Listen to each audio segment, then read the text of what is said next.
Silly churl, Billy churl, silly Billy, hilly churl. Woo!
when you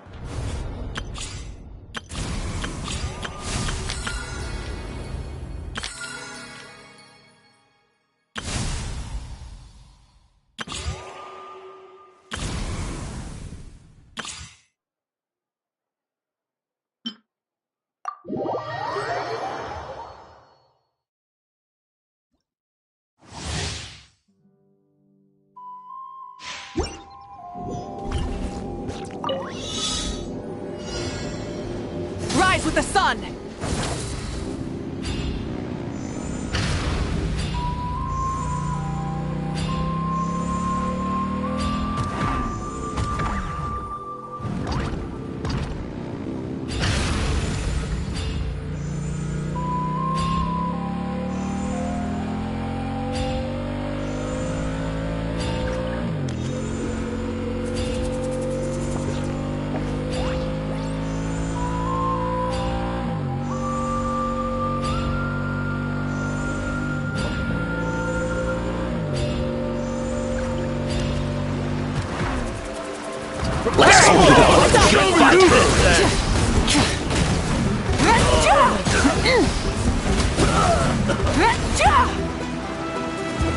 Let's round them up! Let's finish this next time!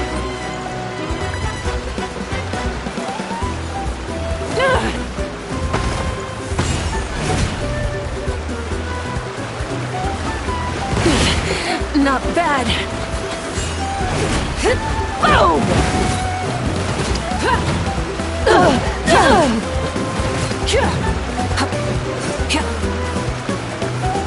Light it up! Aha! Time to buckle down. our bond is strong. That's all I've got. Farewell! Stop right there. Rise with the sun!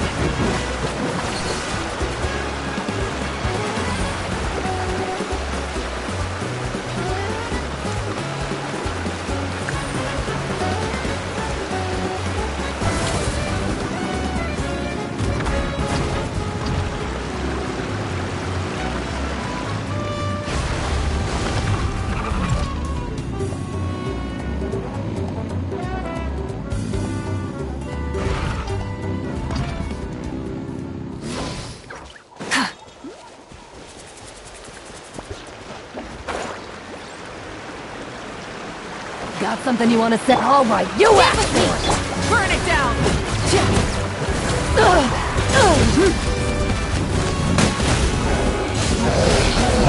Pyroclastic surge!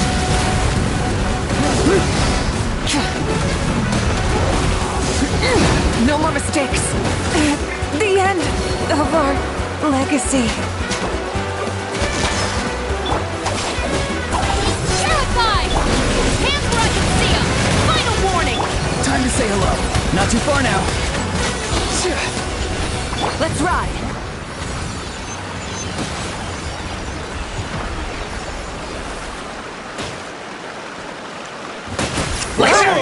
Show me you wrote that! Incinerate! Yes, you are.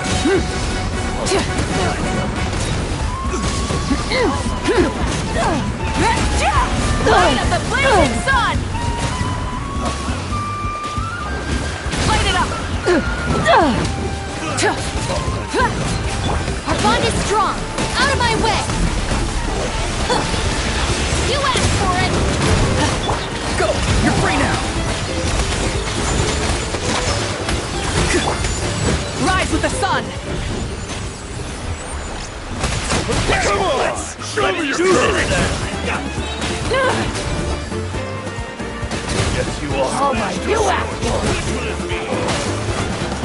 Time to buckle down.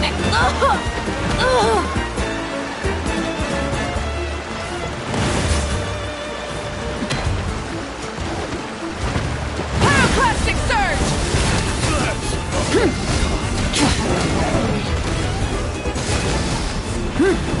Is this our fate? I'll settle this. Stand with me. Hands where I can see 'em. Tell me what you see.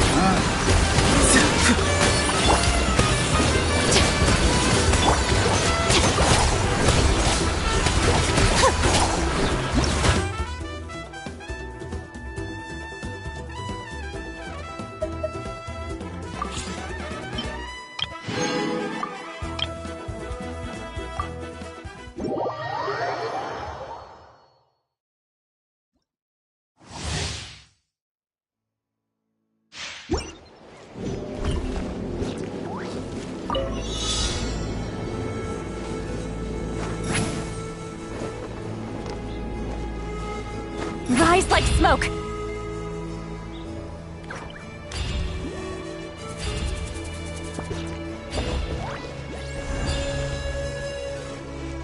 Get to work.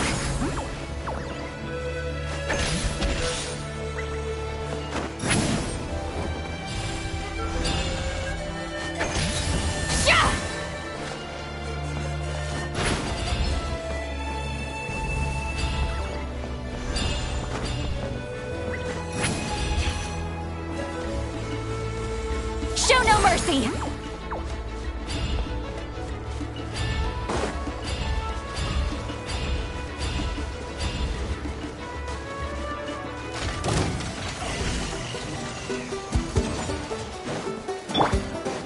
Up to it, Monzai!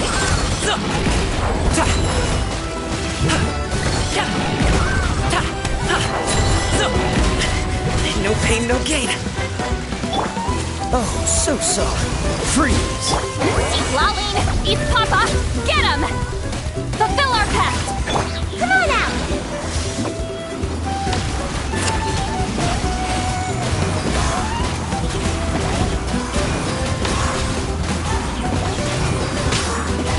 I'm out of here!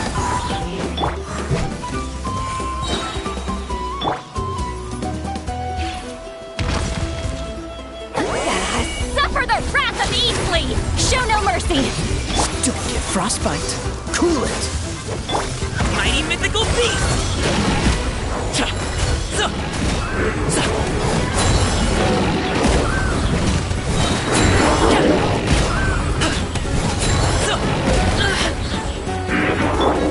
This moment will be frozen. Fulfill our pact! Eat Laline! Eat Papa! Get him! Many happy returns!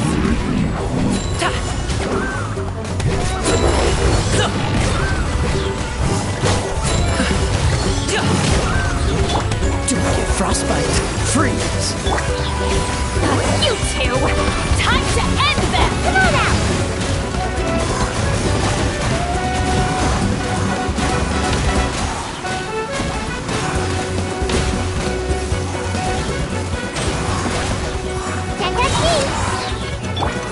Up to it, Monzai! Oh, so sorry.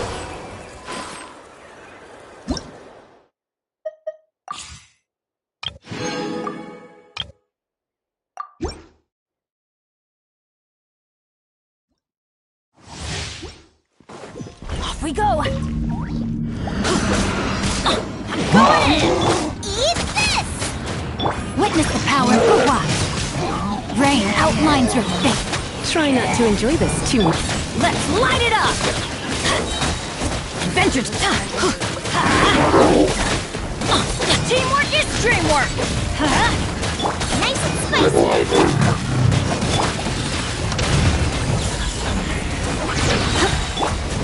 Let's light it up! Hey, I'm going...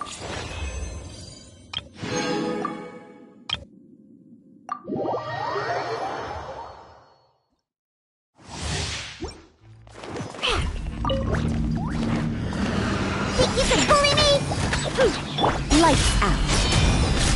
Everybody stand back!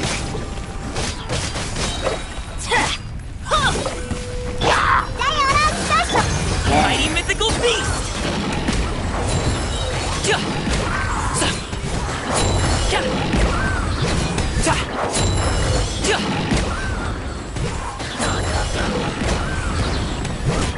Shiver! I'm going in! Look at you, Foodtail!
Any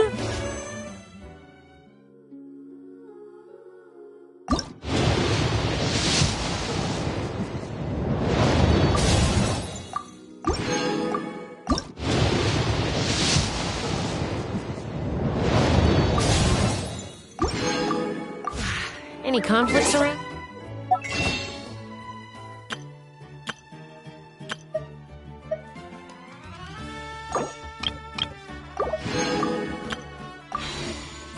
I'm in the mood for some peace.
Send one, send them all.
เ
Well, here comes a free.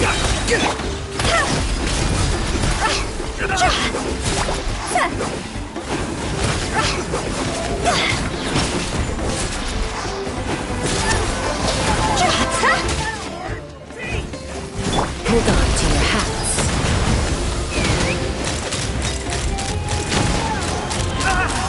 Locked on! Let's do this then! Locked on! Open fire! Yes, you are. Bullseye! Yeah, I'm good.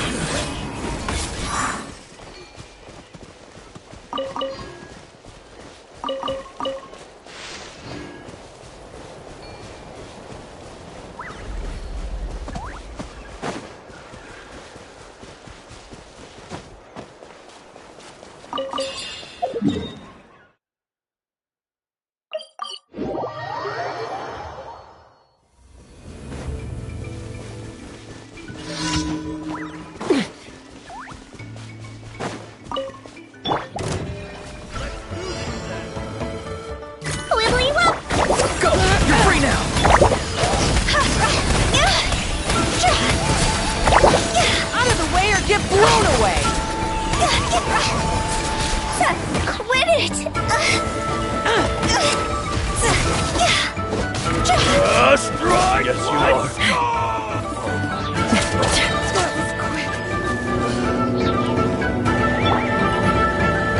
Let's close! Not too far now.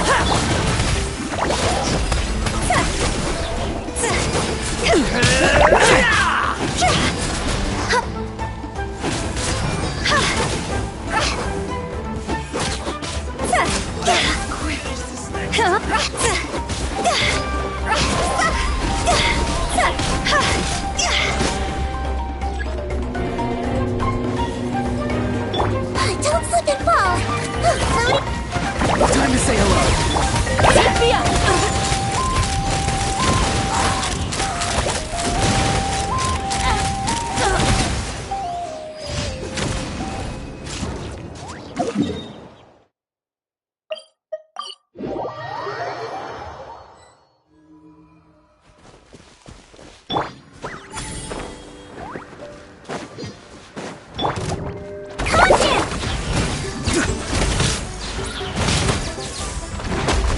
Knock him down.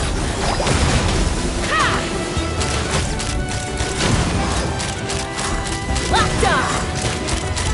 Locked on! Open fire! Yeah!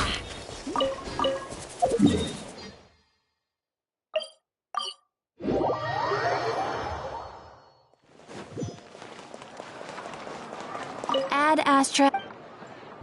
Thank you for completing.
If you insist on putting yourself to the test, and tested you.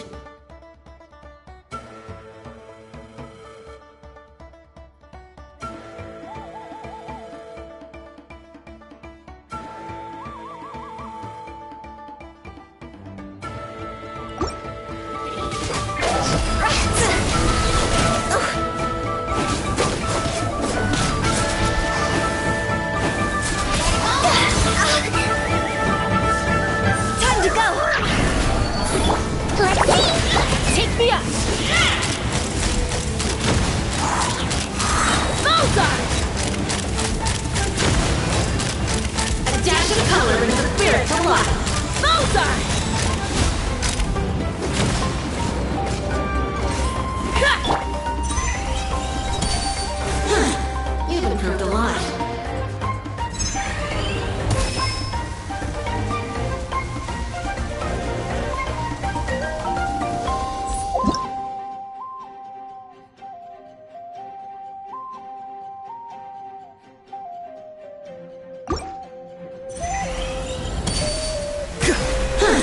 You've improved a lot.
If you insist on putting yourself to the test, then She's free!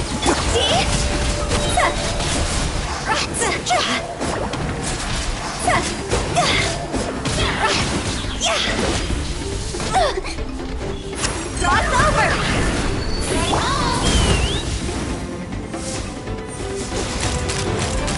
Bullseye! the aim is to dodge, got it? Locked on! A dash of color brings the spirit to Locked life. on! Bullseye! Time to say hello. Something's wrong. The line.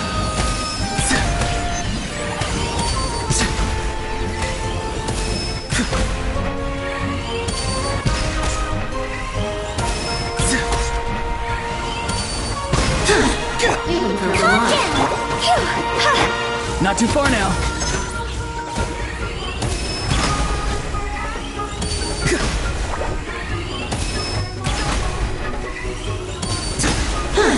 You've improved a lot.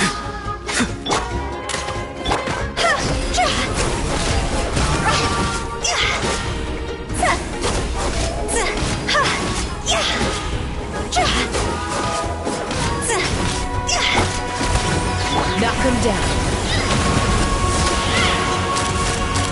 Locked on! Here I come! Very well! Acknowledged.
If you insist on putting yourself to the test, Be free! Tell me what you see!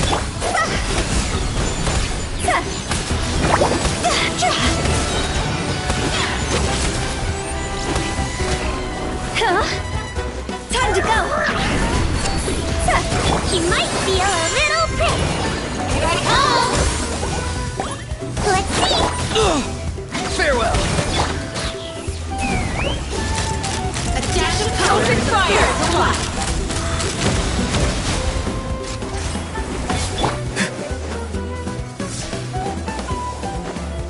Go! You're free now! Be free! Please, hold You've up! improved a lot.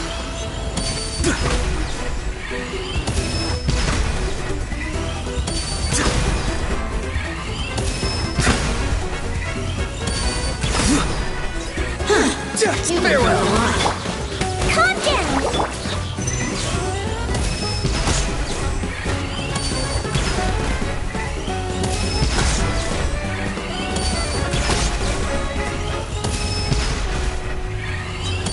Not too far. Let's see. Time to say hello.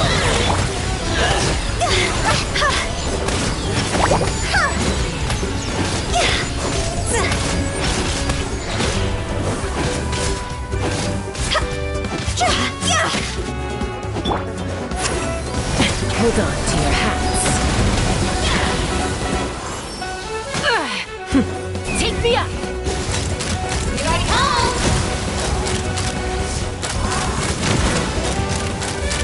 Open fire! Bullseye! Very well! Bullseye!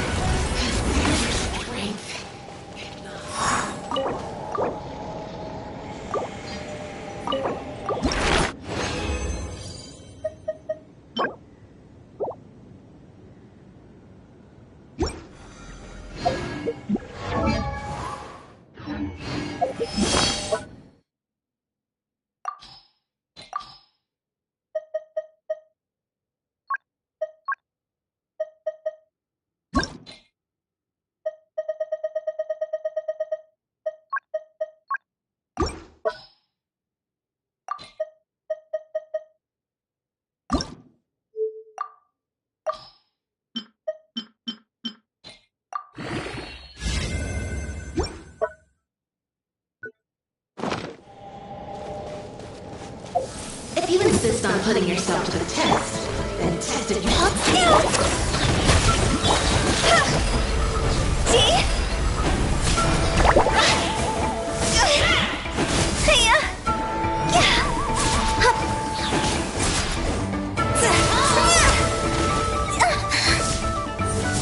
Higher, higher, hands on fire! I swear, it's for medical research! A dash of color. Persevering, calm down!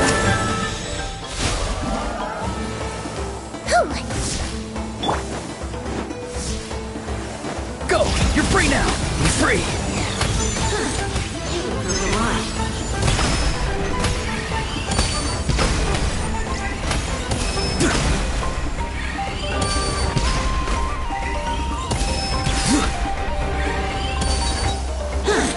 You will prove the lie. Let's see!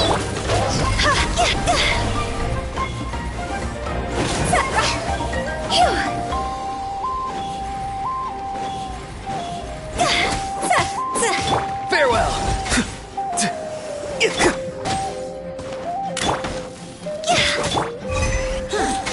will prove the lie.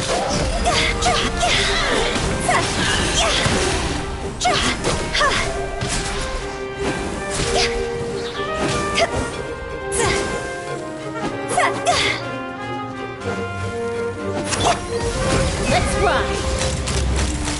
Bullseye! Open fire! Bullseye! Locked on! Watch your step! Bullseye! Check! Yeah! Calm down! Not too far now. Tell me what you see.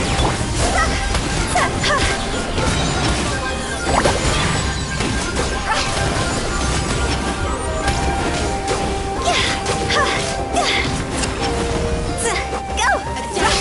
Time to go! Huh? Yeah! Too slow. Fire in the hole! Take me up! Open fire! Open fire!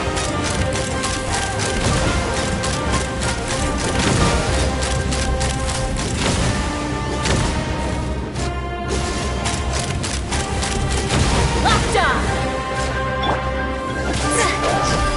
This isn't good! Consider your strength. Acknowledged.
We just got a message from Mavuika.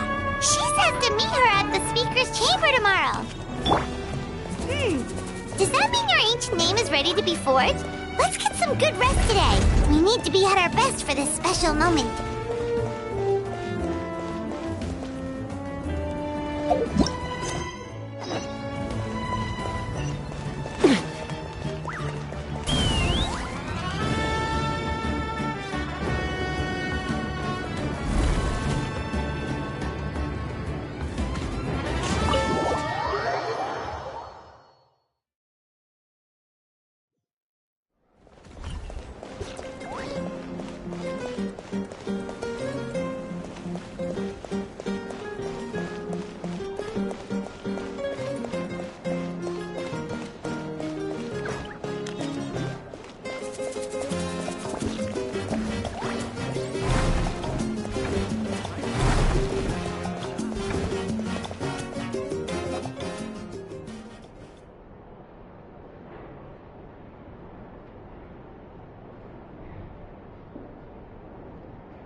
Though our homeland has become a distant memory, the flames of war continue to rage. We have long shed the last of our blood. Stay strong, my soldiers.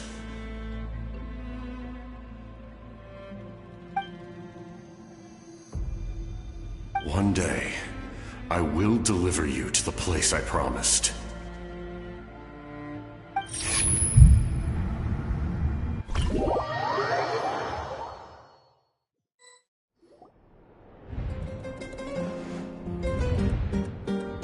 Morning, traveler! Did you have a nightmare last night? Paimon could hear you tossing and turning in your sleep. Maybe you're just nervous for the final battle?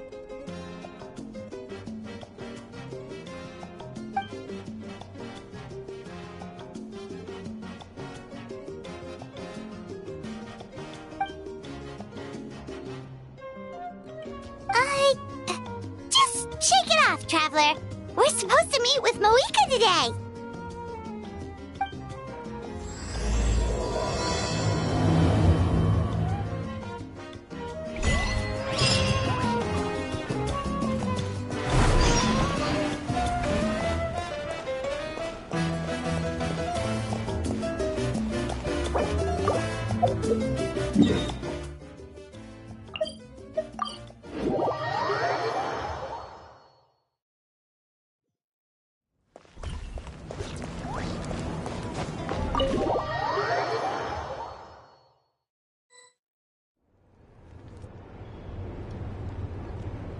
I see. If all goes well, 3 days should be more than enough to forge the name. You won't need to push back the plan.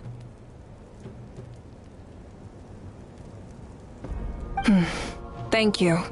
I'd say the sooner you can finish it, the better. I still need to announce the matter to everyone. Don't worry. We should only need half a day. The Traveler has been in Natlan a while now. The Pilgrim's Chronicle should have enough records of her adventures. Come in. Hey, Mavuika! Oh, Shilonen and Citlali are here too! Hello! We were just talking about you. I invited you here for 2 reasons. First, there's the Traveler's ancient name, which is ready to be forged. Oh yeah! You need the Pilgrim's Chronicle, right? The device the Lord of the Night gave us? Perfect. Could I take a look?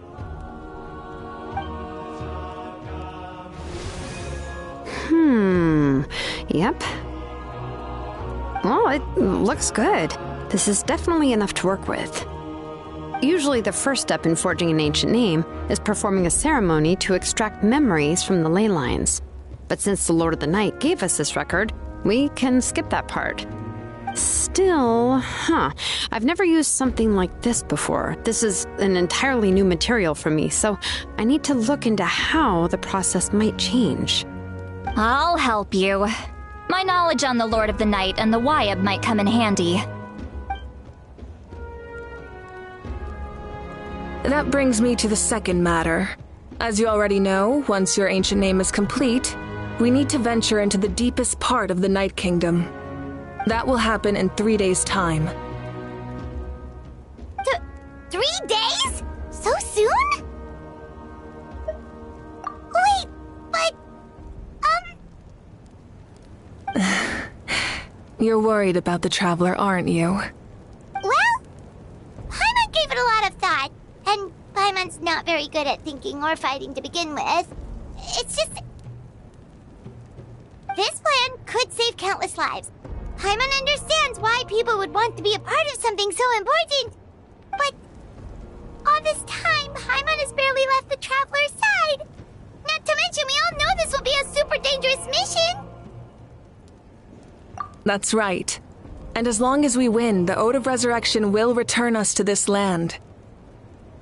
The Night Kingdom is a realm of souls and memories, where mental fortitude outweighs physical strength. All in Natlan are resolved to win this war. The sacred flame will connect us to their fighting spirit. We will do whatever it takes to win. So if you want to contribute, just cheer us on, alongside all the people of Natlan. For the Traveler, I'm sure your words of encouragement are among the most important. most important. Really?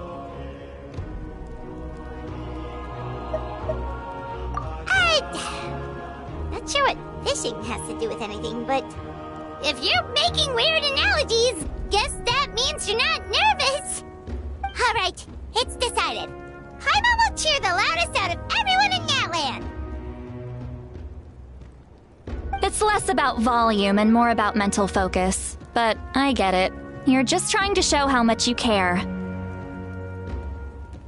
Of course, this all depends on the successful completion of the ancient name. Otherwise, the traveler will not join me. That is the condition. Don't worry. I swear on the honor of my tribe, I will not fail. I know how important this is.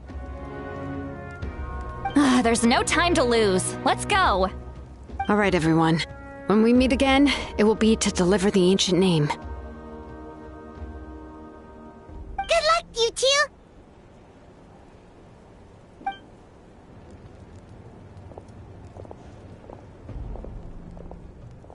Three days, huh? What should we do in the meantime? We know you're still rebuilding, so is there anything we can do to help? From what I've heard, the two of you have helped more than enough. You should take a well-deserved rest. Even if there are stray abyss monsters out there, our warriors can handle them. Don't worry. Exactly! We can't take a break. We're adventurers. We gotta live up to the name. We still have a long journey ahead of us and so many places to go. The battle in 3 days is just another part of our adventure. I see. In that case, just do what you think is best.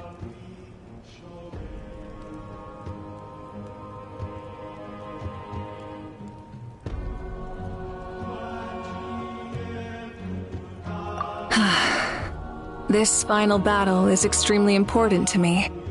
The culmination of my life's work.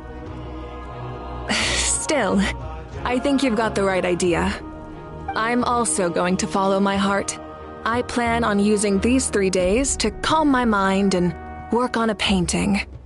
Oh, you know how to paint? I just learned, actually. I hear it takes a lot of practice to get any good. It could be anything, though. What I really enjoy is the process of getting better at something through practice. It's how I relax. Of course, that's only when I have the time. I'm usually too busy. So that's how you relax. Well, it definitely seems like your style.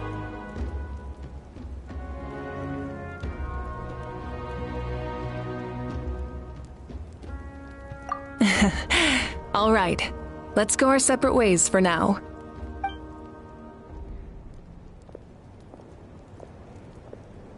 So, if Mavuika relaxes by working really hard at something, that basically means she never takes a break, right? Wow, she's definitely something else. Oh, hello! Sorry, Mavuika's not here right now. There you are!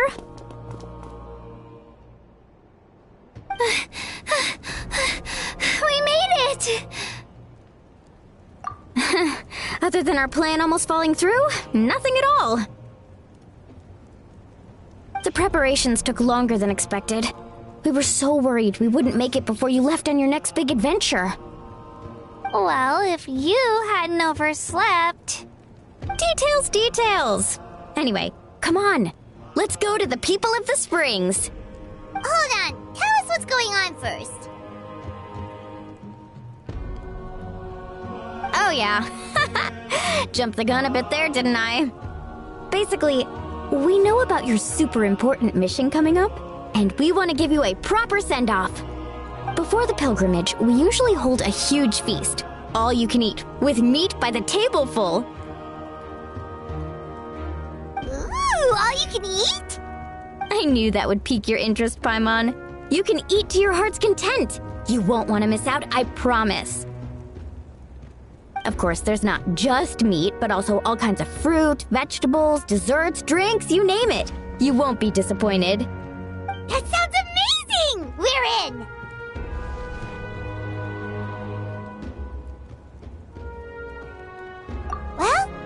adventurers know how to go with the flow, right? Plus, it sounds like this feast is in your honor. If you don't show up, everyone's hard work will be for nothing. It's our fault for not telling you earlier, so it's okay if you can't make it. Still, if you're not busy, we'd really like you to be there. It won't take up too much of your time. It'll be super fun. Plus, all our friends will be there. Yes, let's go eat. Huh? What's the holdup, traveler? Did you think of something? Huh? Isn't she painting? Is that okay? It's not like we prepared anything fancy. Well, I definitely wasn't expecting that suggestion. She's the Archon after all. Maybe it's not our place. But we might as well extend the invitation. The Archon is about to fight for us with everything she has. This feast is in her honor too. Then who's gonna be the one to invite her? All of us, of course.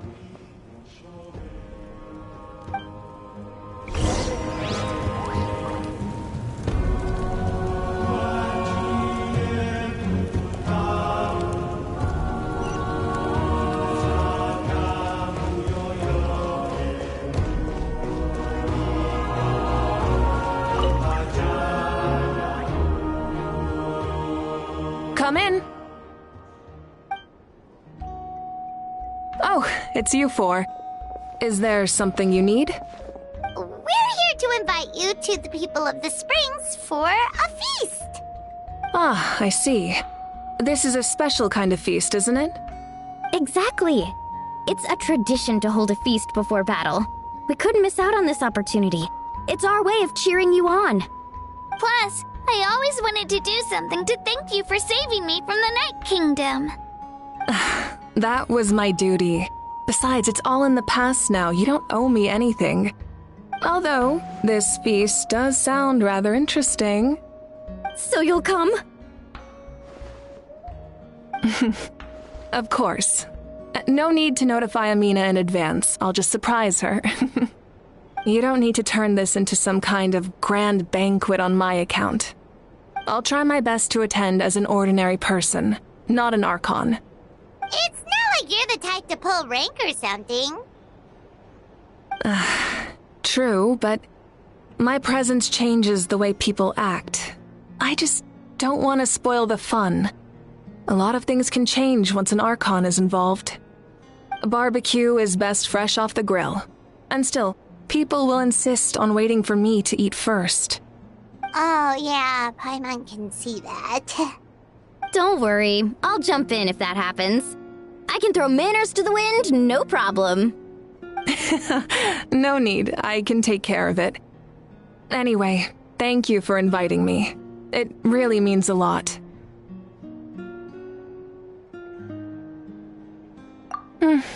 I don't need to finish it. I enjoy the process, but now there's something more interesting to do. Then let's go together. The main dish should be ready soon.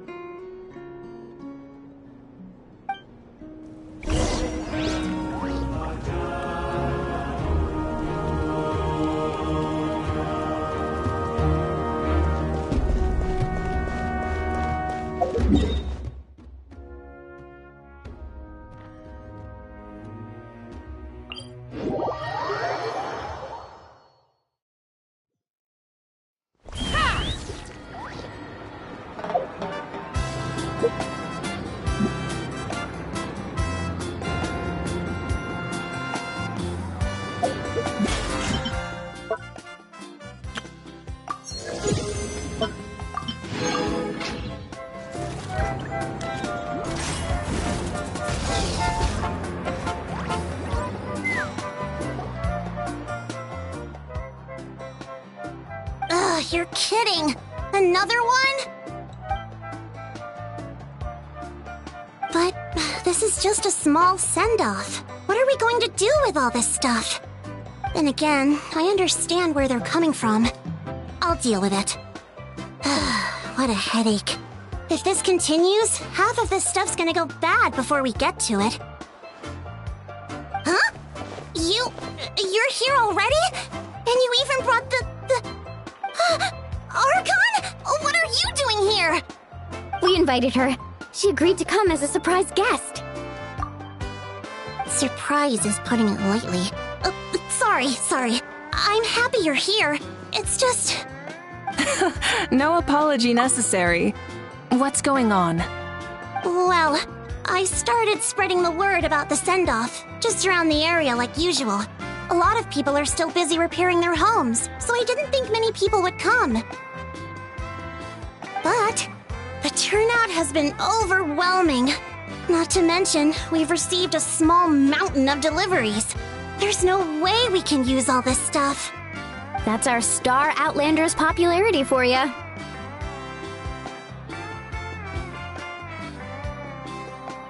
You're saying everyone's here because of us? Yep. The news about your impending mission with the Pyro Archon has spread all over Nutland. Plus, you were amazing in the recent battle. A lot of people are here just to thank you, or wish you good luck. Basically, this whole thing is happening because so many people wanted to see you.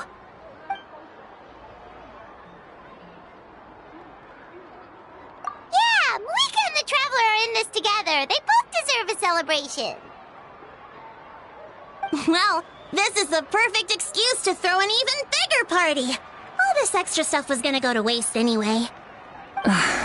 No need to go to all that trouble on my account.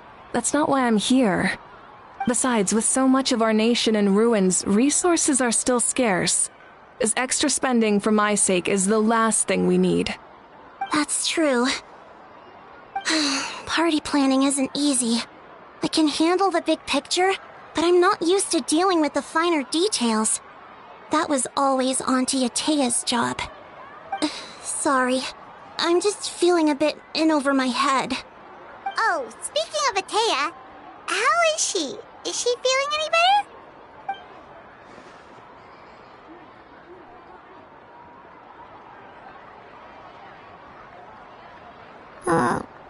Oh.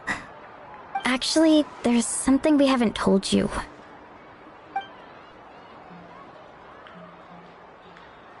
Auntie Atea passed away not long after the attack on our tribe. What? When you brought me her talisman, I knew her end was near. Luckily, I got the chance to see her one last time. She was a hero to the very end. Even though her body was at its breaking point, she showed no pain or sorrow. In her final moments, her thoughts were entirely with her tribe and her people. Gatherings like this remind me of her and the parties she loved to organize, so I decided to attend in her memory. We didn't mean to hide anything from you. It's just, there was never a good time to bring it up. Cheer up, everyone. Auntie Atea wouldn't want us to remember her with tears. Parties like this were her specialty. But now, it's up to us to carry on her legacy. So we can't let her down. Believe me, she has high standards. Yeah, that sounds about right. So, come on, let's get to work, everyone. Oh, Chief Amina and our guests of honor excluded. Kachina can each time to go. Wait, you don't have to drag me.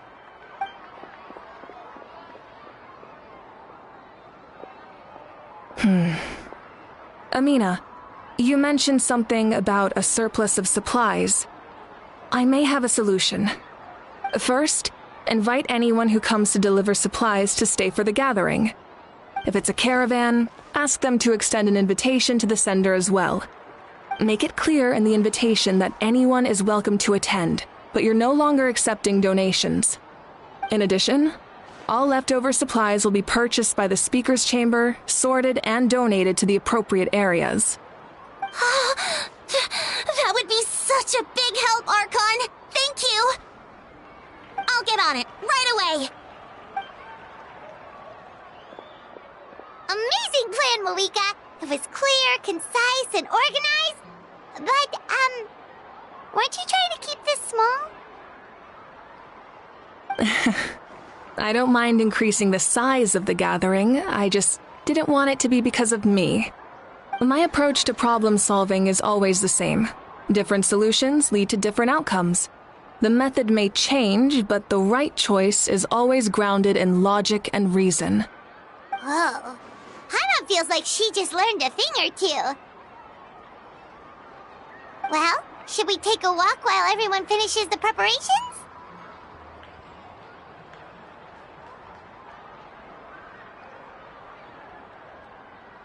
Sounds good. A casual stroll can be hard to come by. Let's go.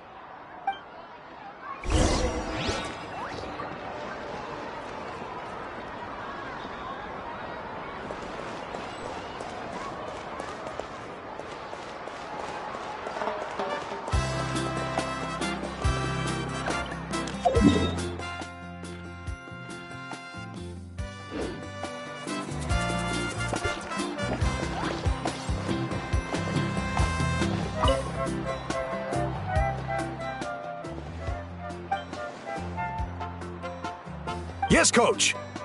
Are you still helping rebuild the tribes?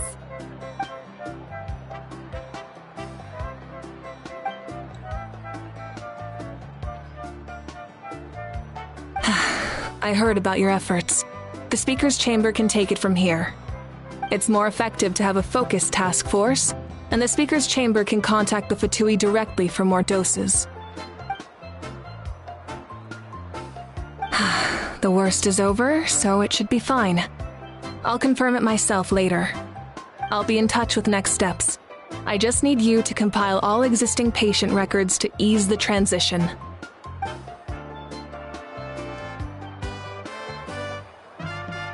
Wow, that's so responsible of you.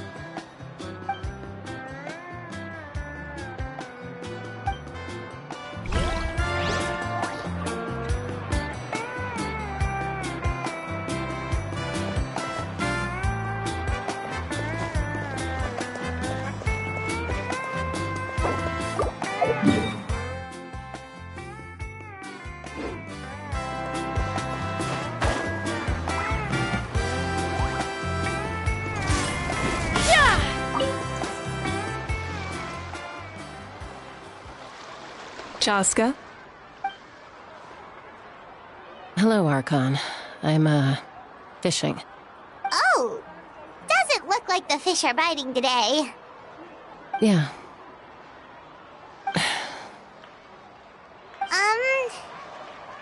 It's okay. You don't have to walk on eggshells around me. I know you can tell I'm not really trying to fish, but gazing at the water puts me at ease. I went to visit your parents, Chaska. Of course, I could only offer a few simple condolences. You helped a lot, actually. My mom has been doing better since your visit.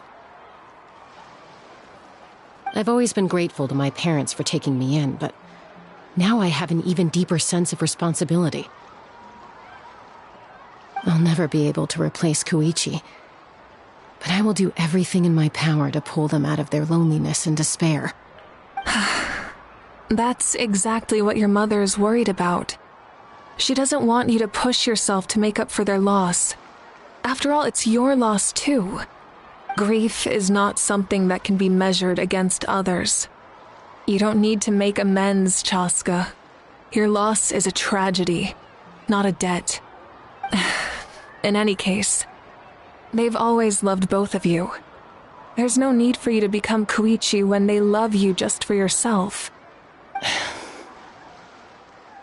don't put too much pressure on yourself. Thank you, everyone. Sounds like I owe my parents a conversation.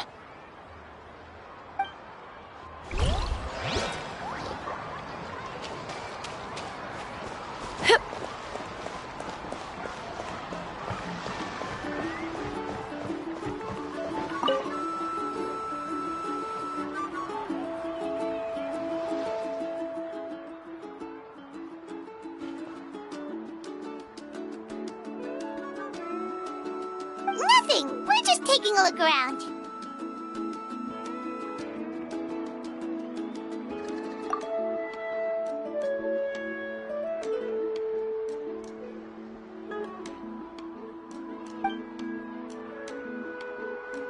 Oh, really? That's a bit of an exaggeration. I just asked Kanich to help identify some of the unknown casualties from the battle. The fighting consumed all of Natlan. Countless humans and Saurians were dragged into the conflict. So a lot of investigative work is required to confirm their identities.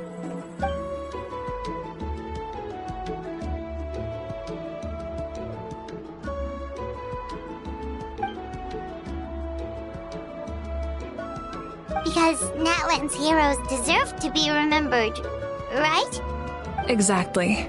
That is how we, as the living, respect our heroes and the values of their lives. So let me know if you need extra help, Kanich.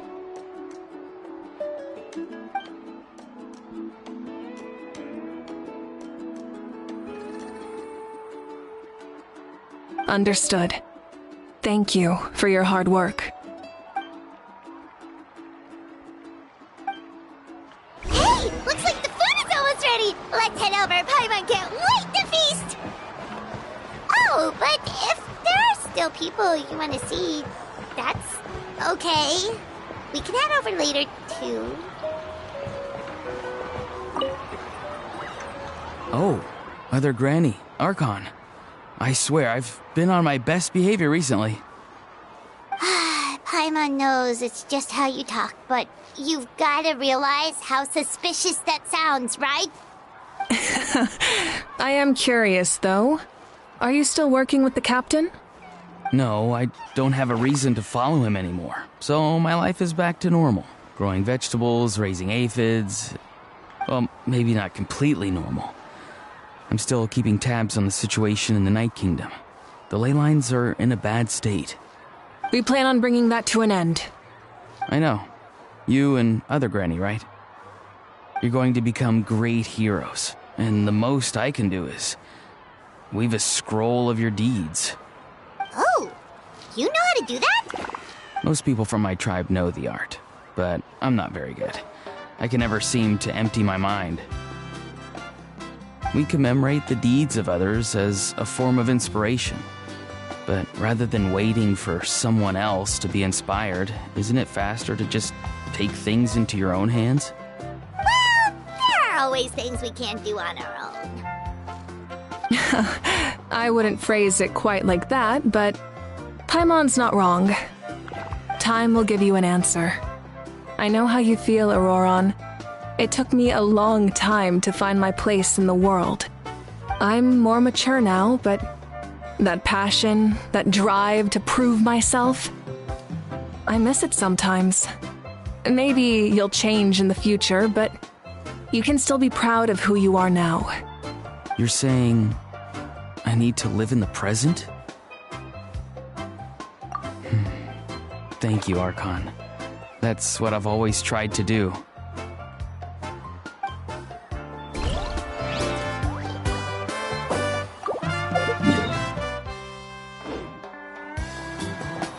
Let's fly!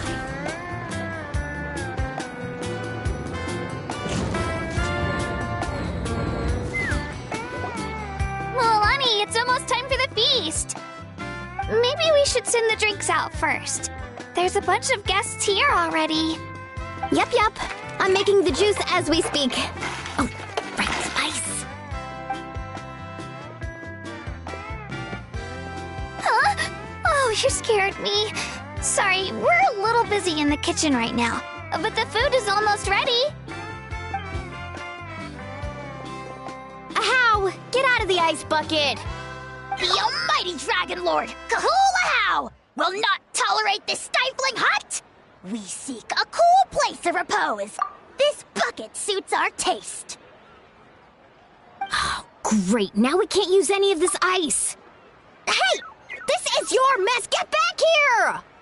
Kachina, Ahow is on the run. Help me catch him. Okay. Sorry, I gotta help with the how. As usual, Ahow brings chaos wherever he goes. Lively, isn't it? Leave this to me, Kachina. What is this? Who dare dares lay a hand on the almighty... Mavuika! I got him, Mililani. Oh, expert Ahau wrangling, Archon! Thank you. You shall utter our name with more reverence, or we shall... or I'll get Kanich to ask you to apologize. Some Dragon Lord you are if you need your servant to protect you. Ahau ruined an entire bucket of ice. We have others, but still, that was not cool. How should he be punished, Archon? Let me think. Seems like you could use some extra hands around here. Ahau, help out in the kitchen. What? The almighty Dragon Lord, Kahulahau, shall not be reduced to a menial kitchen laborer! I wasn't asking. Understood. Ahau, you have to learn to be good at some point. Well, hop to it. There's a pile of vegetables with your name on it. You need to wash every leaf. Help! Someone save me!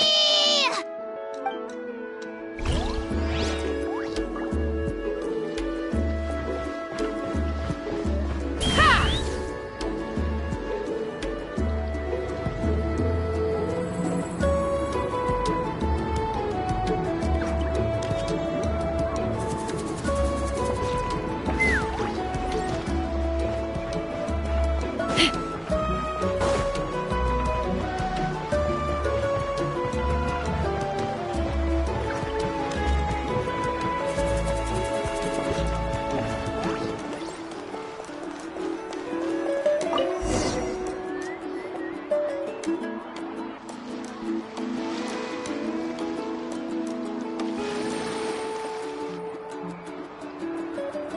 So full.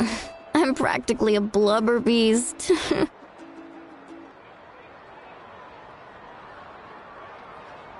What's that? A creature from Fontaine with a super round belly.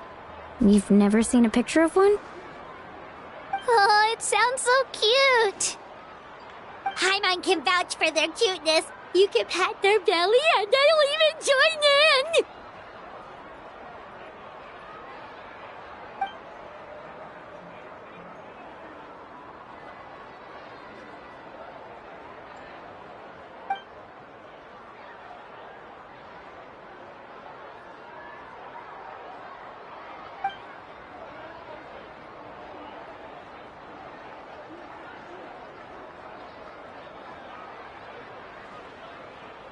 Wow, she must have been a great fighter to keep up with you.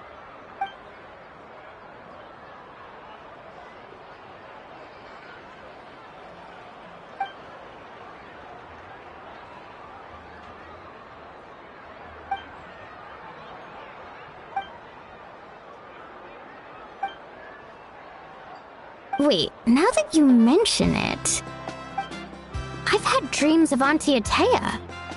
She was her typical self, brave and stern, always with that indescribable warmth.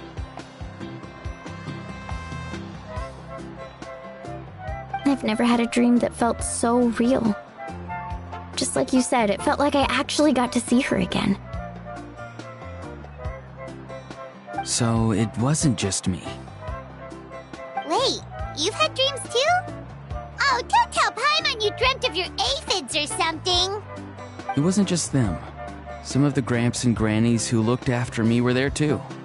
Growing up, I could always hear a degree of guilt in the way they spoke to me. It's why they never asked anything of me. Why they gave me so much freedom. I never wanted things to be that way. But even in my own dreams, nothing changed. They sounded exactly the same, just like real life. The same thing happened to me. I dreamt of Ayo's grandparents. Ayo? Oh, right, your Saurian companion. Ayo's grandparents fell to the abyss during the battle, so it's been really hard for him. He's barely been eating.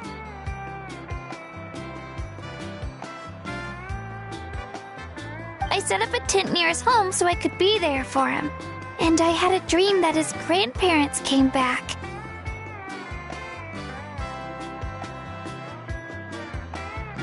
I was so happy.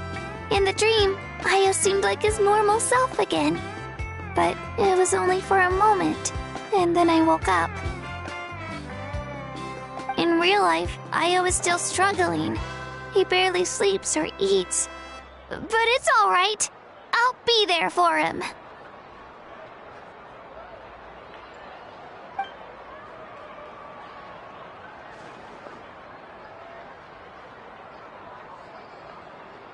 Traveler?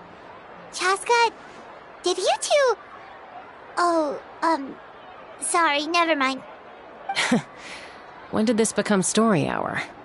Still, I have nothing to hide. I dreamt about Koichi. She told me I felt like a completely different person. She said I'm going down the right path, so she doesn't need to pick fights with me anymore. Maybe your dreams felt real, but the Koichi I saw was nothing like her real self. She would never say anything like that to me.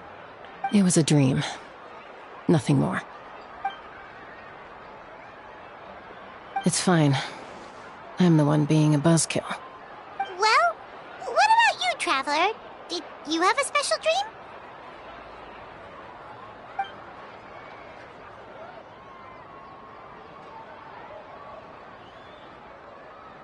You're kidding. The captain?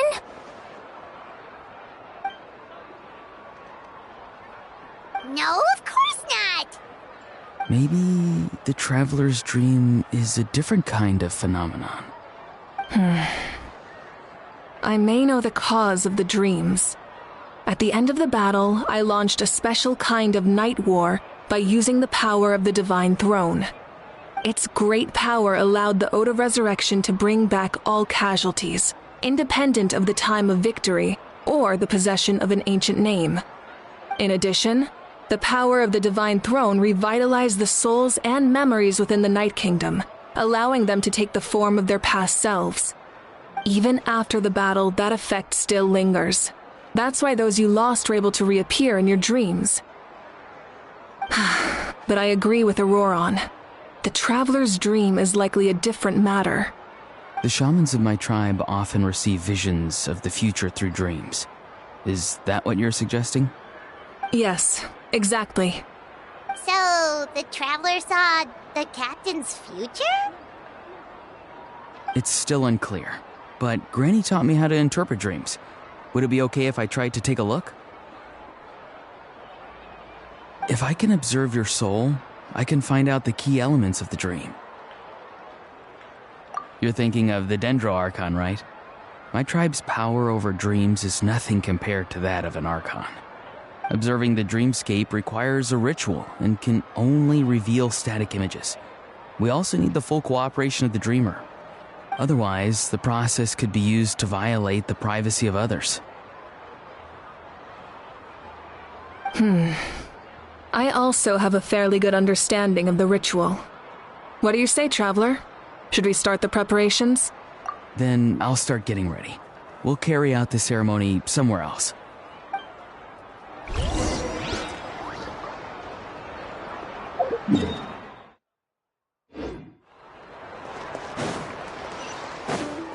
Let's fly!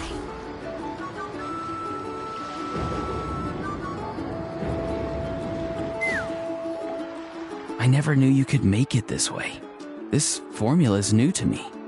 Your granny never taught you about incense making? No. She usually just lists off the ingredients and tells me to follow the formula. Then you still have a lot to learn from her.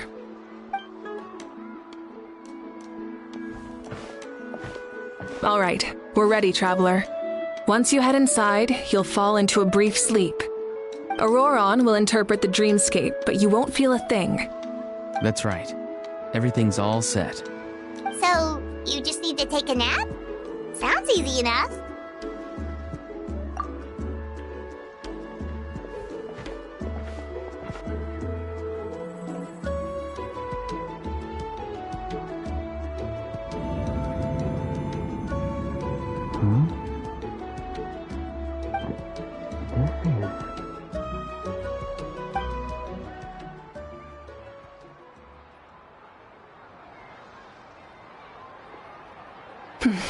Here, have some water.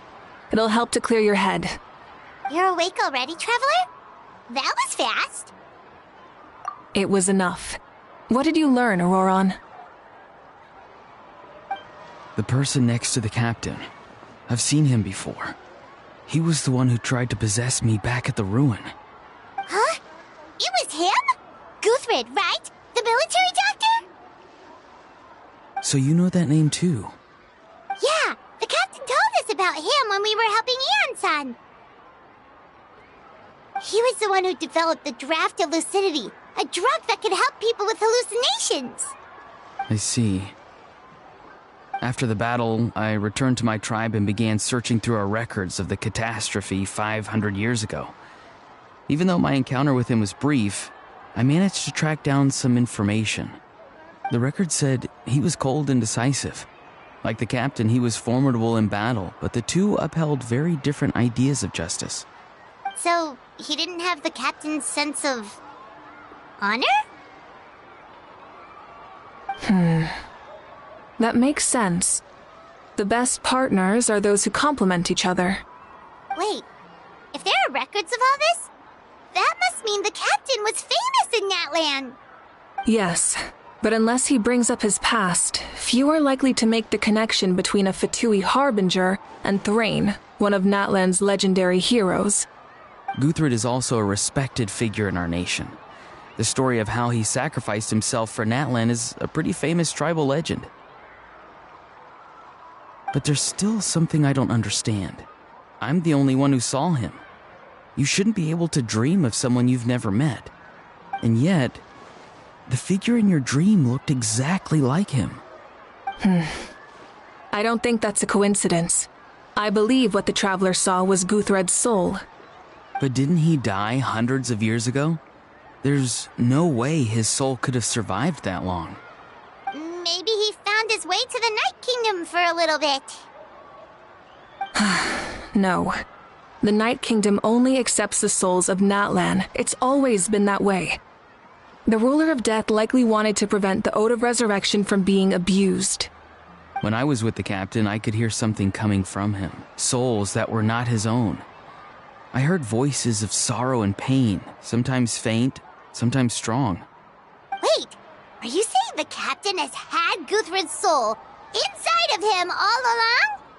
That's the part I don't understand. Ordinary people shouldn't be able to carry the souls of others. It's only possible for me because my situation is unique. And even then, you saw what happened. The Lord of the Night's voice triggers a violent reaction in those with fragmented souls. I even checked his soul myself. It's resilient, radiant, and entirely in one piece. Maybe it has something to do with Guthred then. It's very possible. It's still too early to tell, but the continued existence of Guthred's soul is likely the key to figuring out the captain's true intentions. I agree. The captain never revealed anything to you? The two of you worked together for quite some time. No, he rarely talked about himself. We were united in our efforts to save Natlan, but it never went beyond that.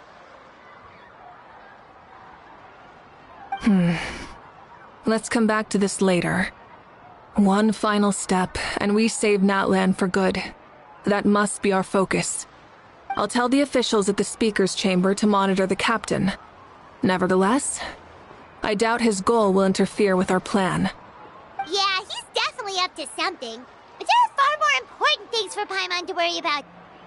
Like if Paimon had to rate her level of worry, the captain gets maybe 50 points. But considering the final battle, you two get at least 2,000!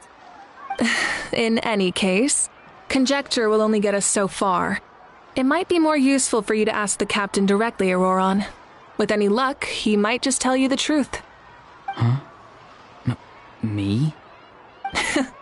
Don't tell me you haven't noticed his respect for you.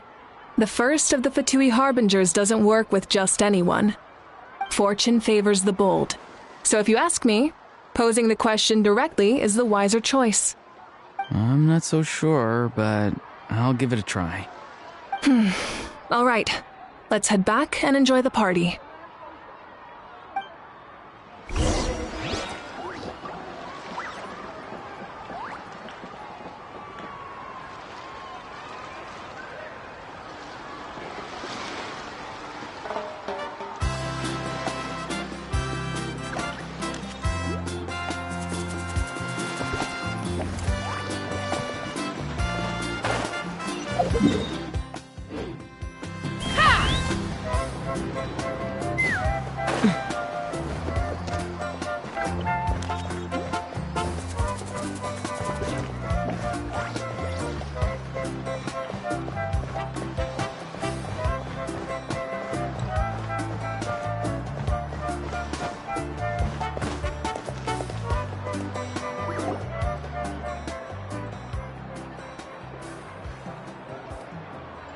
Thank you so much for coming, everyone! As this gathering comes to a close, let's hear it for the Pyro Archon and the Traveler one last time! Good luck. You've got this! For Natlan! Thank you, everyone. Today has meant so much to me. It's been a long time since I had the chance to truly relax. Yeah, today was great! Well, that concludes the send-off. Everyone is free to go. Any volunteers willing to stick around for cleanup, follow me! Oh, I'm in!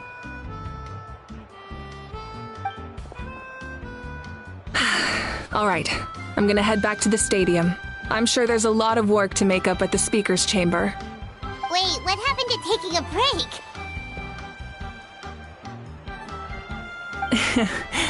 There is no break from the responsibilities of an Archon. Anyone else heading to the stadium? We can go together. Yeah, I'll come. There's a few things I want to pick up before I head home. No one really needs a peacemaker right now, so I think I'll spend some time with my parents. Okay, see you soon!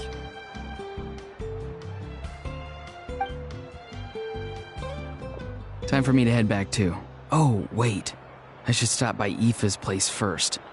I need to make sure he's taking care of my radishes. Of course you do. Well, safe travels.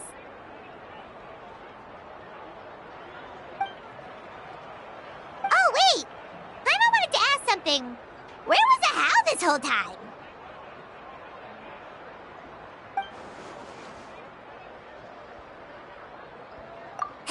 What goes around comes around.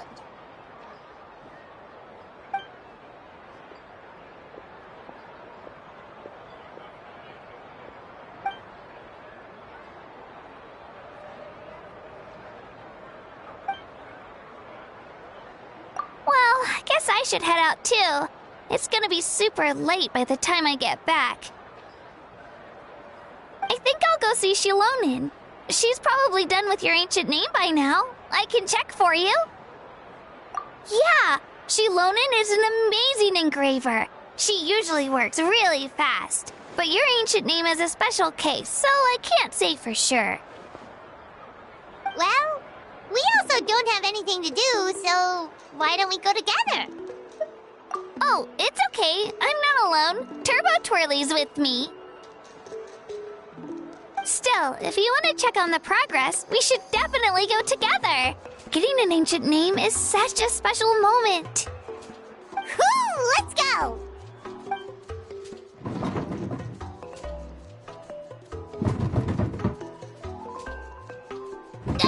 Help! Someone save me!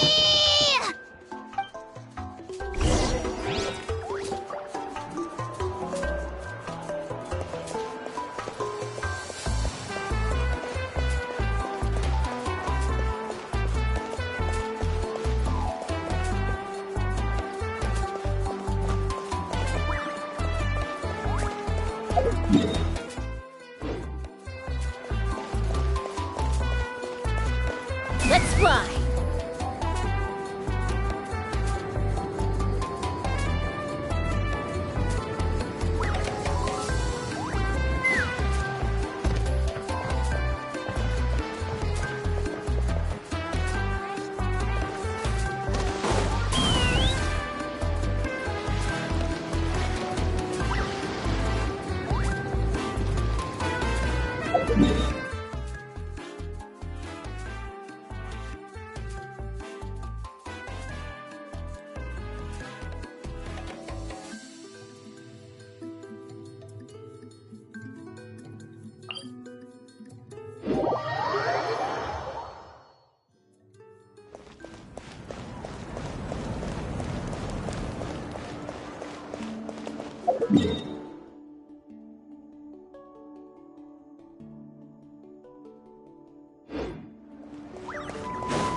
Hey, remember when you first arrived in Natland?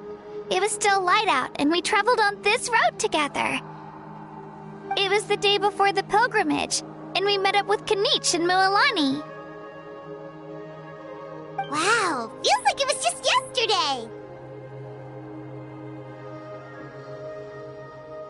Yeah, you saved me from the Night Kingdom, you helped us win that battle against the Abyss, and the final battle is just around the corner.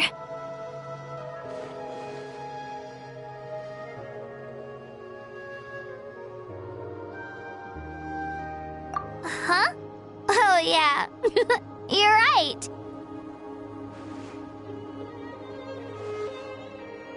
I was so nervous the night before the pilgrimage, but your words of encouragement make me feel a lot better. I slept so well that night, and earned the best score I've ever had in the pilgrimage. So, if you're nervous, traveler, maybe I can encourage you this time. I've learned so much from you, but I doubt I can return the favor.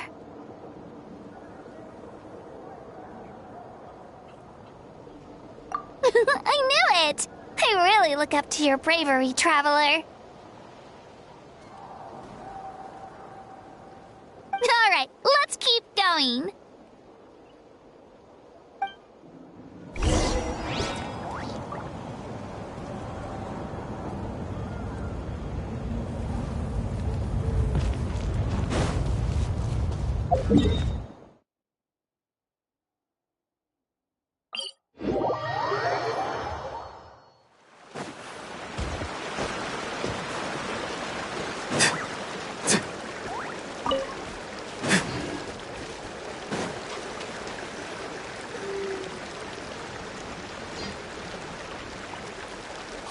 This is where we met Toto, isn't it? Yeah, but Toto probably won't be able to come back here for a while. During the battle, Toto refused to leave this place. Monsters started closing in and he got really injured. But an amazing doctor saved his life. The doctor said he refused to leave because of his territorial instincts. I have a different idea, though. Toto is a gentle creature. He's not aggressive or territorial. He loves his home and wants to share that with everyone in the area. I don't like conflict or violence either. Toto and I are similar in that way. But we want to protect the things we love from being destroyed. So, we chose to fight. Love is an extremely positive and powerful emotion, but sometimes it comes with pain. That's what my dad always says. Now I finally understand what he meant. It's alright. This will all be over soon. The fact that I was born in this era, that I got to meet legendary heroes like you and our Archon, actually makes me feel really lucky. I've always wanted to see what Natlan would be like without the Abyss. And now, that day is just around the corner. I know you two can win this. Yeah, it's time to get this over with. We've still got a long journey ahead of us. Come on, we're almost there.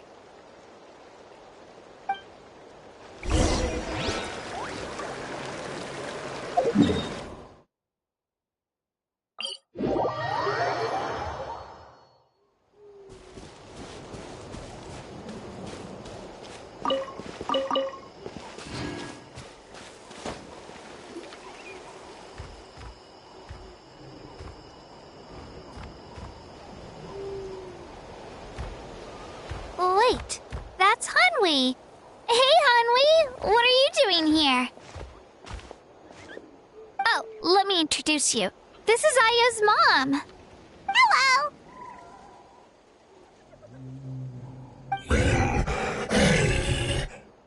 Oh no, you seem worried. Is something wrong? She left. Come on, let's follow her.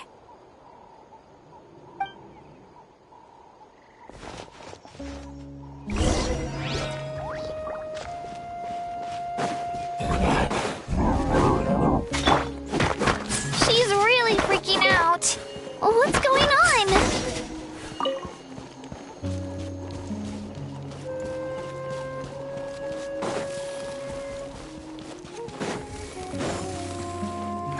Go!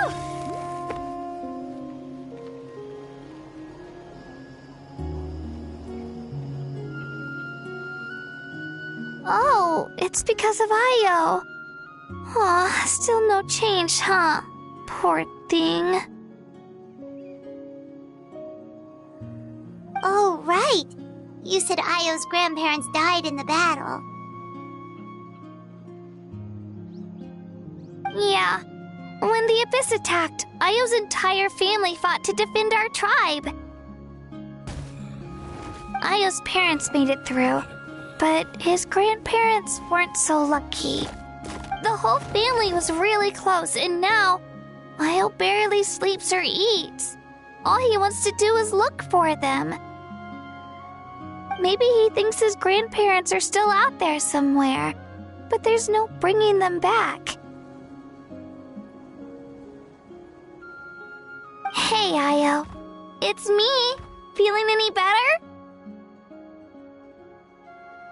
I brought some steak for you. I know it's your favorite, and it's still warm. Want some? Nope. It's like he doesn't even know I'm here. Traveler, doesn't this situation remind you of abyssal corrosion syndrome?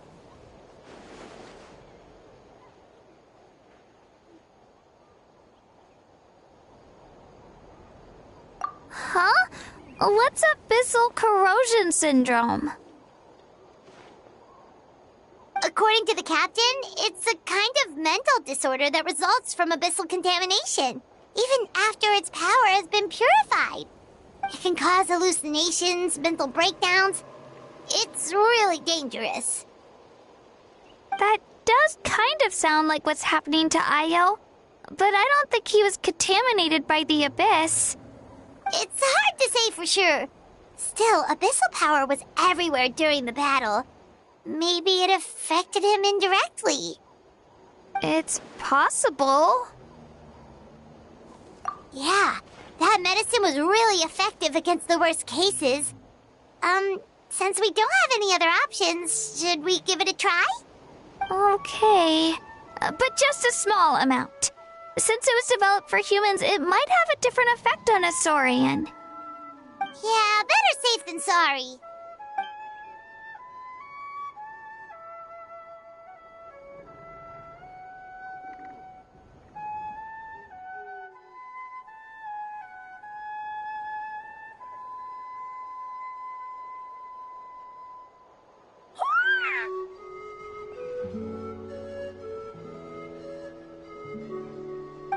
okay? I'm so relieved! Thank you so much! That medicine is amazing!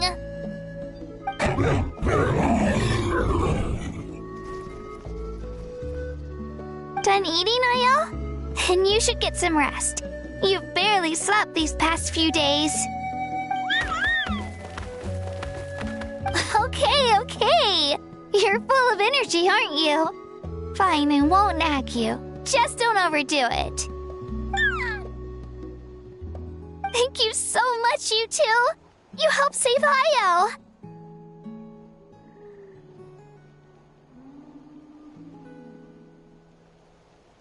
Could you share some of that medicine with me?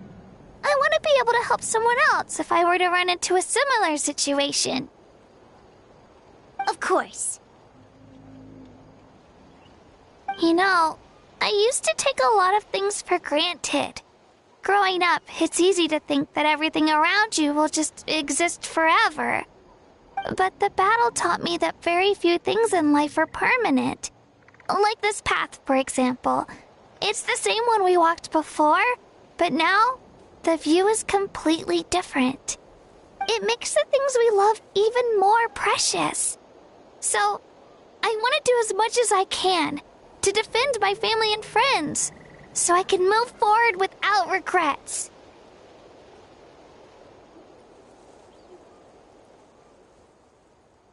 Actually, that's something I learned from you. You really taught me a lot. Yeah, you're so talented and strong. Practically a star pupil. Really? So you think I'm doing a good job? I've been a good disciple? Or a student? Or,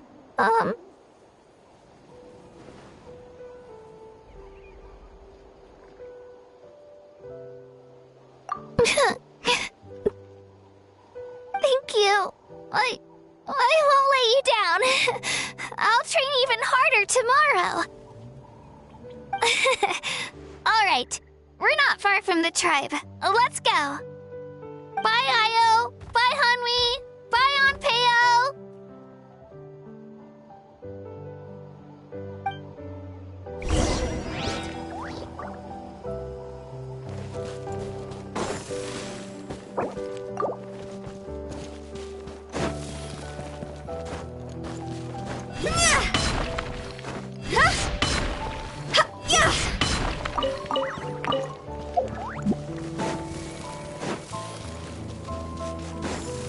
Watch this! Be free!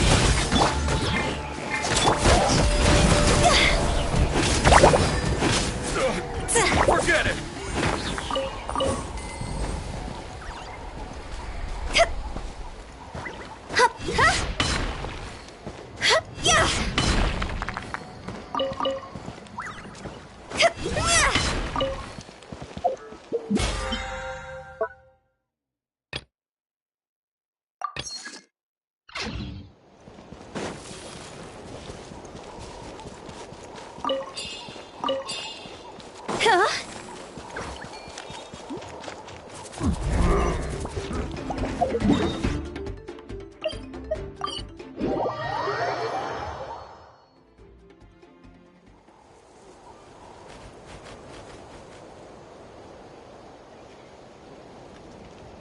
We're here.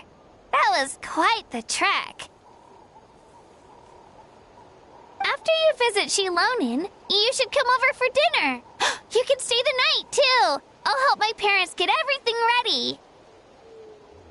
We wouldn't want to impose.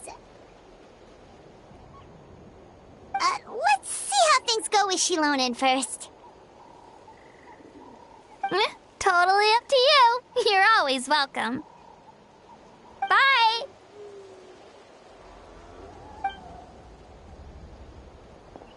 When you think about it, we actually haven't known Kachina that long. Our journey in Natland feels like it just started, and now it's about to end.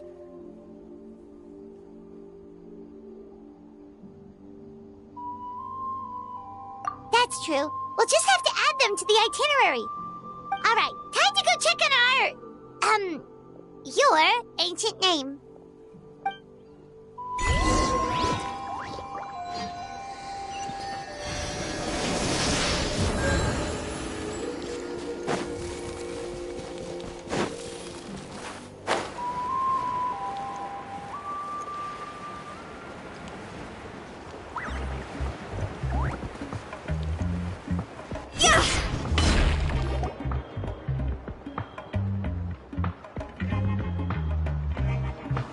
Oh, it's you two.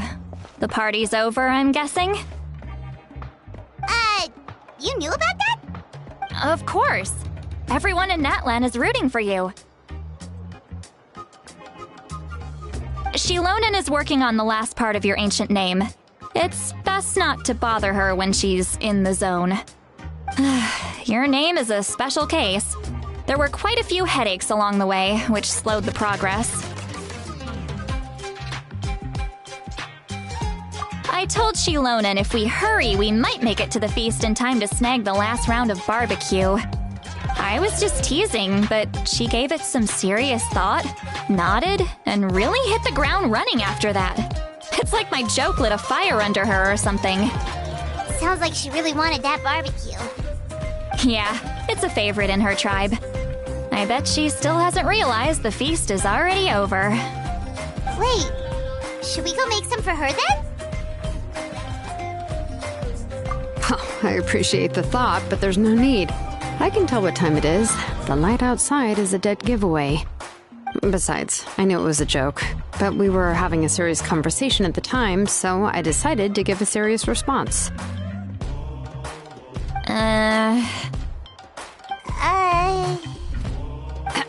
Well, anyway, I have something more important to show you. Here, take a look. Wow, it's your ancient name! Tumaini, a name surfaced from the very bottom of the River of Souls. It means hope. A light to guide us through the darkness, like the stars or the moon. It's a perfect fit. Amazing! Does this name come with a cool chant like the others? Of course, but that'll come later. The Traveler is the first bearer of this name. Those words will emerge naturally during her journey. Once you return triumphant from the battle, I'm sure you will have fully understood why the Lord of the Night chose this name for you.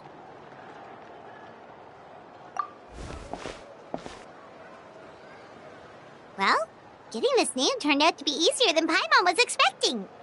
It all came down to the Lord of the Night's power. This situation is the first of its kind. Heck, I doubt we'll ever get a chance like this again. Imagine receiving that much help from the Lord of the Night only for our most trusted engraver to fail. That would have been so embarrassing for humanity. Well, success was never a question. You just like to make things seem dramatic. It's all those novels you read. Hey, it's not like I wanted you to fail. When you've been alive as long as me, you learn that anything can happen. Okay, it all worked out in the end. Your name was successfully forged, and it passed all my technical tests. But there's still one more step. We need to make sure the name has accepted you, and will function normally in your possession. An Outlander has never received an ancient name before. I wouldn't be surprised if something equally unprecedented happens when you connect to it.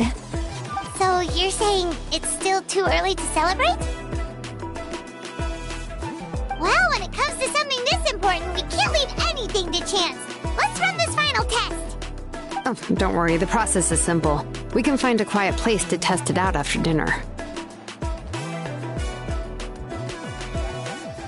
Basically, I need to observe whether your soul can connect to the ley lines, and make sure there are no signs of rejection. Last time, you essentially barged into the Night Kingdom, but now we must make sure that it will truly accept you. Just leave it to me. I'm a professional.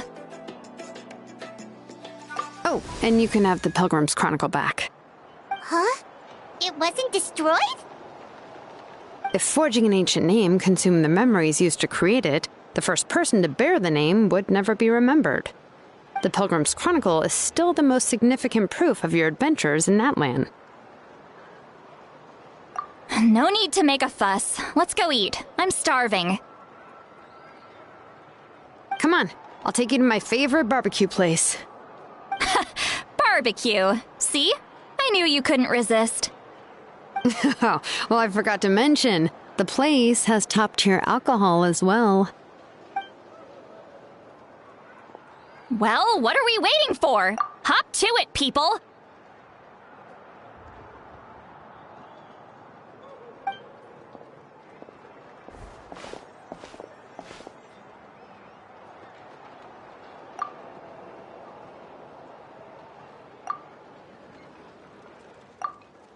Is something on your mind, Citlali? You barely had anything to drink at dinner.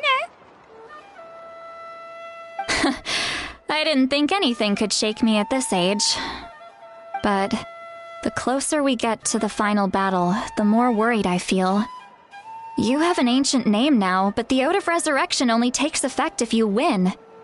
And the Pyro Archon's fate is pointing toward death. I believe in you. And thank you. Your words mean a lot.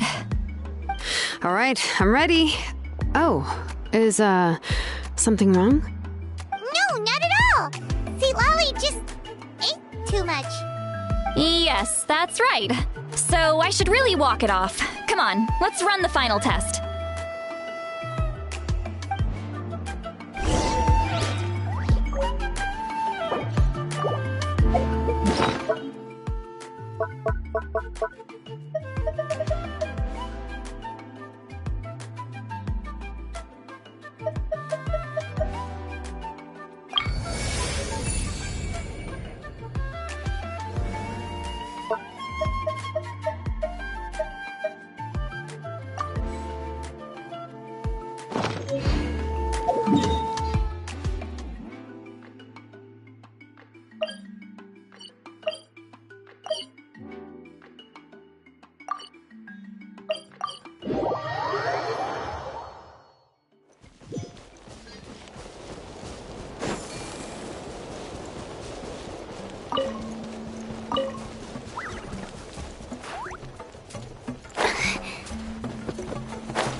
All set, Shilonen?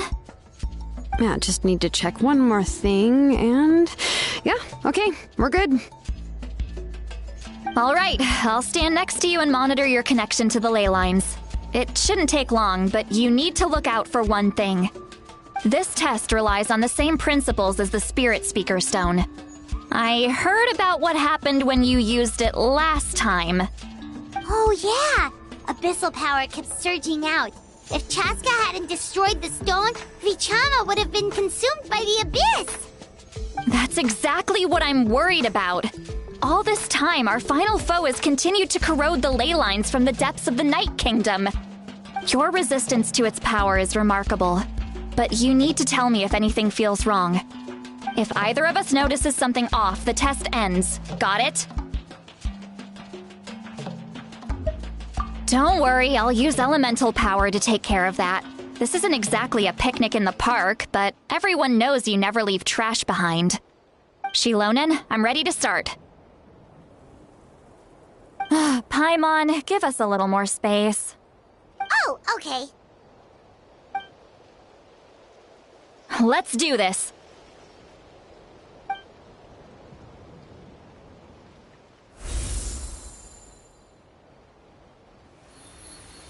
Whoa, that light is beautiful! It's exactly like when we used the Spirit Speaker Stone! Your connection to the ley lines looks good. I can sense the Lord of the Night. Your soul is remarkable. Such a strong presence. Even on par with the Lord of the Night. Looks like the Lord of the Night has accepted this name and acknowledged you as its bearer. No surprise there, considering we only got this far because of her. Stable connection to the ley lines, no unexpected fluctuations, both good signs. How do you feel, Traveler? Then it looks like your ancient name is good to go. That's great news.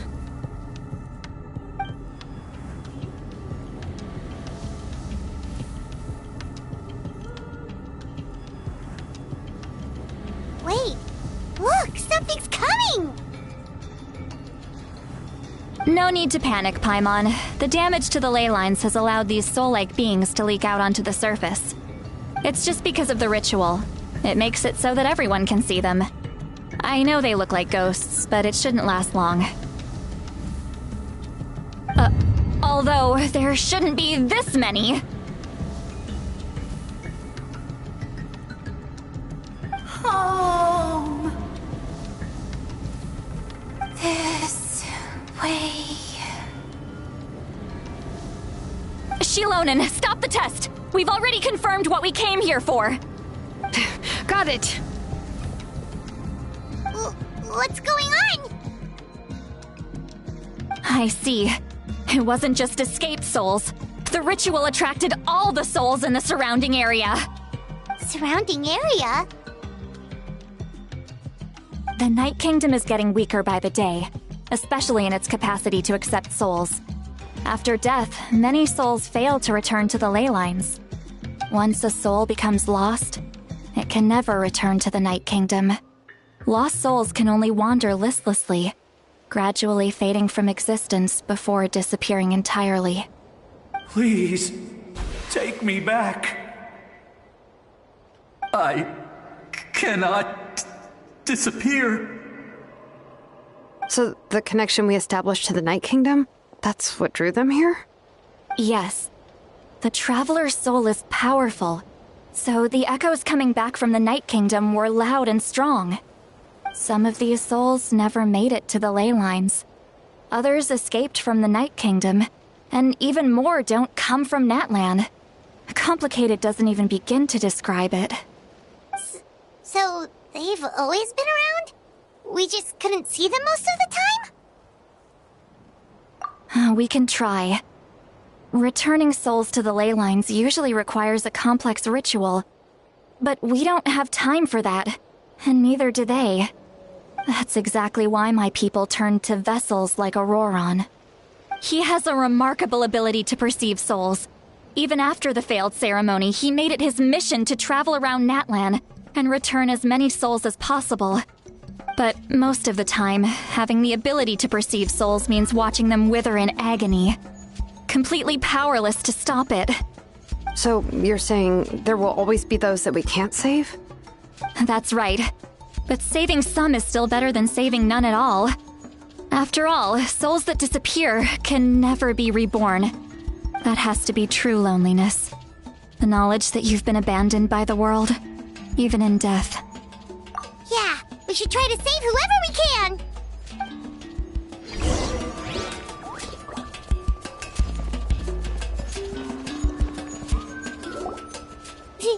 Vichama, is that you?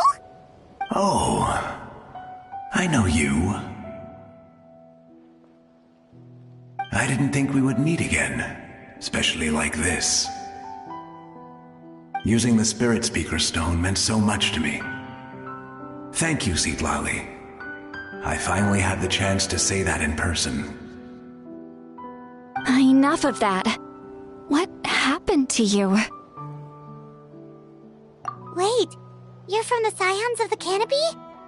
During the battle, your tribe was... It's okay. The battle finally gave me the chance to fulfill my dream. Back then, I missed my chance at the Night Warden Wars. I wasn't about to let that happen twice. I scouted the location and direction of the attacks, so I could tell Chief Wyna the safest way to evacuate. Those with grappling hooks escaped through the air. Everyone else banded together on the ground to break through the front. But people needed information, so I stayed behind until the very end. Oh, you're a true hero. Thank you, but that's not why I did it. I did it for the future of my tribe and the future of Natlan. The battle gave me back my sense of purpose. That's all I wanted.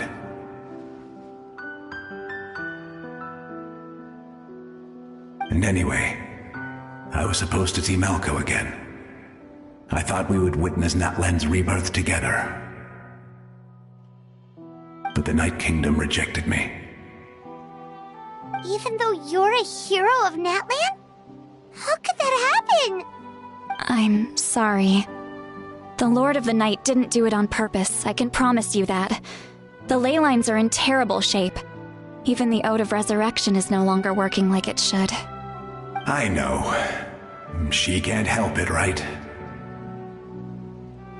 I get it.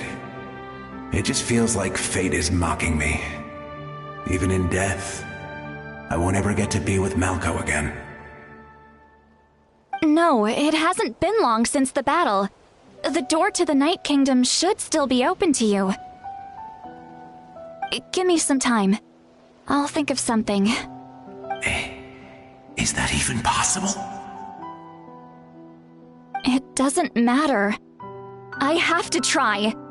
A hero of Natlan deserves a better fate than this.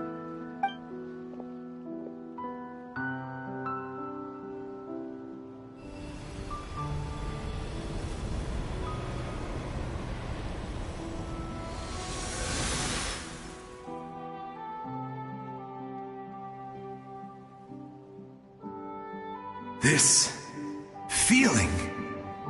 Is this the Night Kingdom? Looks like this method worked on you. Thank you. Thank you so much. People don't always have the nicest things to say about you, but shows what they know. That's a given. I hope you come back to us soon, v5.3. If I may, what about the others? Can you save them too? We're sorry.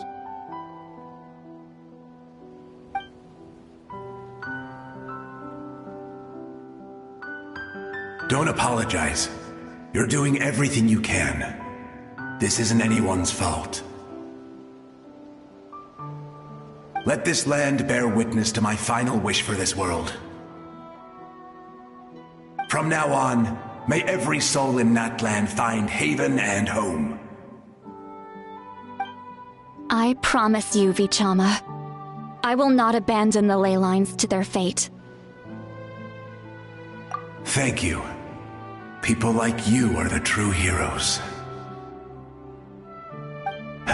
Goodbye.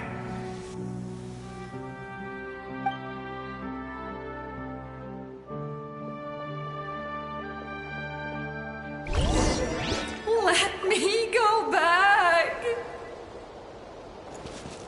Please, my child is waiting for me. I'm sorry. Too much time has passed. There's nothing I can do. Nothing you can do? Oh, is this the punishment I deserve?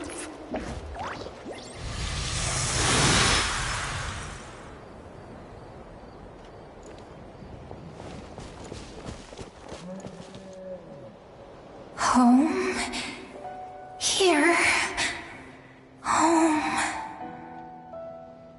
She's one of the souls that overflowed from the Night Kingdom. She can no longer go back there. Home. Home. We're sorry. If there was anything we could do... Home.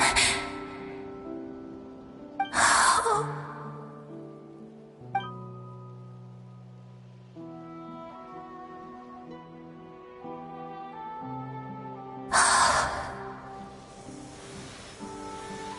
She's at her limit. Just getting here has taken all her strength.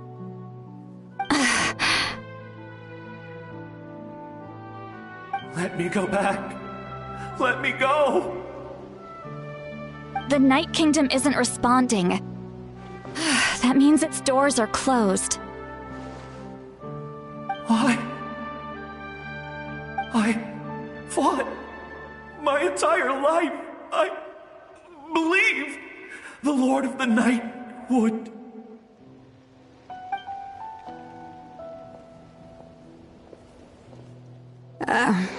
I'm sorry. The ley lines are overwhelmed, and the Lord of the Night has no strength left. Why? Me? Who am I? Does it even matter who I am? Of course you matter! Wait!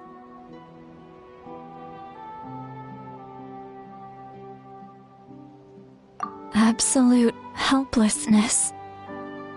That's what he felt in his final moments. I could sense it. I'm sorry.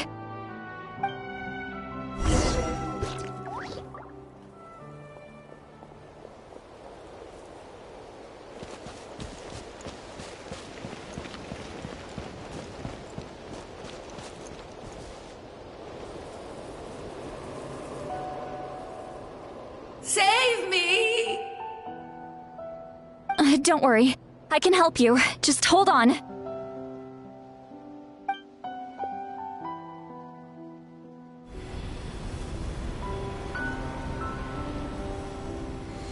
The Night Kingdom.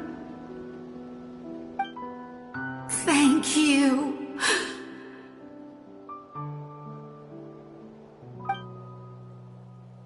Oh, you must be from the Masters of the Night Wind. Would you tell me your name, kind soul? Citlali. Citlali. What a beautiful name. Dazzling, just like the stars in the sky.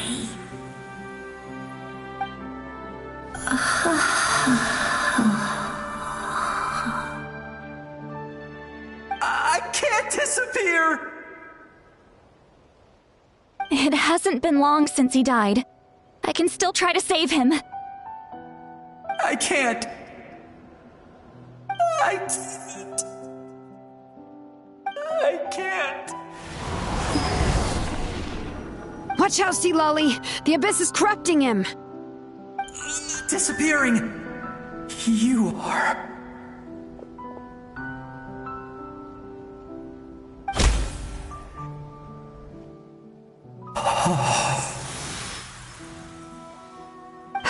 I'm sorry.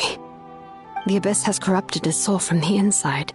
Even if we could send him back to the Night Kingdom, it would only make the situation worse. I know. If we were just a little quicker, we could have stripped away its power.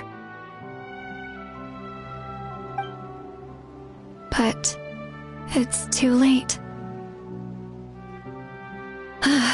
Let's go check on the others.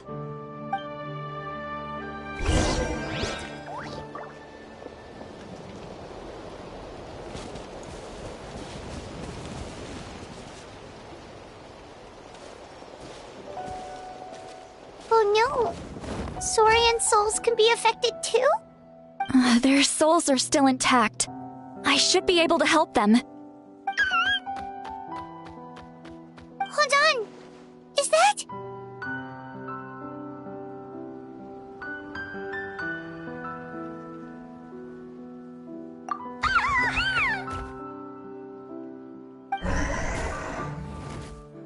That's right. I recognize him, and the two souls next to him should be his grandparents. Kachina told me about what happened. Well, it all makes sense now. Io could barely sleep or eat because he sensed the presence of his grandparents. That must be why he looks so happy right now. They're finally reunited.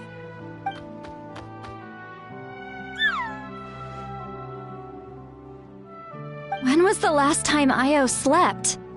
From what Kachina said, it's been a while. He hasn't been doing so hot lately. Now that he's seen his grandparents again, he looks completely at ease. Kachina's taken me to meet Io before. He's always been such an energetic little saurian. If he didn't want to sleep, even his parents couldn't make him. But whenever his grandparents started to sing to him, he would fall asleep in no time. I think it's a song from when Io's father was a baby, or even before then. That's amazing! Io was so restless earlier, and now he's completely calm!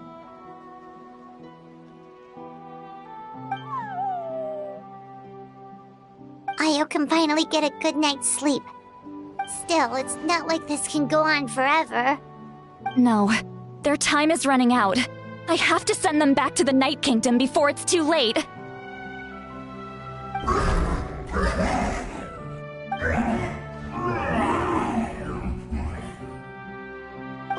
What's wrong with them?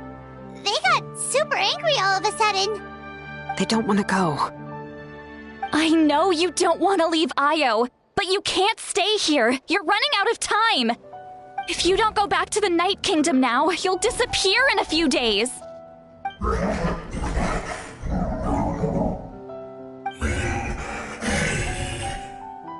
They've made their position clear.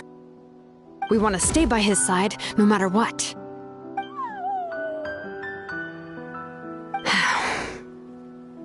We should respect their decision. I don't want to leave them to that fate. But if this is what they want, then I can't separate them. What fate? You mean like the other lost souls?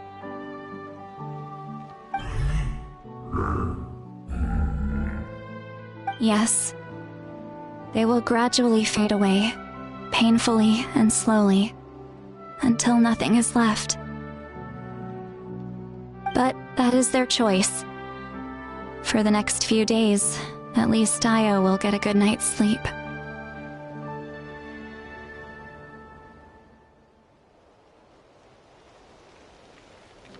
That's the only way to prevent more souls from suffering the same fate. Once all traces of abyssal power are removed from the Night Kingdom, the Pyro Archon will restore the ley lines. That's the final step of our plan.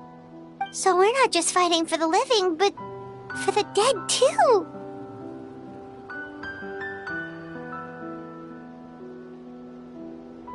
What dream? Oh yeah! You said the captain had a bunch of these kinds of souls with him. Maybe they're looking for a home too. But it's impossible for Conrians to enter the Night Kingdom, right? Although it wouldn't be the first time the captain tried to do the impossible.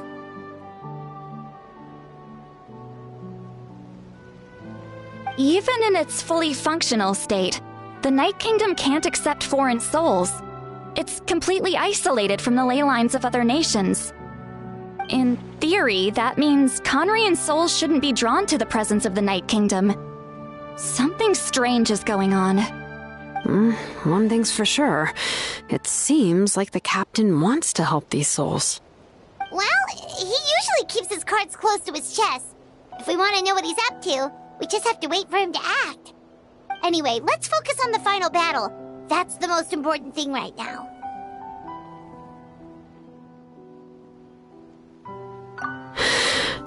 I will. Good or bad, happy or cruel, we always have to face the truth. Reality doesn't change just because we choose not to face it. I just wish I could have done more. So many souls, and I could barely help. I'm so sorry. Hey, don't apologize. None of this was your fault. I guess you're right. If we want to end this, we have to tackle the root of the problem. The ley lines. It's just another reason why this battle is so important. Traveler, before you set off, remember to give your ancient name to the Pyro Archon. She will introduce it to our people and explain its meaning. And then, the rest is up to you. And don't forget, we're all cheering for you!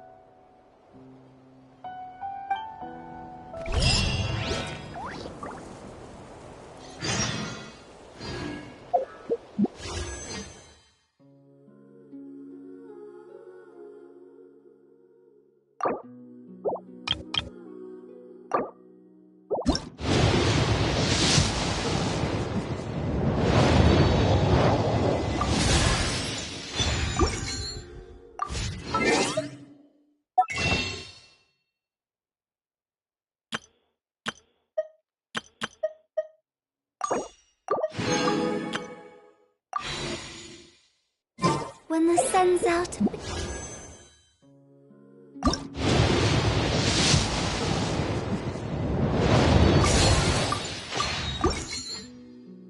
In sunlight, but when the moon's out, bathe in sunlight.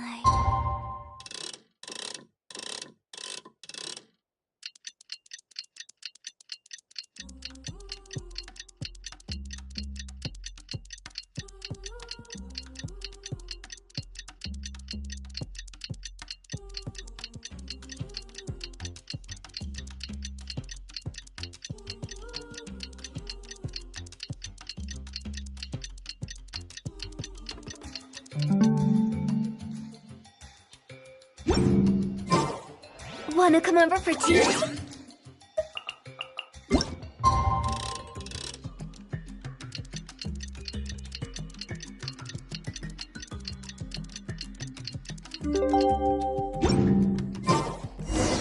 The day of the final.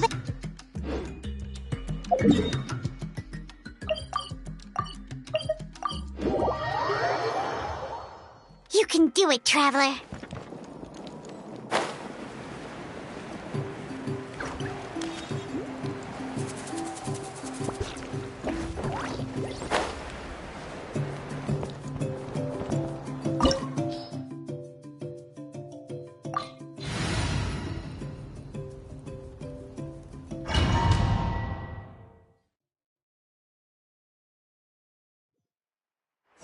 The Pyro Archon is waiting for you inside. The sacred flame is even brighter than usual.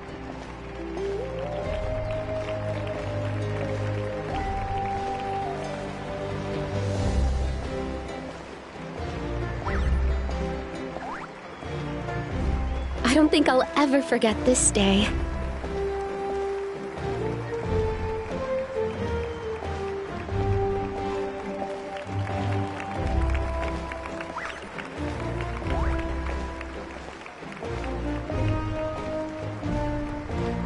On behalf of all who never lived to see this moment.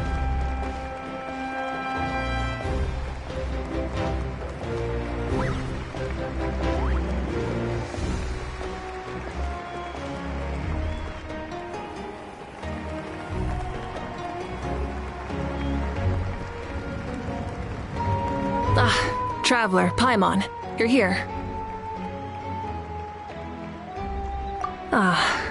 Judging by the confident look on your face, I assume your ancient name is complete? Yep, it's good to go. Shilonen specifically reminded us to show it to you.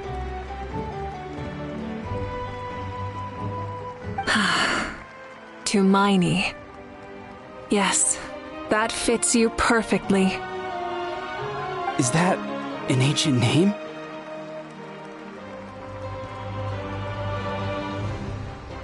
I heard this is the first time we forged an ancient name for an Outlander. Seems like it was a success. What's engraved on it? Looks like my people are just as curious about this name.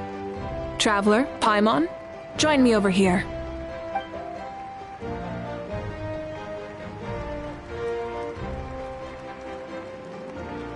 As you can see, I am holding the Traveler's ancient name. With this name, the Wyab entrust to her a monumental task, and this land binds us as kin. Tumaini. That is her name. Like starlight amid the darkness, flames amid the cold, it means hope. Tumaini. Hope. After all these endless years of fighting, we finally found it, haven't we? Ever since the invasion of the Abyss and the decline of the ley lines, the Ode of Resurrection has protected us for thousands of years. For generations we have lived on this land, following in the footsteps of our forebears, taking their place on the front lines. We all carry that struggle with us, and now, thanks to your efforts, the end is in sight. We have a chance to defeat the Abyss once and for all. This glory is one we share.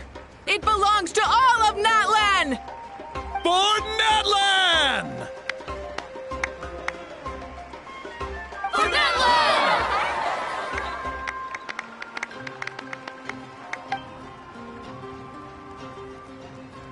Our suffering will not soon be forgotten, but there will come a day when we can proudly declare to our progeny that this war is won. For our fallen heroes, our lifelong comrades, and all who forge the path ahead through trial and tribulation. For our homeland,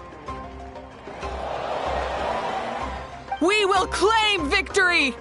In that land, no one fights alone! No one fights alone! To battle!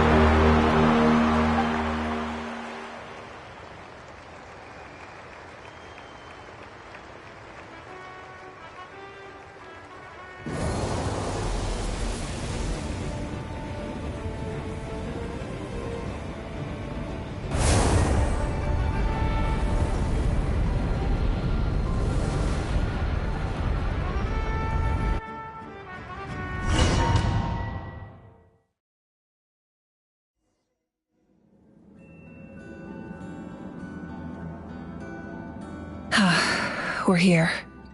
I'm sure you're familiar with the site of the Night Kingdom by now. The corrosion here is relatively mild, so this is our last pit stop. Once we set off, we must destroy our final enemy as soon as possible. Otherwise, no amount of resistance to abyssal corrosion will save us from contamination. So there's no turning back after this, huh?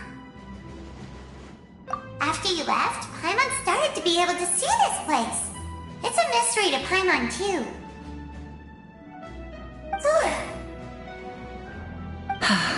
The sacred flame is connecting us. The moment it sent us here, it made sure your consciousness could reach us. But still, you can go no further. The Abyss also has the power to corrupt the mind, so once we venture deeper, it must be alone. But, while we're still here, I believe some of your friends may wish to say a few words. True, but there's time enough to say goodbye. Come find me when you're ready to set off. I'll explain the next step of the plan.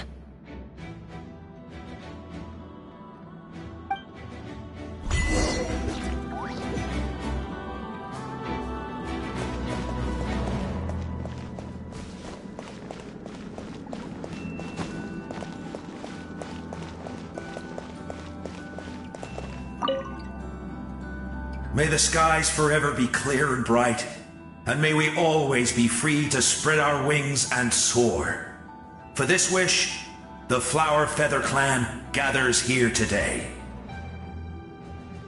War is a heavy burden, and still, we never stopped moving forward.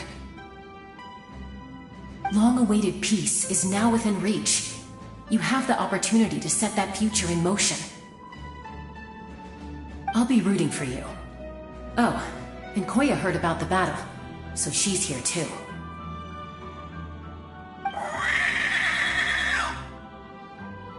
We both had to make a difficult choice about family. But after our adventure together, we finally let go of our differences, and she came to understand my attachment to human society. Within the tribe, I found new sources of love and happiness. Koya told me she would do anything to protect that. And I would do the same for her. The same goes for my human family, Koichi's father and mother.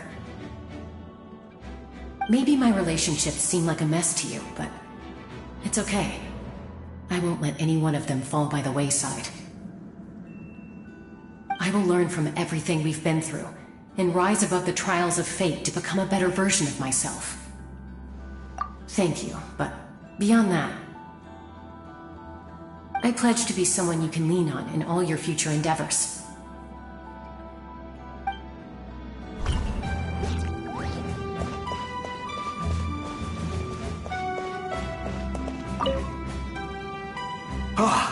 A revelation came to me in a dream, and I shared it with my tribe.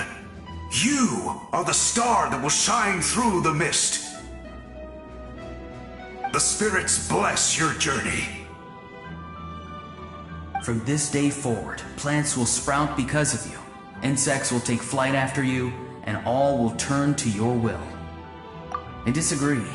The land of Natlan nurtures life, but the Abyss knows only destruction. Natlan is also a land of memories and legends. I live longer than humans, and in all that time, I've learned what life and death mean to people. The dead draw solace from the living, and the living push forward in honor of the dead. In life and death, we all leave marks on this world.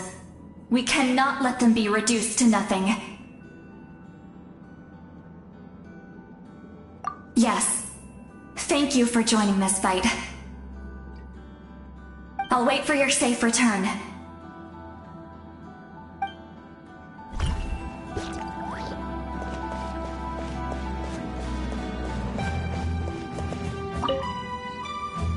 At the end of the earth lies the primal flame. We have come from afar to offer you our land's blessing and the respect of the collective of plenty.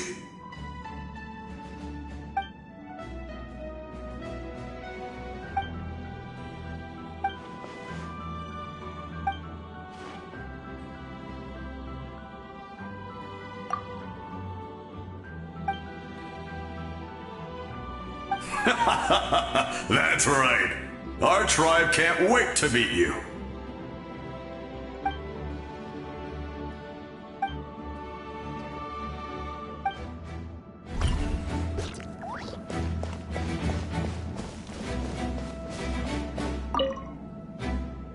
You're about to set off, right?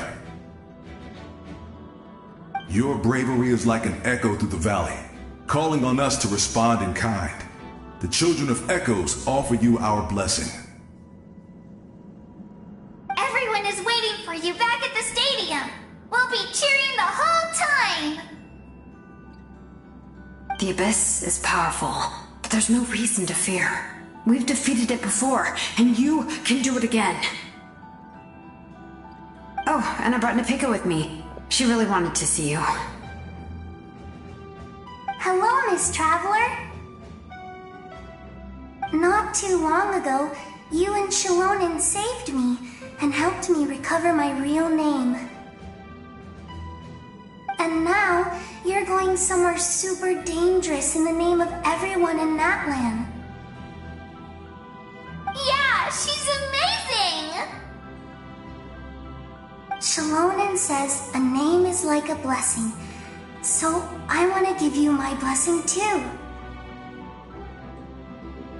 But, I don't know any fancy words, so just be safe and come visit us soon. We can celebrate your birthday next time. Then it's a promise. That's right, a promise to meet again in the future. Our tribe is always open to you. Whenever you choose to return, we'll welcome you back with a huge feast of barbecue and wine. I have no doubt that victory will be ours.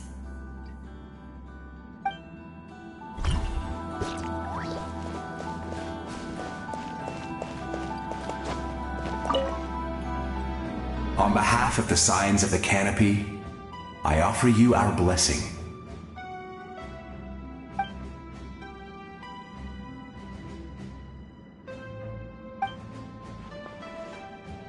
During the Turnfire Night, I once said, "May the will of Kongamato march ever on until the abyss is stamped out."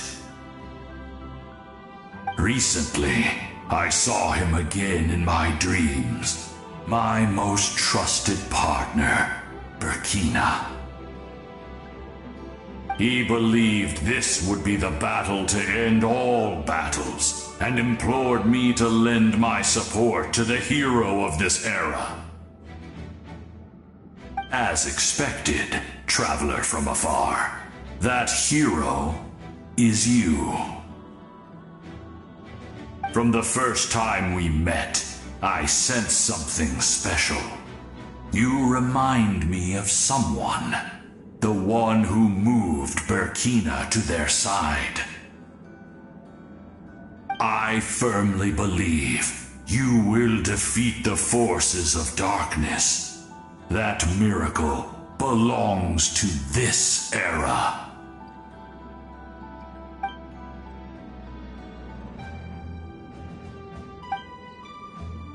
Although you are but lowly servants, you have brought us much amusement. We desire that entertainment to continue. If this is where you meet your end, it would be a great disappointment. We would get over it, of course, but if you do go die, just go without regrets.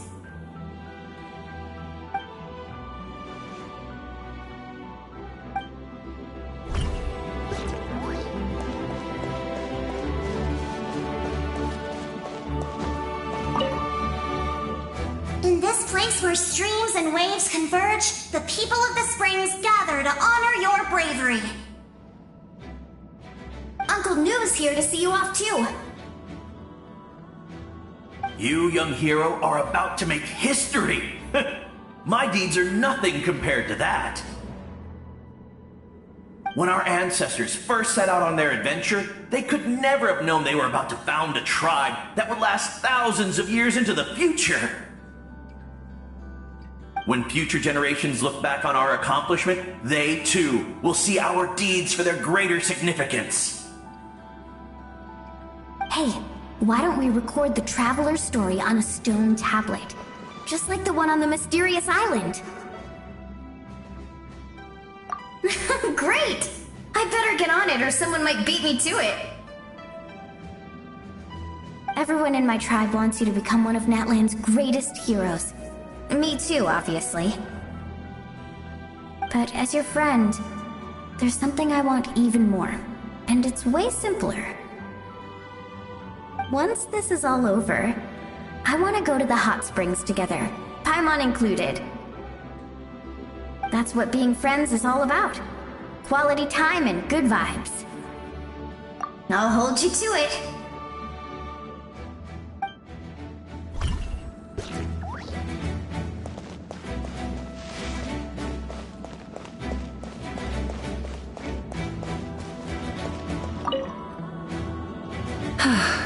Are you ready, traveler?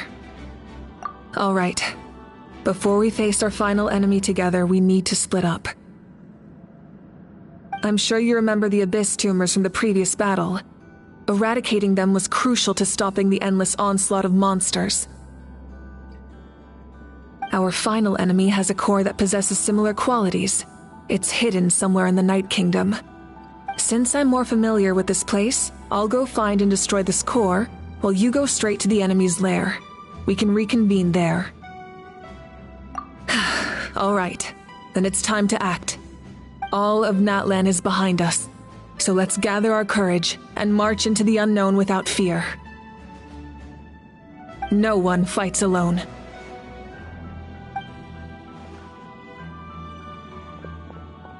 Mavuika already left, so you should get moving. Oh, and Paimon should stop distracting you. Paimon still remembers her promise. She's gonna cheer you on with all her might. Paimon's not some kid who's afraid of the dark. She's gonna be brave this time, so don't you worry. Always. You're not in this alone. We'll be with you in spirit the whole time.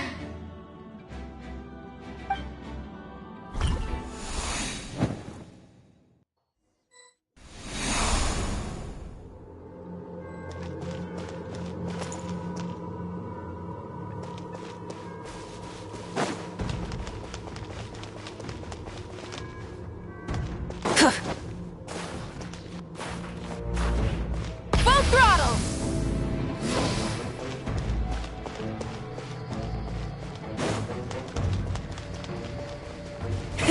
Rev the engines!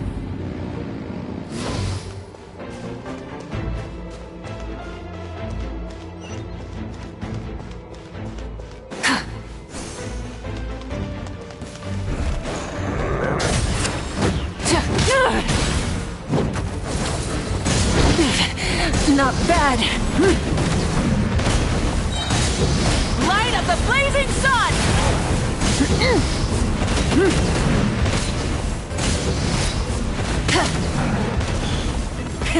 Rev the engines!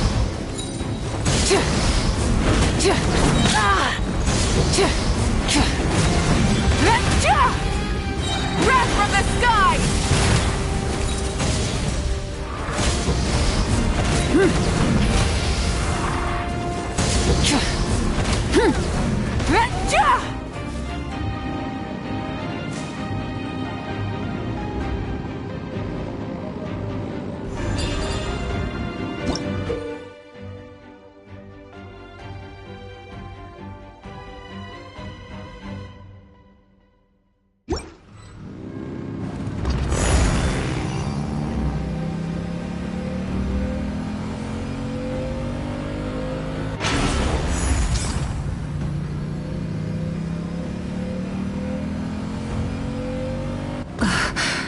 Something feels familiar.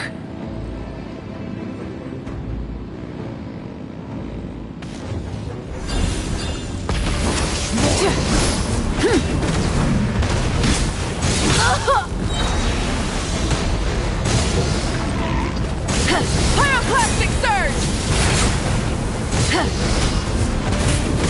Desolation! Try and stop me! Dominion!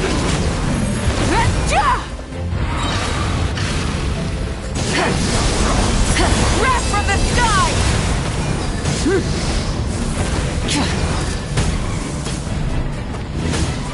Foolish mortal!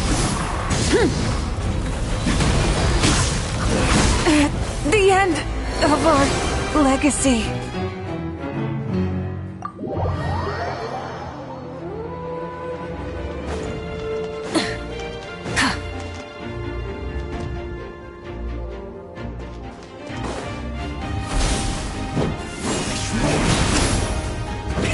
Rev the engines!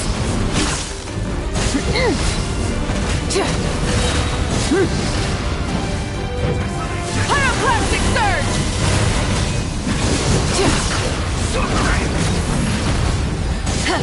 Full throttle!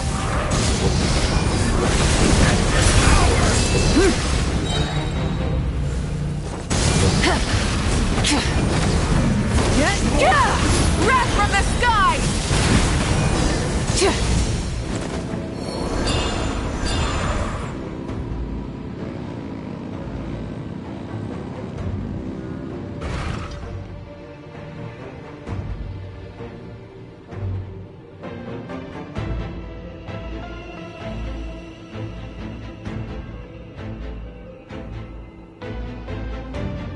Hey, sis. It's been a long time. This form is probably what I look like in your memories, right? Actually, we already met in one of your dreams, didn't we? But you never told anyone.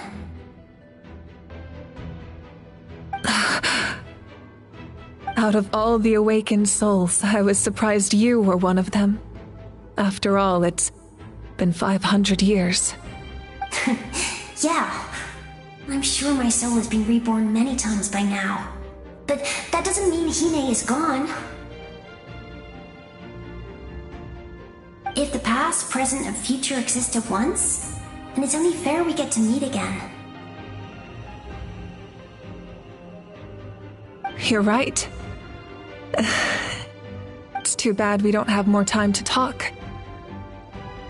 Your plan is almost at the final stage, isn't it? I knew it. When you set your mind to something, there's nothing you can't do, no matter how difficult. Oh, I really wanted to help you in this era, but an ordinary person can't transcend time. Back then, I said I'd come find you one day, but I failed time and time again.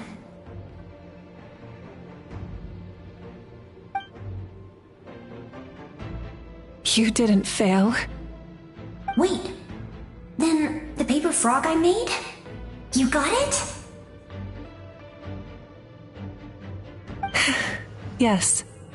And your architecture manual as well. The family you left it with got it to me in one piece. I'm so glad.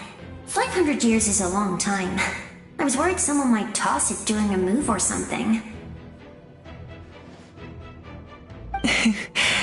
No, they never forgot their debt to you. I learned a lot about you from them. Sounds like I placed my trust in the right people. Everything I wrote, though, it's probably outdated now, isn't it? Yeah, I'd say so. Oh well. It's been a long time, and it's not like I was some innovative architect who left my mark on history. But I lived a really happy life. I dedicated my career to helping those without a home. I didn't have time for love, or for myself, but I didn't care. There are so many things in this world that deserve to come first. That's what you taught me. You never took time for yourself either, did you, sis? No, it wasn't necessary. Besides, I made my choice. And now, the end is near. Be it the enemy's end or my own. In the end, the method you used to transcend time was much more than a simple paper frog. You sent your love across time. So let me say this, Hine. I will love you. Forever and always. I know that. Mom, Dad, and I, we feel the same way about you. We're family. That will never change.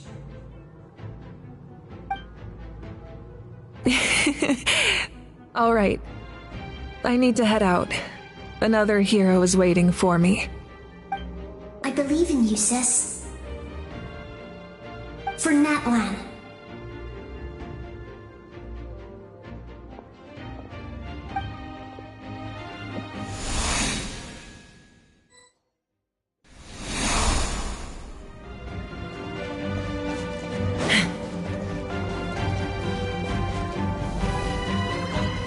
Don't worry, we're here to help. So, I call on your benevolence to heal our hero. The abyssal pylons are being protected by some kind of power. They can't be destroyed right now. Taking care of these monsters first might give us an opening. Locked on! Hold on to your hats. Not too far now.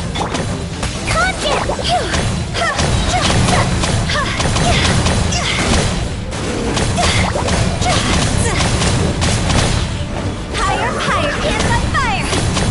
Go! You're free now!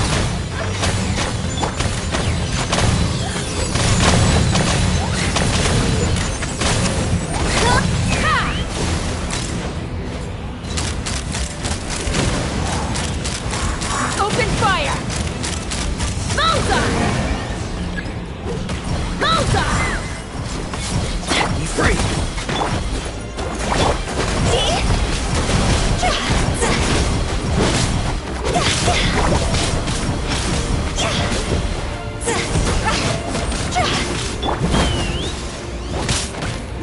Locked on! Bullseye! Coming in. Coming in. I didn't expect to see you again so soon. I didn't know I could do that. Hello, Miss Traveler. You remember Tlasoli, right? She's my mom, and well, she did a lot of bad things. I saw her in a dream, and she spent the whole time apologizing to me, but I didn't know what to say. Napika, all those people who lost their memories, they're the ones who deserve apologies, not me. Nachka told me all about what happened, and this was my advice. Even though we can't undo our mistakes, there will always be opportunities to make up for them. I had a good talk with my mom in that dream, and she agreed to lend me her power. That's how I was able to help you back there. My mom made a lot of terrible mistakes in the past, but now she's using her powers for good.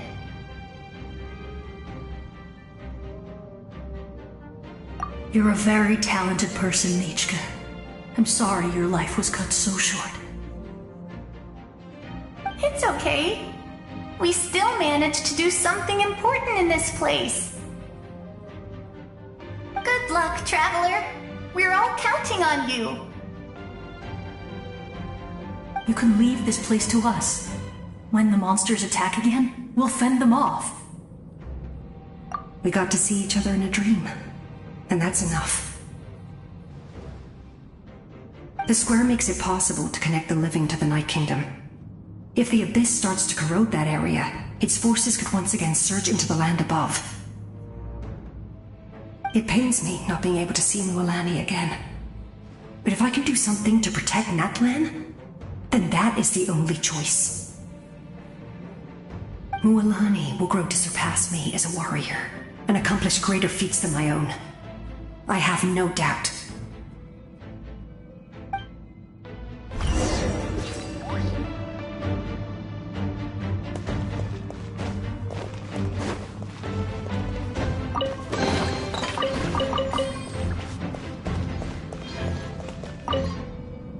We'll guard this place so that the abyssal power doesn't spread. Don't worry about us. Just keep going.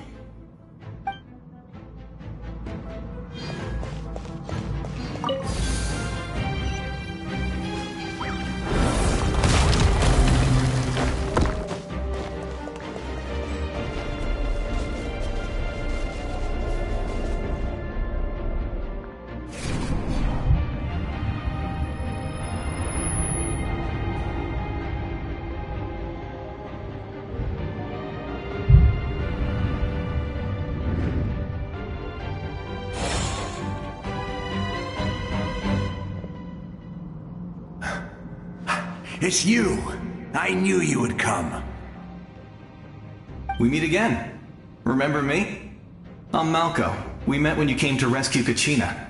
I could barely hold on to my human form back then.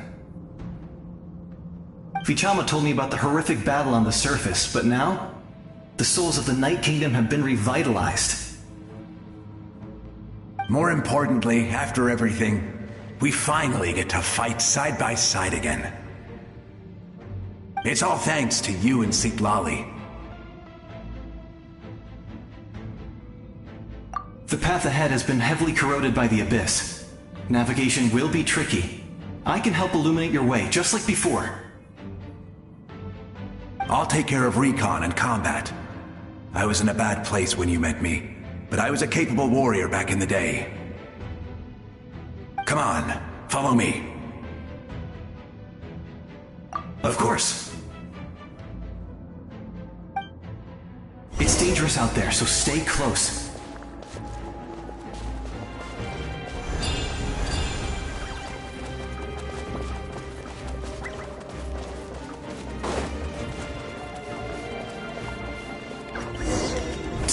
More monsters!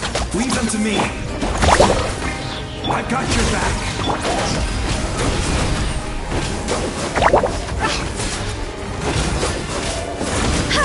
Take me up!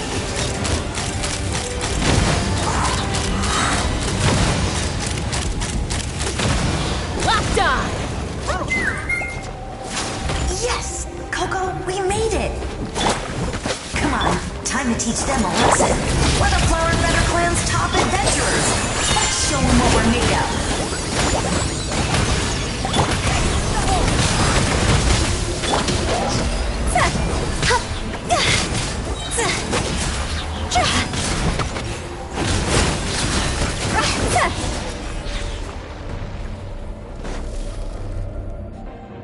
Whoa, you're as strong as ever!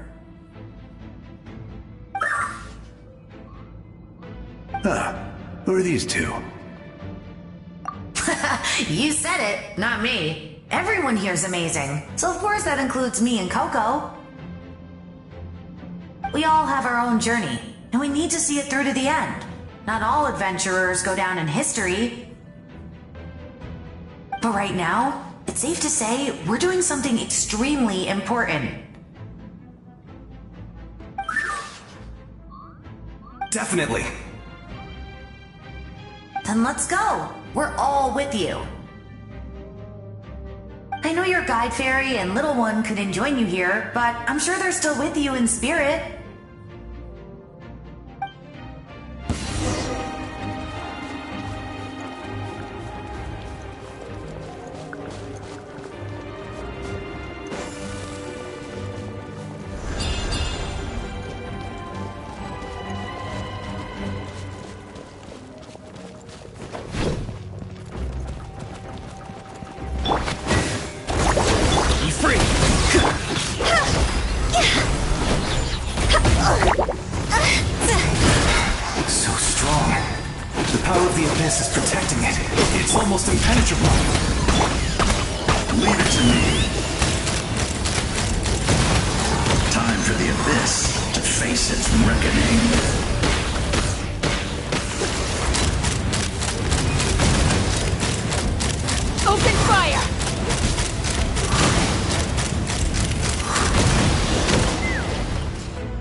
That was amazing. Judging by your clothes, you're not from Natlan, are you? I've never seen a soul like you in the Night Kingdom. But the Night Kingdom doesn't accept Outlanders, right? Yes. Although, rather than a soul, it would be more accurate to say that I'm a story created by the people of Natlan.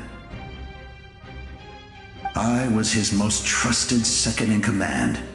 500 years ago, we fought against the Abyss together, and I sacrificed myself during battle. The shamans of the Masters of the Nightwind recorded my story on a woven scroll. Even now, many in Natlan know my name. So you're him, but also not him? That's right. What you see is the me from the story. I was remembered as a glorious hero, even though the truth is quite the opposite. It was in fragmented memories of my life that I finally began to understand the real me. Unlike my righteous and noble commander, I was obsessive and cruel, an approach I believe to be more efficient. You tried to sacrifice someone.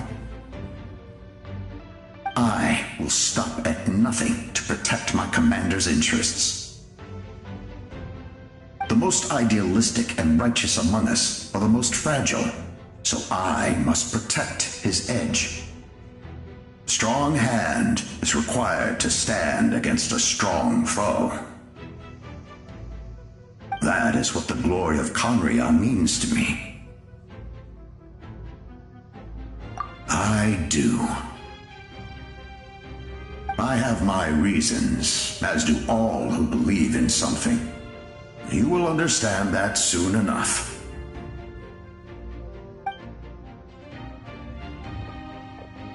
Due to the limitations of the ley lines, we can go no further. The enemy's lair is close at hand. But don't worry. All the souls of the Night Kingdom will lend you their aid. You will become the hero of a new era! Oh, you're a special one, Traveler. You proved that again just now. The light will continue to guide your way through the endless darkness. Go now, for Natlan, and for all who lost their lives to the Abyss. This time, we shall prevail, not for any single nation or faction, but for us all.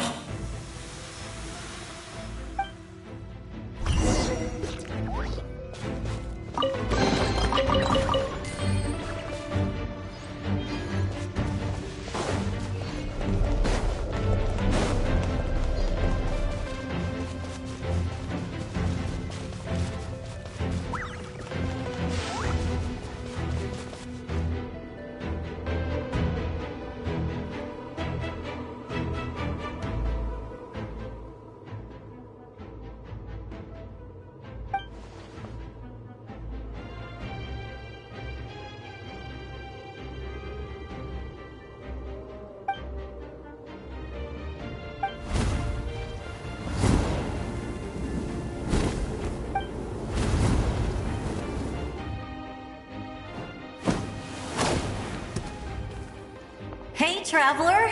It's me, Koichi. Need some help?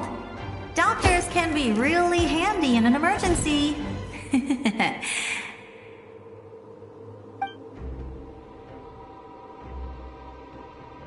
With your special powers, you should be able to make it through this place. Go now! Go! Huh? What was that? I felt shaking all of a sudden. Oh, I was wondering where she went. Well, that just means we've got even less time to waste. I never liked causing trouble, and I definitely don't want to be the one who holds up the Pyro Archon's plan. Yeah. I'm really glad she fulfilled her mission. She seemed a lot more mature than before. All those years of worrying, but better late than ever, right? Anyway, that was enough for me. I won't show up in her dreams anymore. Back to the natural order of things. Worrying is supposed to be the older sister's job. Alright, enough about that. All we can do is accept the past and continue to look forward. I would say our nation's future is looking very bright. Go now, traveler.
I embrace. I trust. I acknowledge. I welcome. I follow. I walk with. Tenoch, the one and many.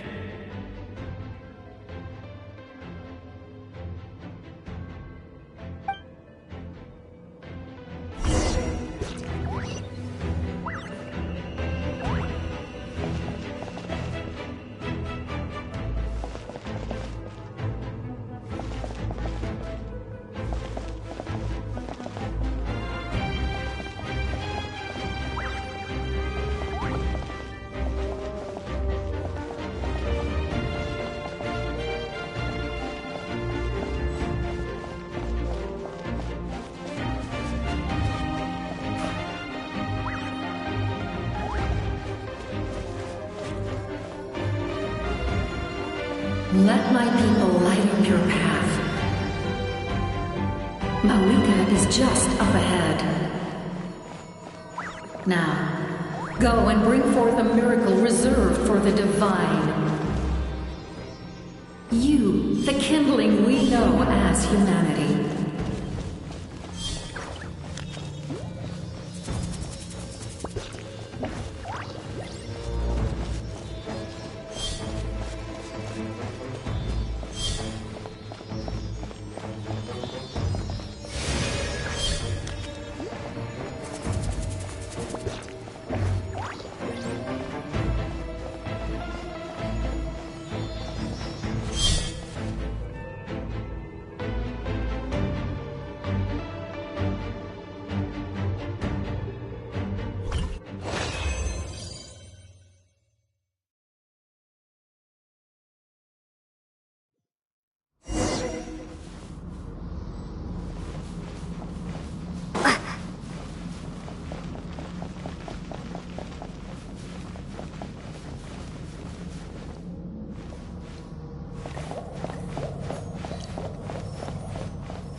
so yearn for the agony of death, then bow down to its true appearance!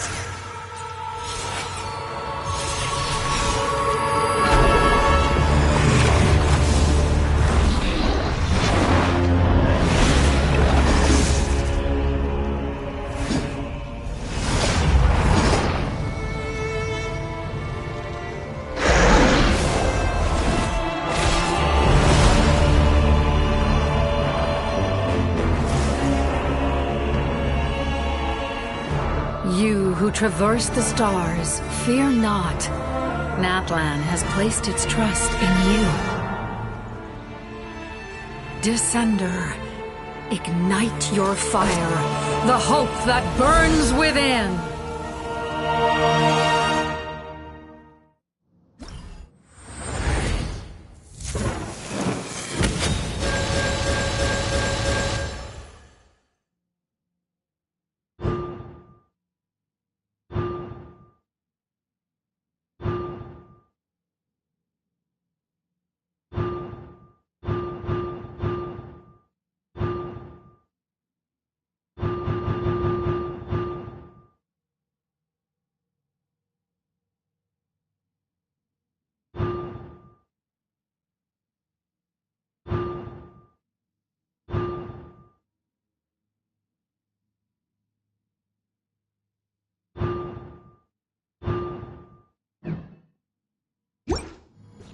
I have witnessed the light of this flame dozens of times.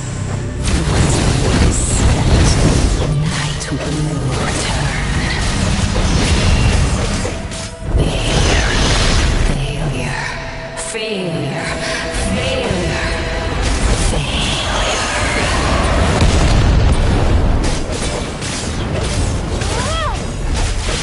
A break in Natlan's future!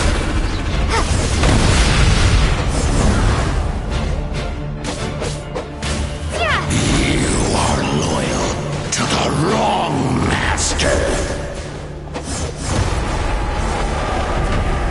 I fight on!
All will be mine to seize, devour, and destroy.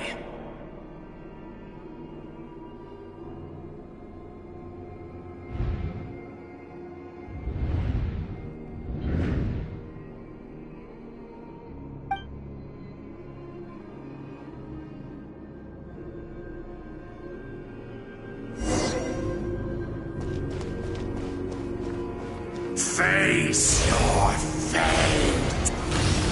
Your long journey shall end in vain. Even with borrowed celestial power, your destruction is incomplete. You march to an end you cannot change! Millennia of struggle, all in vain!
lives of the Descenders are more valuable than you can imagine. You destroyed this world's hope with your own hands! If I was fated to fail, then why do you fear?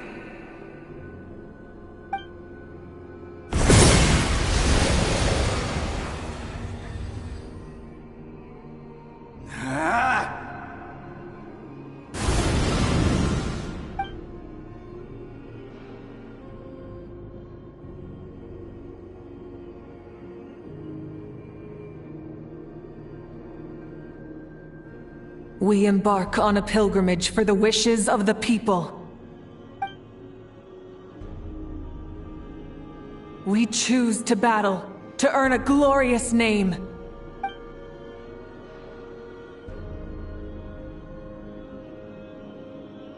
And in the end, we burn to cinders.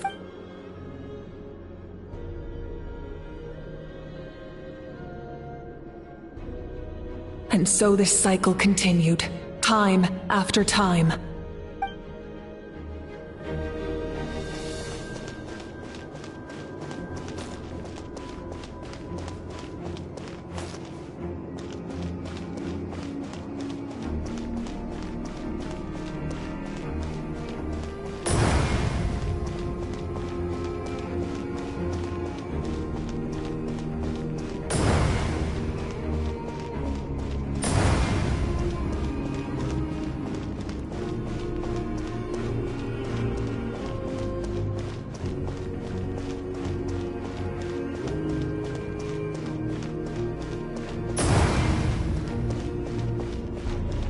My fate is to bring this journey to an end, once and for all!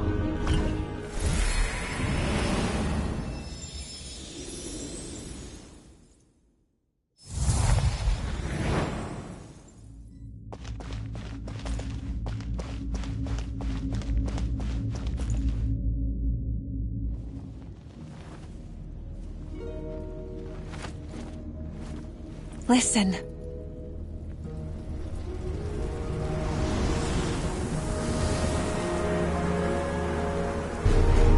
Did they lose? No, it can't be.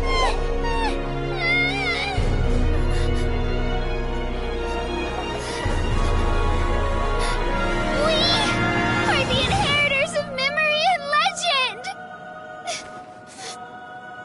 Those who grew alongside sun and wind. Those who forged our own destiny and future. That is Natlan's fire, the lifeblood of our nation!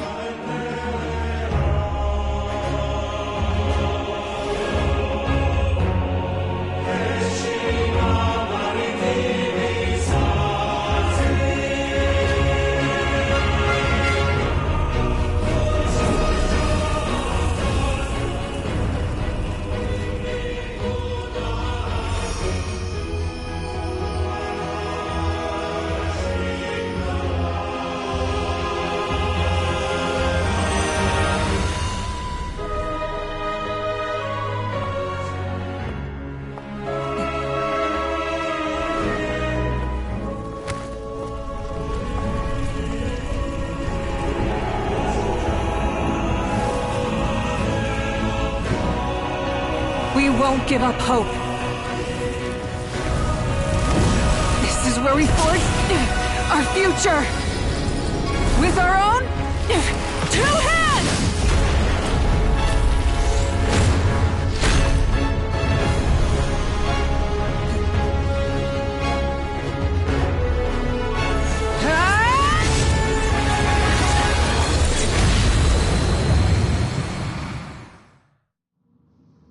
Even after one of my attacks, the blaze of hope still burned within you.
purify the totem poles.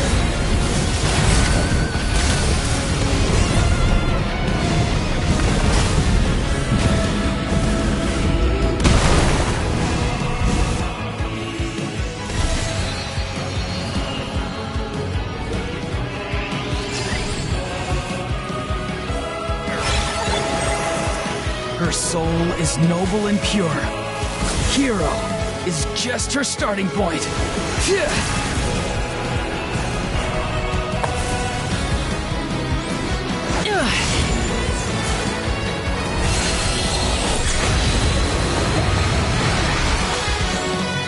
Why do you struggle when you are so weary?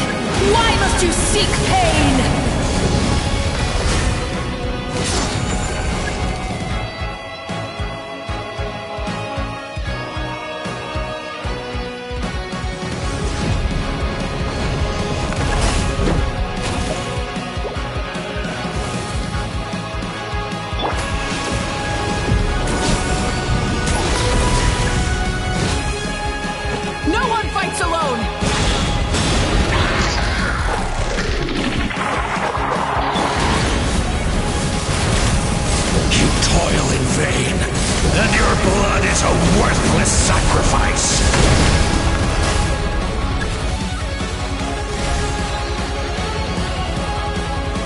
I wish to soar with her and see the world beyond the sky.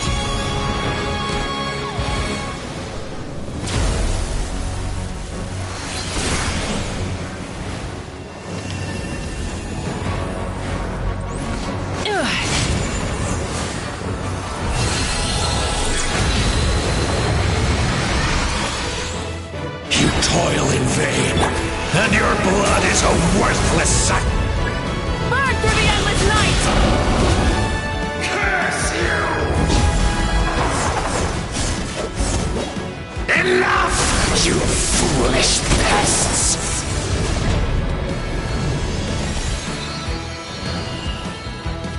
I admire her wisdom. How she always lives in the moment. Being her friend makes me so happy!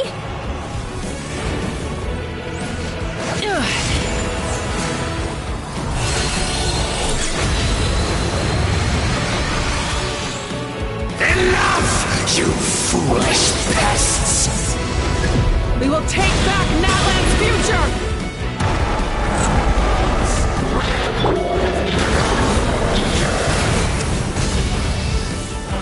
Every adventure can be stressful and scary.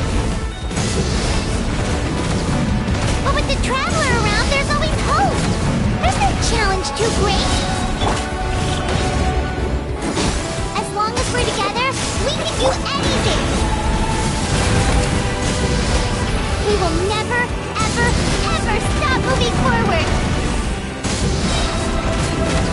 Because that's what it means to be best friends!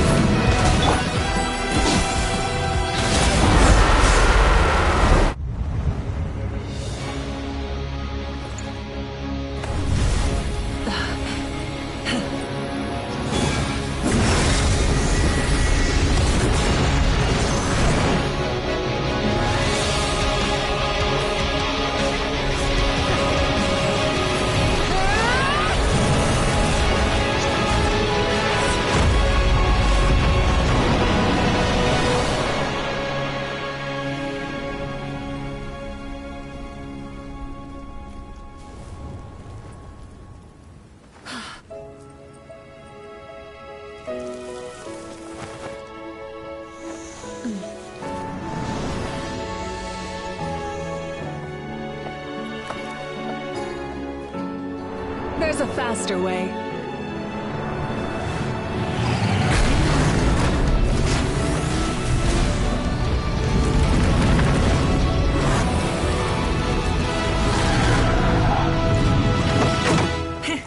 Hop on!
Unbelievable. No signs of abyssal corruption whatsoever. The same goes for the Pyro Archon. Well, in that case, just get some rest and enjoy your victory. That means there's officially nothing to worry about! You won! You actually won! Paimon knew you could do it! The Abyss is no match for you!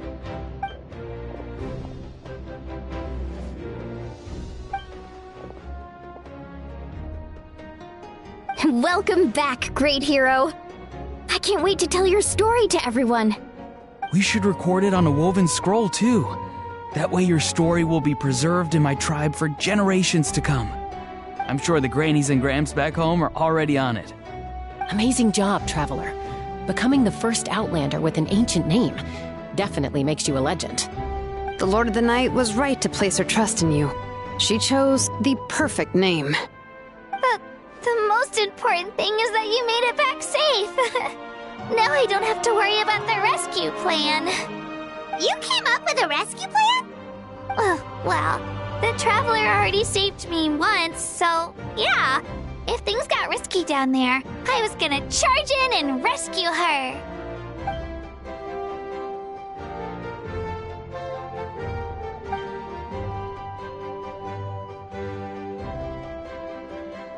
Couldn't have said it better myself.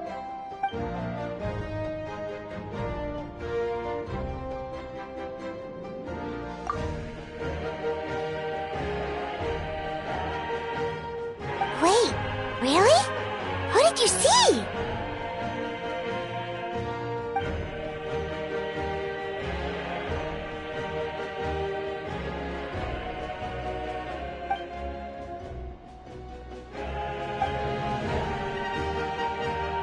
So, you heard everything we said? Those messages became part of your name during the forging process. I just didn't expect them to come in handy at such a crucial moment. Hey, what's embarrassing about that? I'll say it again right now. Being your friend makes me so happy. Good one, Koichi.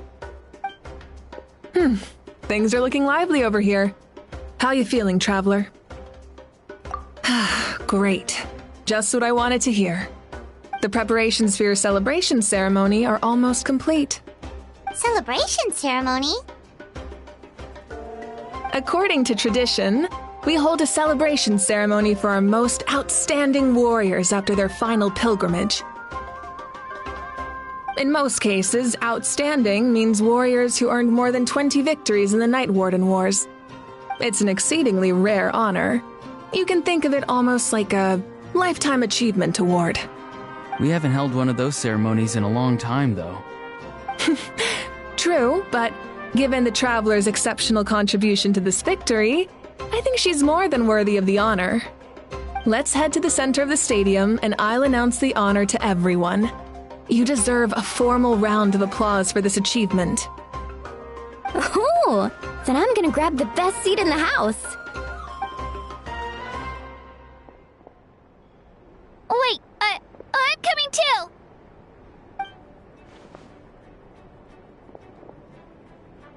Slow down, there's no rush.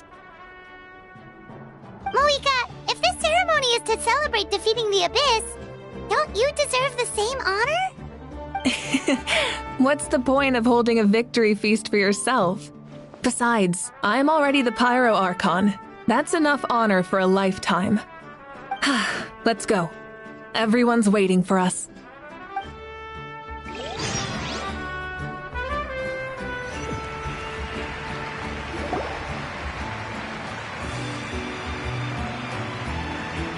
Today, Natlan's long struggle against the Abyss has met its end. Many fought for this day and gave their lives for this cause. We must not forget them or the heroic Outlander who lent us their aid. Her ancient name, Tumaini, will be immortalized in the history of Natlan. From this point on, there will be no more Night Warden Wars, and I pray the Ode of Resurrection will never again need to bring back the fallen. We fought for a singular purpose, peace. And now, It has been achieved. The funeral to commemorate the fallen will be held on a later day. In the meantime, our hero will embark on a parade of blessings. Let us send her off with a round of applause and show her the warmth and gratitude of our people. Yeah! Woohoo! All right! Go on. This is your moment. You should savor it.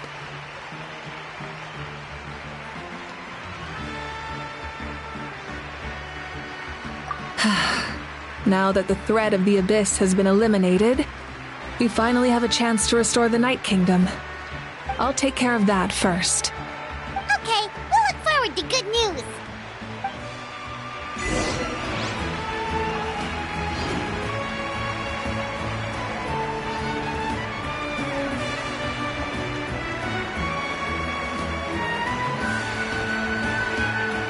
Just a moment, great hero.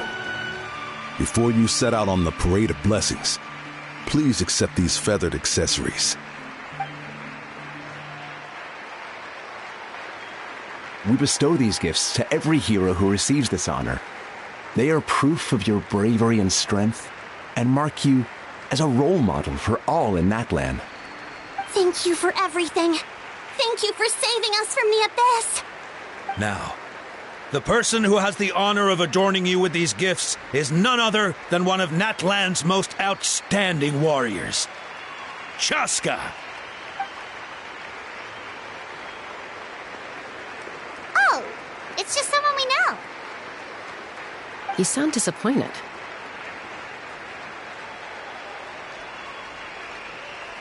Exactly! It makes this moment even more special because we're already friends. Well, both in a personal capacity and as a representative of all warriors in Natlan, I bestow upon you this blessing. May your flame forever burn, pure and bright.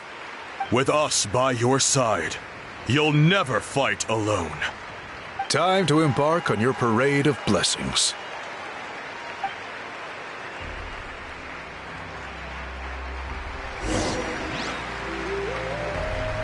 Hey, hero! We're here to guide the way!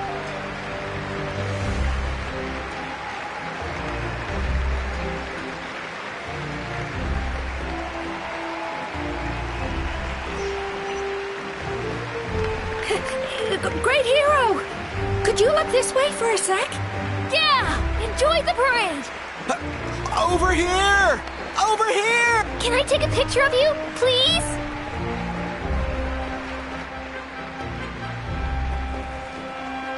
Great hero! Could I have a moment of your time?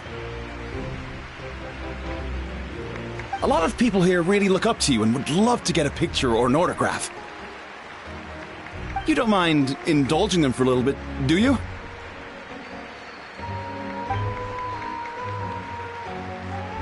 Wow, look at all the people. They must have been waiting here for a long time. That doesn't sound like too much to ask, right, Traveler?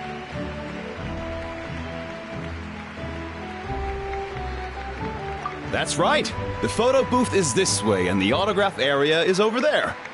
The parade of blessings will continue in that direction. So head to the next area whenever you're ready. We'll be cheering for you.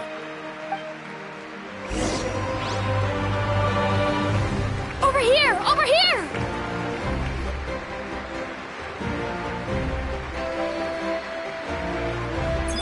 Yes, that's it.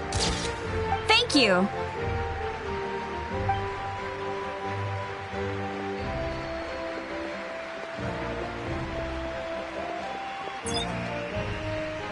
Oh, that pose is perfect.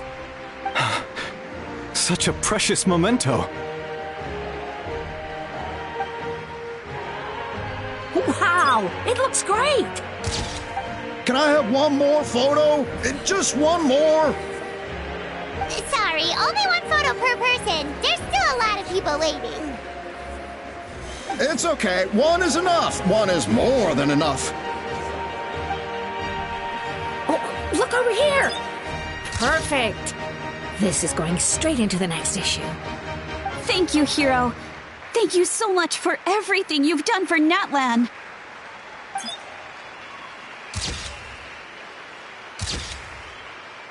All right, that's all the film. No more pictures, everyone. Huh? Aww. We can't keep our great hero here forever. Thank you for your participation and your understanding, everyone. Wow. Everyone's so enthusiastic. Paimon bet she can make a small fortune by selling photos of you to people in Natland.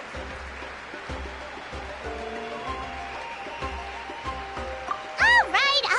It was just a joke. There's a bunch of people waiting for you here, too! Woohoo! The great hero is here. Thank you for indulging, everyone.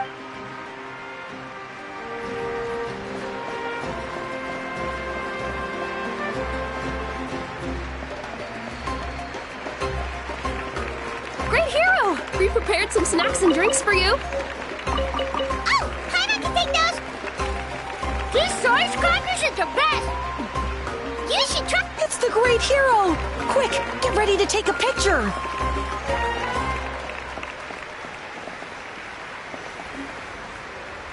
Line up, everyone. Single file, please. The hero will begin signing autographs.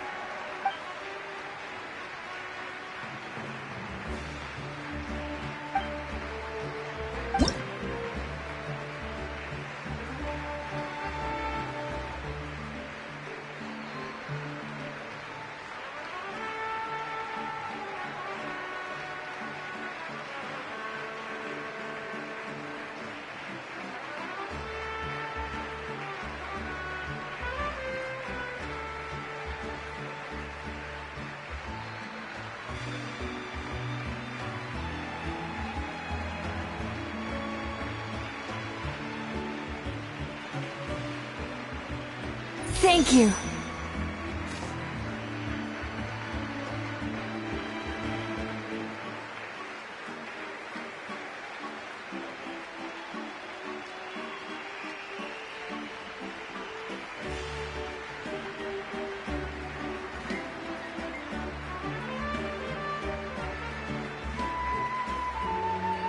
I'll treasure this for the rest of my life.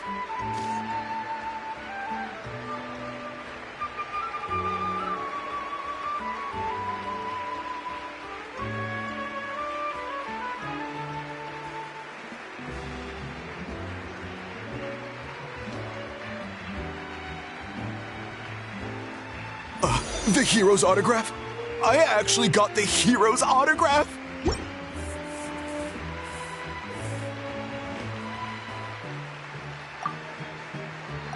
All right, last one. The great hero has a parade to finish. Thank you for taking the time to sign those autographs. We really appreciate it.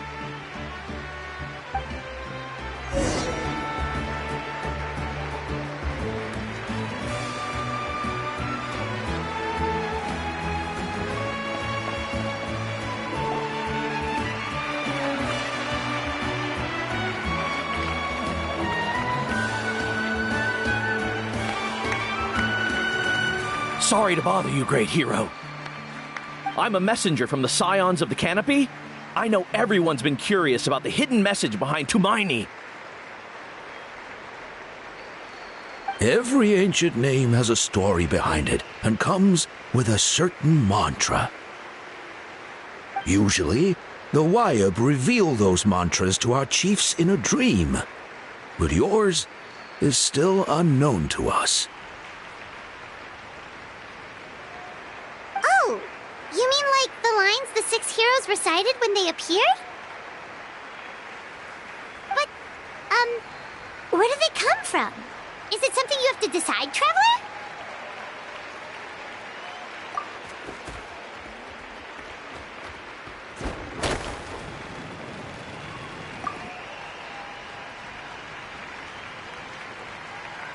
Oh! That was beautiful! I've got it all down! That's the final element of your ancient name, right? That means you've been completely accepted by Natland's ley lines! From the Lord of the Night herself? Legendary. Truly legendary. Tumaini! Tumaini! Tumaini!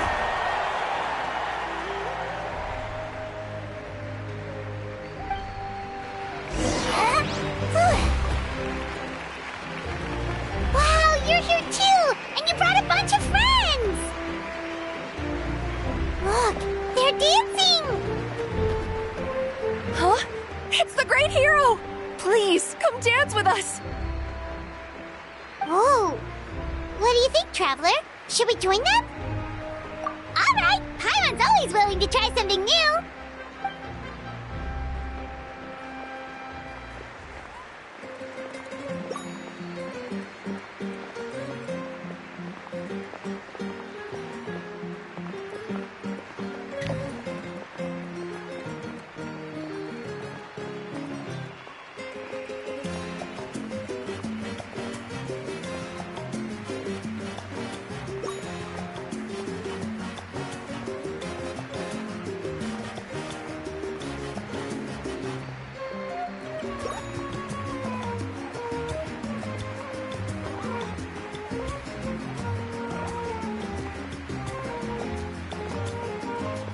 Hey, not bad! You're a natural!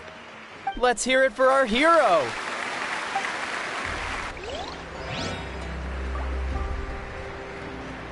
For music and for... Oh! For music and for this... Oh!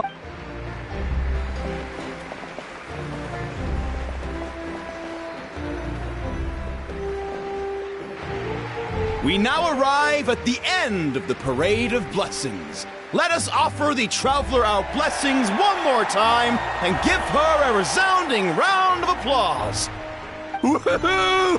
Yeah! All right! Woo!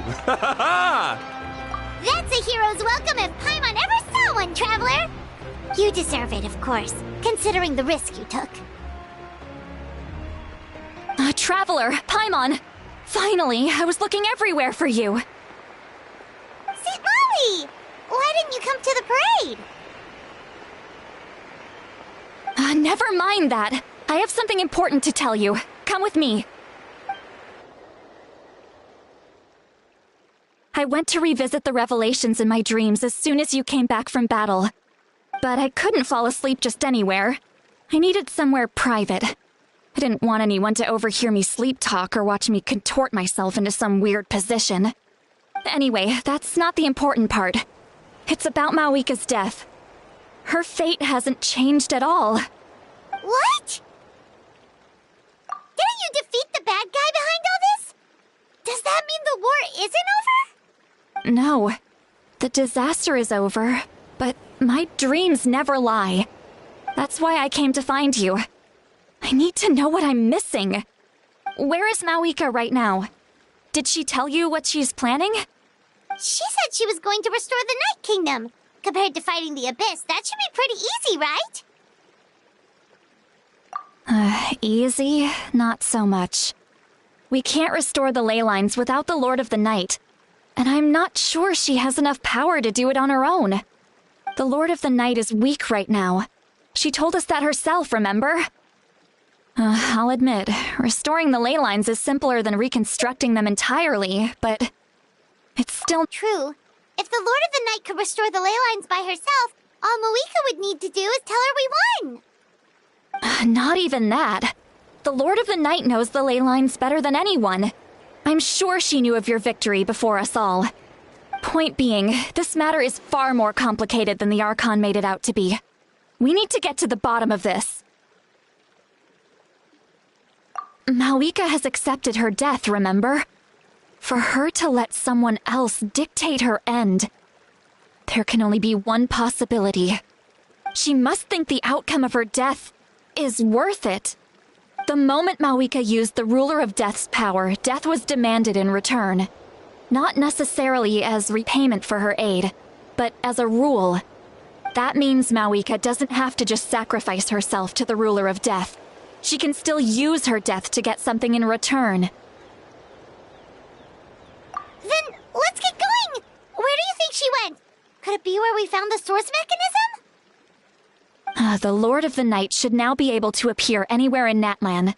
What we need to know is where the Ruler of Death can be summoned. According to the Lord of the Night, the Ruler of Death is one of the Shining Shades, an extremely elusive figure. Even woven scrolls dating back thousands of years have nearly no mentions of her.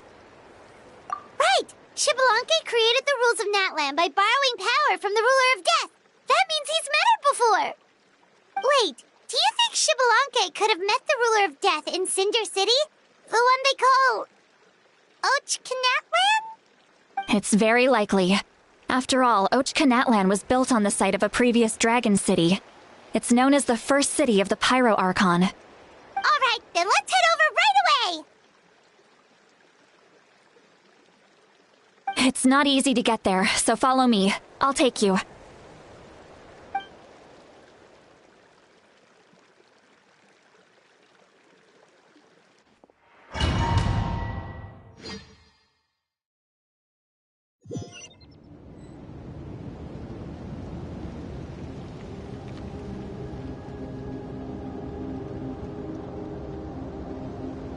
Man, this place really is hard to get to. And, Paimon wasn't the only one who saw that weird thing up there, right? All those eyes inside of it? Talk about creepy. I believe that's how the Ruler of Death keeps an eye on Teyvat.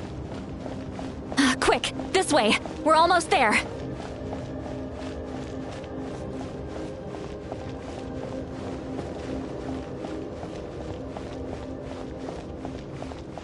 Look! It's Mavuika!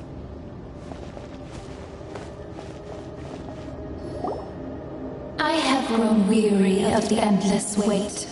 The fate of this land is of no interest to me anymore. However, you humans managed to meet the expectations of the heavenly principles. For that result, you deserve praise. Mavuika, as the price for using my power, I shall now bear witness to your death. And with you, the war that your nation has waged for more than 1,000 years shall meet its end. Mavuika! You got here sooner than I expected. What are you doing? Closing the final chapter on the plan that has consumed Natlan for 500... No. For the entirety of our history. We've eradicated the Abyss from Natlan, but its power remains in worlds beyond Teyvat. Tremendous and unyielding. Only by completely restoring the Night Kingdom can we defend against its corrosion in the long run. But the architect of the Night Kingdom is near her end. She lacks the power for such a task. And worse still, if her life force is depleted, the rules of Natlan disappear along with her. We have no need for the Ode of Resurrection right now, but it remains Natlan's strongest defense should the Abyss return one day. So, you're planning to... Yes. My plan is to once again place my life within the sacred flame. 500 years ago, I gave my life for the chance to be reborn in this era. A chance to see all my plans to completion. And now, to sustain the Lord of the Night, I will give my life once more. I respect your decision, Mavuika, but this method requires an immense sacrifice. The flames of your life force are exceedingly strong, but a life sustained by fire is one destined to die out one day. What will you do then? I've thought about that. With the Abyss out of the picture for now, the Sacred Flame's power will be consumed at a much slower rate. My life force should be able to sustain it for another 200 or 300 years. Future Pyro Archons will continue to seek new sources of fire. As long as Natlan's legacy endures, the Night Kingdom will survive, impervious to the Abyss. One Once again, you place hope in the hands of the future. But the pilgrimage can replenish the power of the sacred flame. We can give it that meaning. Why shoulder this burden by yourself? Because I want the pilgrimage to change. The pilgrimage was an essential part of our struggle against the abyss, a grand competition full of promise and glory.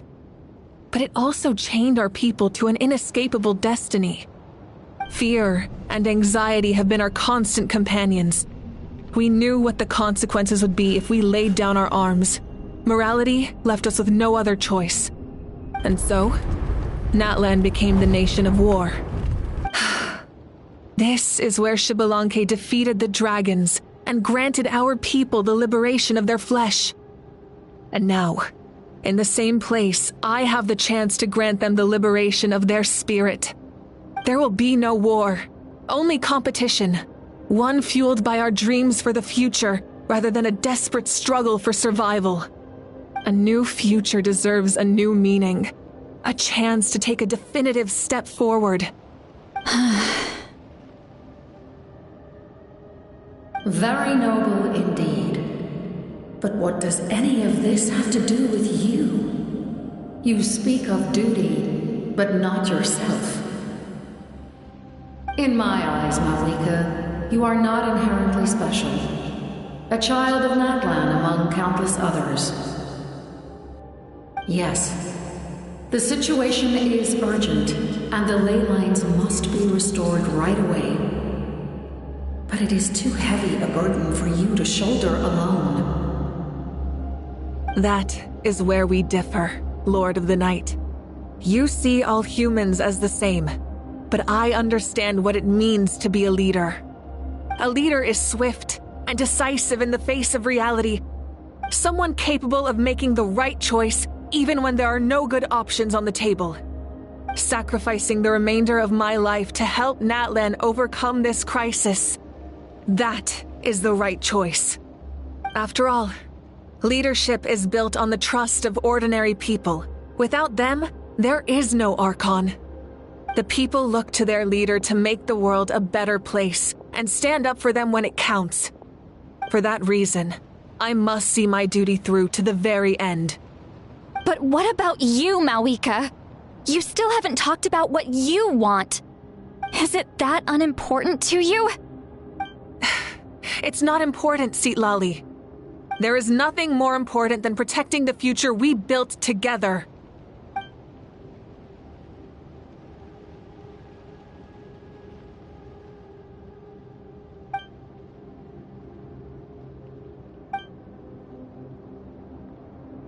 I shall accept Mavuika's sacrifice for the Lord of the Night as her death, and I will bear witness to the very end. Thus concludes the deal I made with Xbalanque several thousand years ago. Lord of the Night, you may now begin.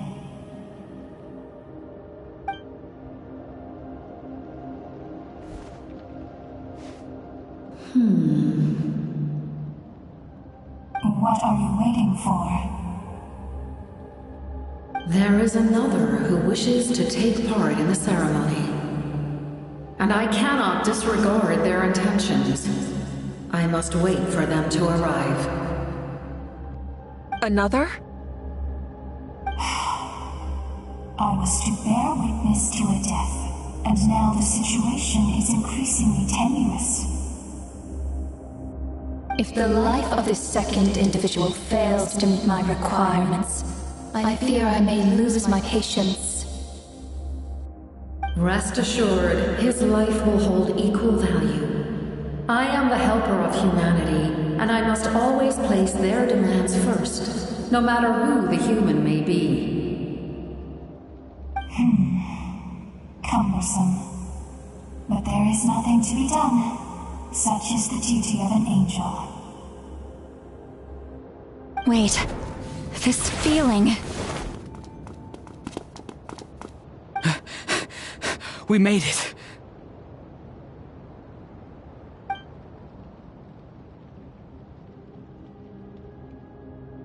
Thank you for showing me the way. The captain? The other individual you mentioned. It was him? Indeed. Like you, he carries many lofty ideals. Mavuika, I understand how you feel. And if I were an ordinary mortal, I would have no reason to stop you. But like you, I've been waiting for this day for too long, and I can offer a better solution. You created this new future, and you deserve to guide its direction. Your life should not end here. But death is the end I have been trying to reach all along. I have come this far to use my death to open the gates of the ley lines to my people. Your people? That's right. They have been with me for the past 500 years. But how? Carrying that many souls within you? There's no way you could keep your consciousness intact. Besides, you weren't affected by the source mechanism like I was. Do you still remember the voice that you heard? It came from my heart. With the help of technology from Conria, my heart was modified to convert memories and souls from the ley lines into knowledge. As a result, I became extremely sensitive to souls and developed the ability to sense their presence, much like yourself. After encountering countless lost souls during the disaster 500 years ago, I forsook the capacity for knowledge granted by the modification and used my heart as a vessel instead.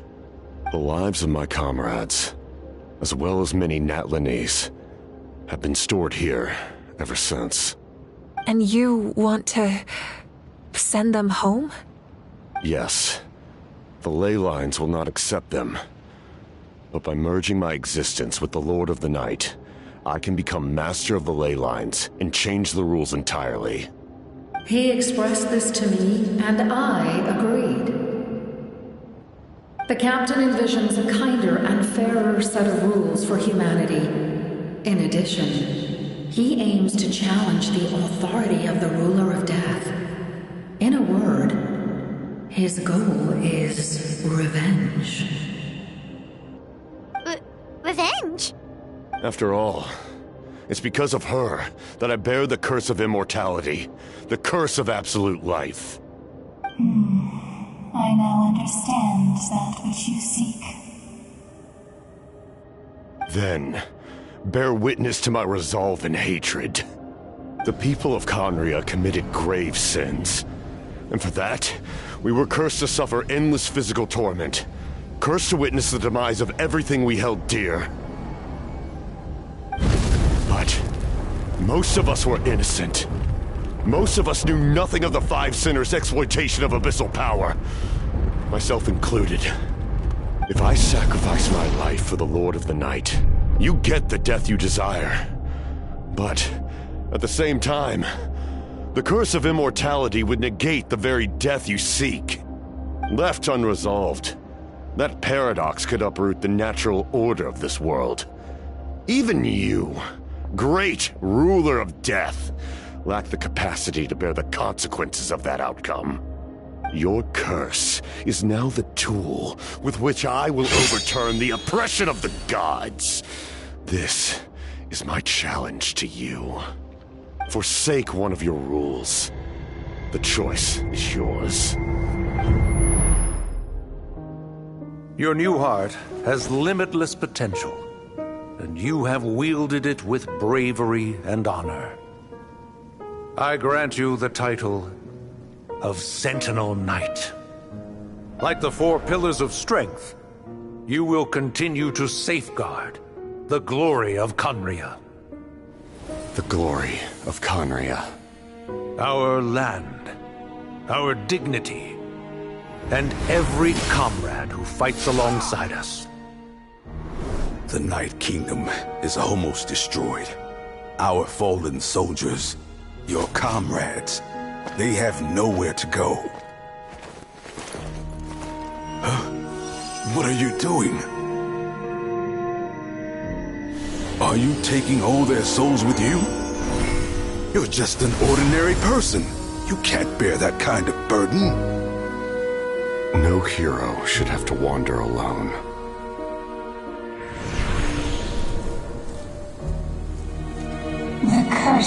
immortality. Using immortality to fight death. Using my rules against me. Make your choice. Reject your rules. Or allow me to trigger the paradox. The curse of immortality must stand. Use it to fulfill your final wish.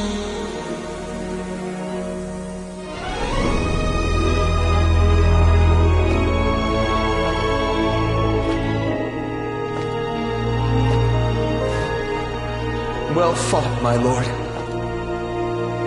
Thank you for everything.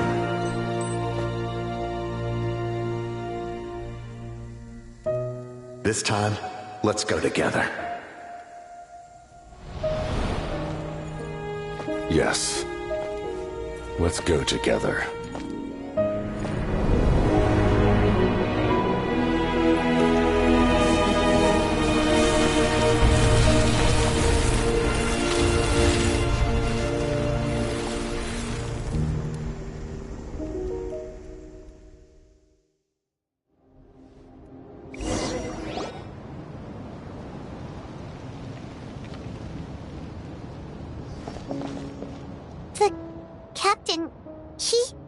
The curse of immortality still exists.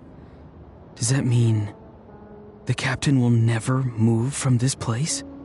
Lord of the Night, is the captain still with us? There is no need to pursue traces of him. For those cursed with immortality, release from the mortal coil is the greatest form of peace. Even so, please pass on my gratitude. His long journey has finally come to a close.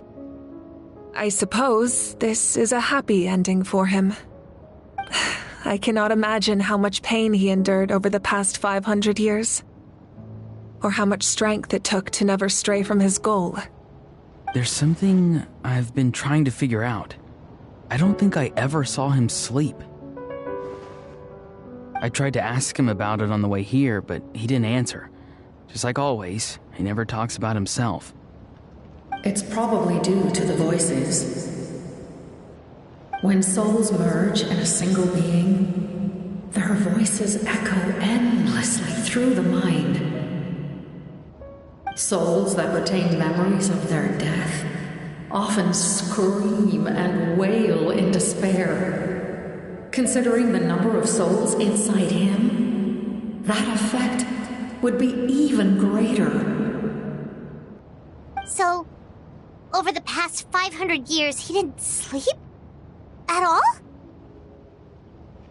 Without experiencing the curse of immortality, we will never truly know his agony.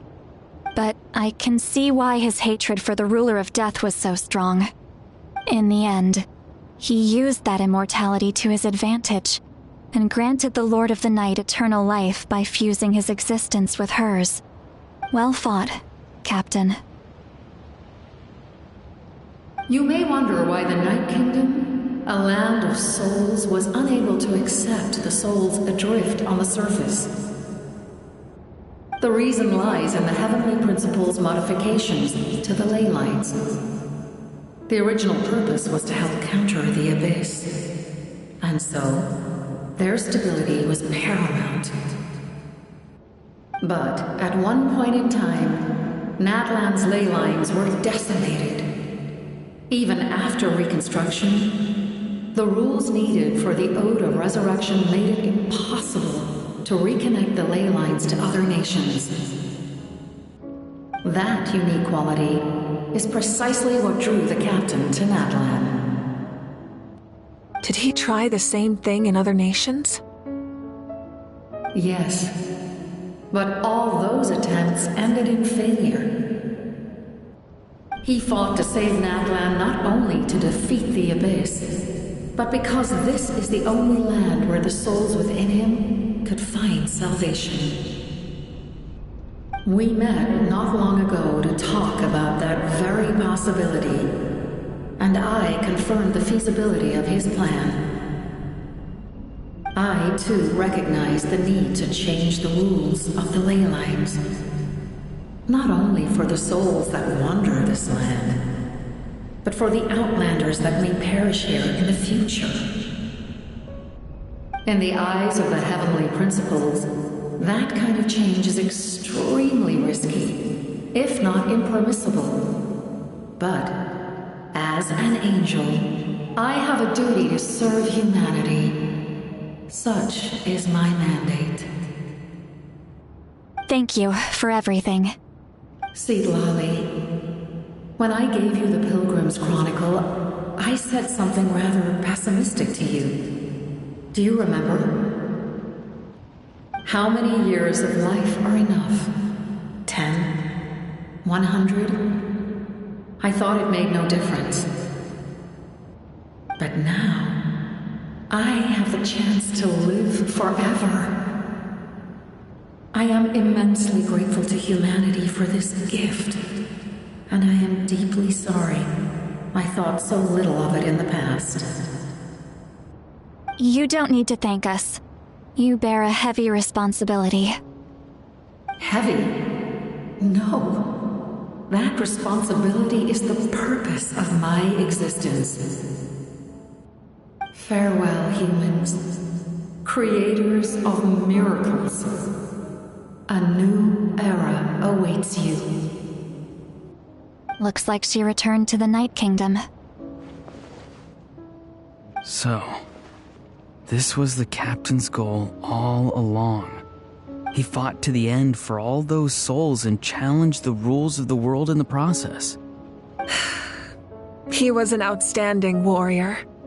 He took on a burden that was meant for me and even brought about a better outcome. It would seem I lost this duel. He was right. Natlan needs a leader to guide its future. If not a successor, then that responsibility will continue to be mine to bear. But for now, let us pay our final respects to this fallen hero.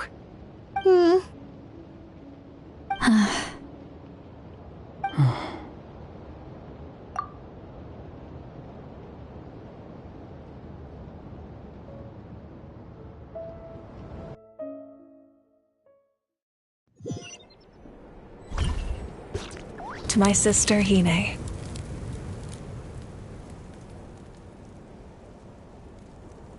I know all that remains in the Night Kingdom is your memory, but I still wanted to write a short letter to tell you about the situation after the war. After countless partings and farewells, Natlan has finally entered an era of peace. The pilgrimage is still a popular tournament, but now its only purpose is to showcase the thrill of competition, rather than select warriors for war. Our cultural legacy is not rooted in our suffering. In this era of peace, Natlan's fire will burn brighter than ever. With the restoration of the Night Kingdom, our people are now free to leave our borders, and many have set their sights on the wonders of Tibet. I'm sure many exciting and eye-opening adventures await them. And although our battle scars will fade, the stories of our heroes will never be forgotten.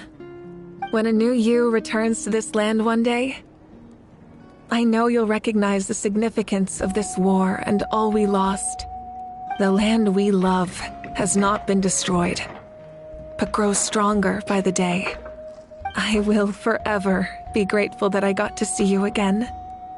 And when the flames deliver this letter to you, I hope you know how much I miss you. I actually got the chance to finish this painting. And not a moment too soon. It's time to bid farewell to all the fallen.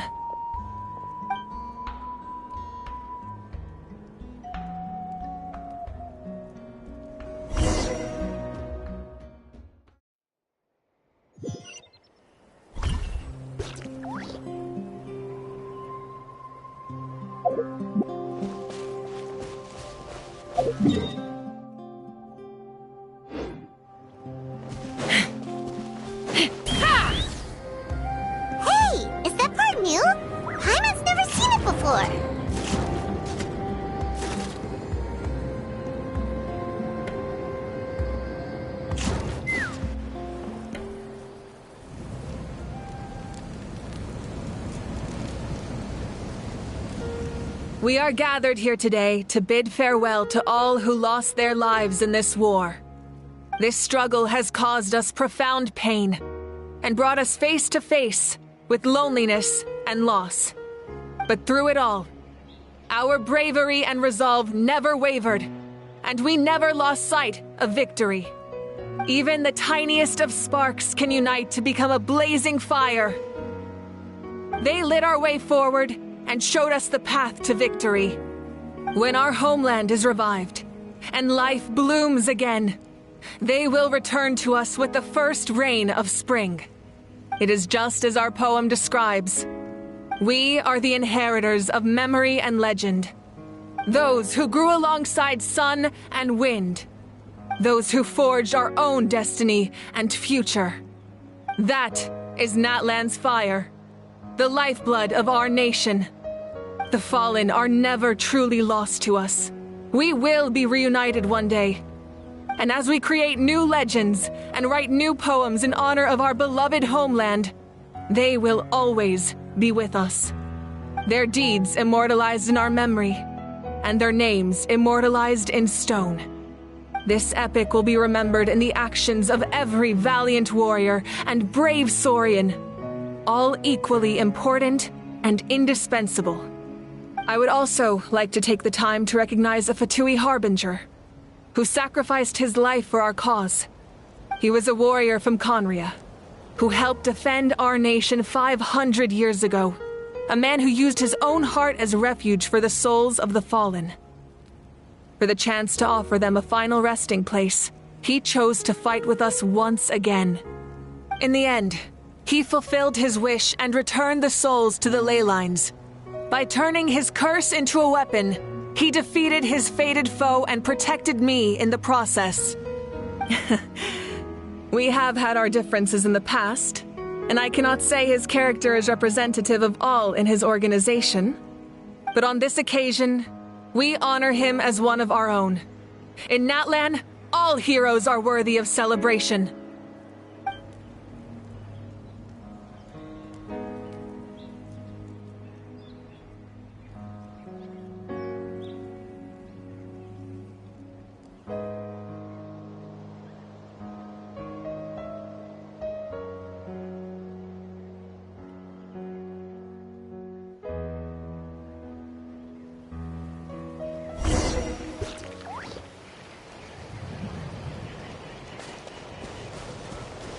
Strange.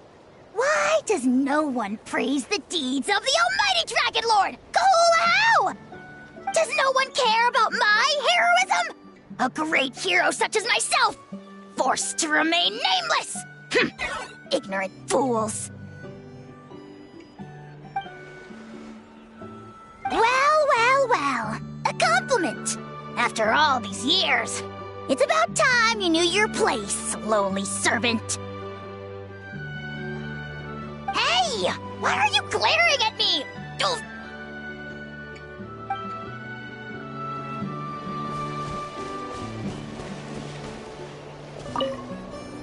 After you got back, you mentioned you saw Koichi in the Night Kingdom. So, she helped you then? Good. I'm sure that made her happy.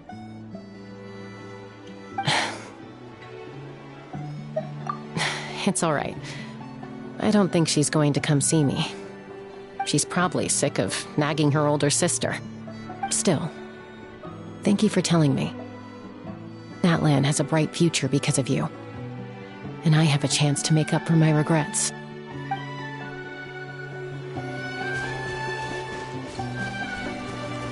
Hey, did you hear? As long as we get permission from our chief, we can leave Natlan as much as we want. Yeah, it's because the ley lines have been restored, right? And the Lord of the Night is a lot stronger now. That means we can finally see the outside world for ourselves. I heard that Fontaine has a huge ocean.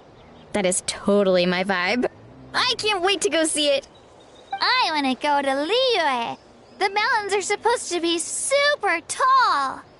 Sounds like the makings of a great vacation. Let's start planning. But first, we all promised we would go to the hot springs together. Then we'll be hot springs buddies for life.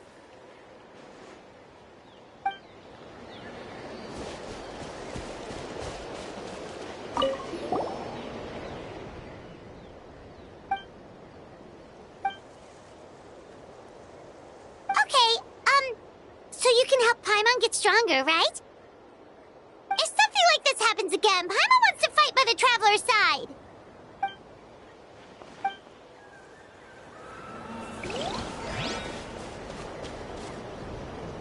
Ah, our hero's here.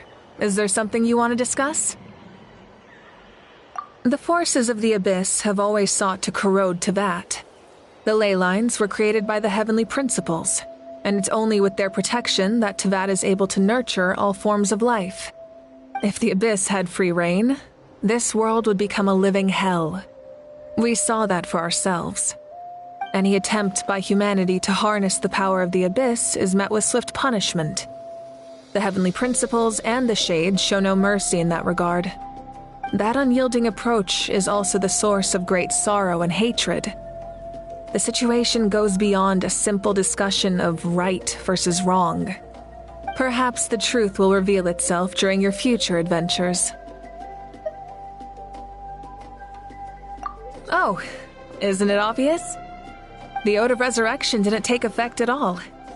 Your own strength is what allowed you to keep fighting, as well as the moral support from everyone in Natlan.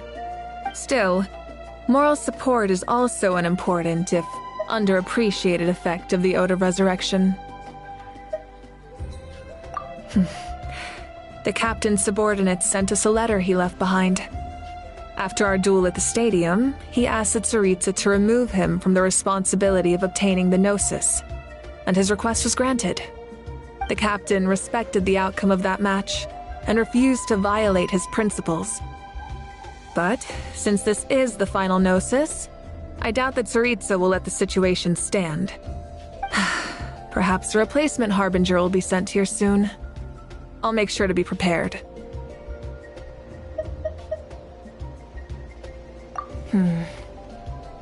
A direct conflict with the Fatui is unavoidable the moment you step foot in Snezhnaya. So make sure you're ready for any scenario. On a related note, I've acquired some new intel about the fragment that suddenly appeared in the sky. Such fragments are known as Ancient Moon's remnants, relics of secret source technology from the era of the ancient dragons. Coincidentally, a small squad of Fatui infiltrated our borders around the same time it appeared. Our investigation revealed them to be the subordinates of the Doctor. Their stronghold is in Nod Krai, a land with a long history not far from Snezhnaya. The people there can use a very special power. It's said that this mysterious power predates even the 7 elements of Teyvat. Ancient Moon's remnants, the Doctor, a mysterious power. The project that connects all 3 must be ambitious indeed. Huh? Tribe? Oh, you're thinking along the lines of how the names of the 6 heroes were inherited. In truth, apart from a few ancient names associated with a certain tribal culture or tradition, most ancient names can be inherited by anyone. Your name likely falls under that category. The Wyab will select someone who shares your character and name them as your successor. Of course, that won't happen for a very long time. The long journey of the Pyro Archon has now come to an end. Together, we overcame darkness and death to accomplish something truly remarkable. As we celebrate your glory, allow me to thank you once again. This time, just as Mavuika. Thank you for the respect, understanding, and support every step of the way.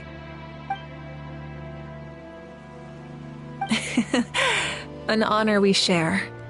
You can keep chatting with your friends nearby. I think I'll stay here for now and watch over them.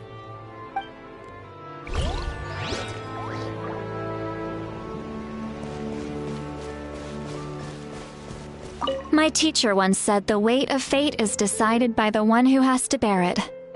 You helped Natlan overcome a cruel fate. From now on, we will always be there to help you.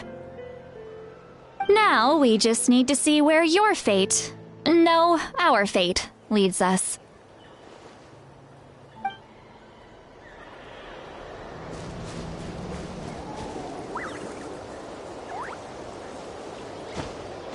When Guthred's soul possessed my body, all I saw was a dark abyss.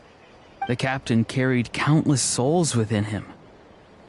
It must have taken so much strength to live like that for hundreds of years. For us, his death is something sad, but for him, maybe it finally allowed him to be at peace.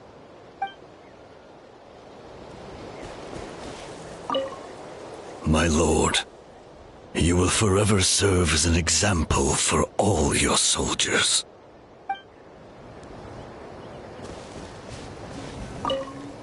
I knew about the captain's immense strength, but I never expected him to have such a strong sense of honor. No matter how prejudiced I may have been in the past, he now has my utmost respect.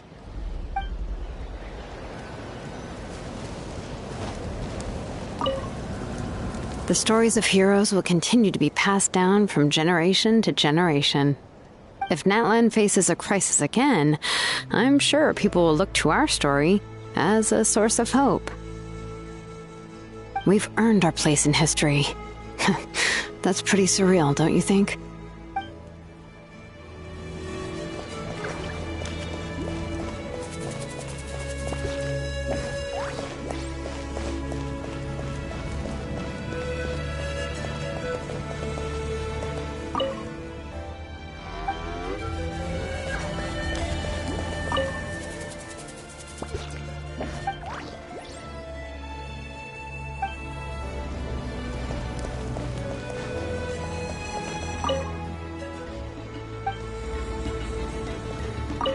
When I was little, my father told me about Thrain, the Sentinel Knight, an outlander who once fought alongside the warriors of Natlan.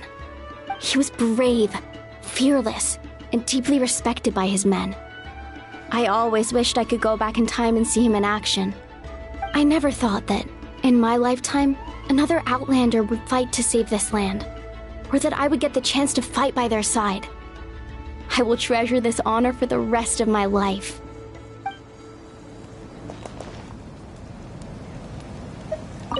Just like the Archon said, we can now proudly tell our children that this war is a thing of the past. It's a new chapter for all of us. We will never forget your contribution, and Natlan will always be with you. May the sacred flame protect you in all the journeys to come.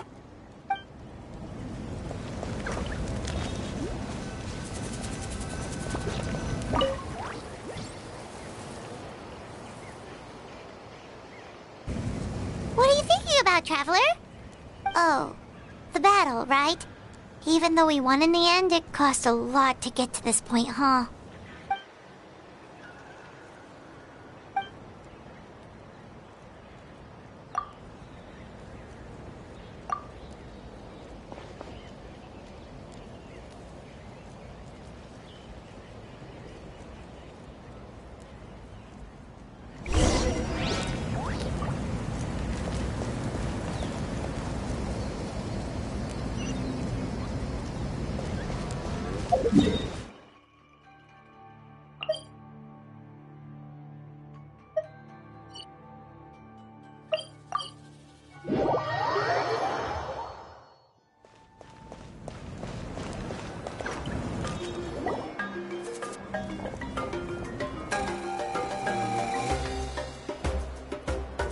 Story! I want to hear a story!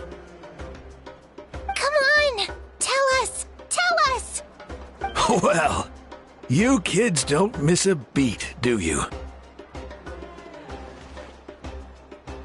All right. You can be the first audience for this new tale. Let me know what you think. Now, where to begin?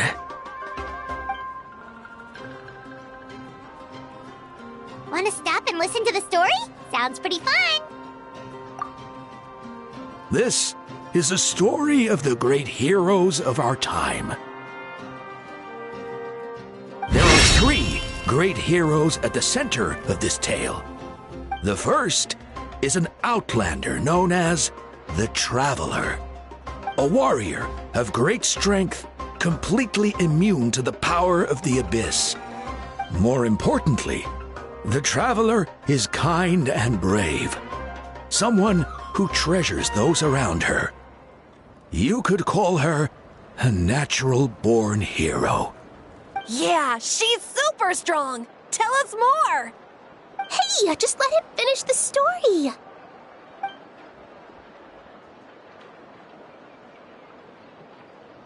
The man telling the story keeps looking this way, Traveler. Paimon thinks he recognizes you. The second hero is also an outlander. Many years ago, he forged a connection with this land and used his body as a vessel for the souls of his fallen comrades. His goal was to give them a home and, with that, a chance to be reborn into this world. The third hero is none other than our current Archon, Mavuika. Not only is she a powerful and respected figure, but she also commands the power of the Ode of Resurrection, which can bring people back from the dead. With the support of 6 heroes from 500 years ago, she united Natlan against a dangerous foe. Now, this story truly begins with the arrival of the traveler in Natlan.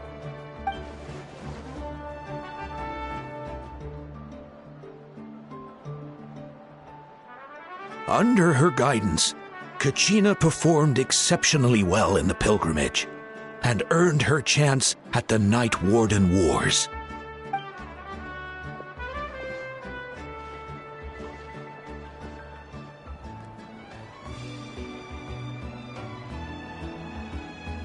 Suddenly, the sky turned dark. The sacred flame went out, and Gasoithoth appeared.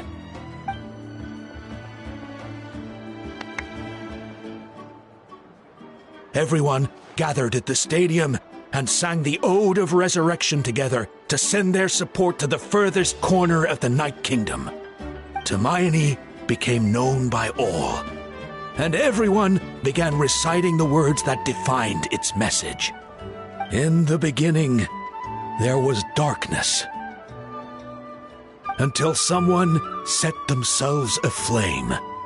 Only then did the universe know light. Anyway, the dust has now settled, and Natlan has entered a new era of peace. The traveler fought for life, the captain fought for death, and our Archon, Mavuika, created a bridge between them. Wow! Is there more? Please don't let that be the end! Sounds like you like this one. Tell you what, give me some time and I'll write it all out in even greater detail. I loved it! This is the best story ever! Yeah, and Tumaini is the coolest ancient name. I get to be Tumaini today, okay guys? Hey, it's supposed to be my turn! No, it's my turn! No, it's my turn! I get to be Tumaini today! So, no one wants to be the Pyro Archon anymore? Sounds fun! What do you say, Traveler? Wanna let Paimon be Tumaini for the day?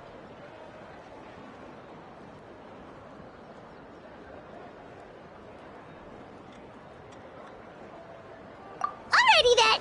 Let's go, Paimon! A new adventure awaits!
world is full of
I got you, boss.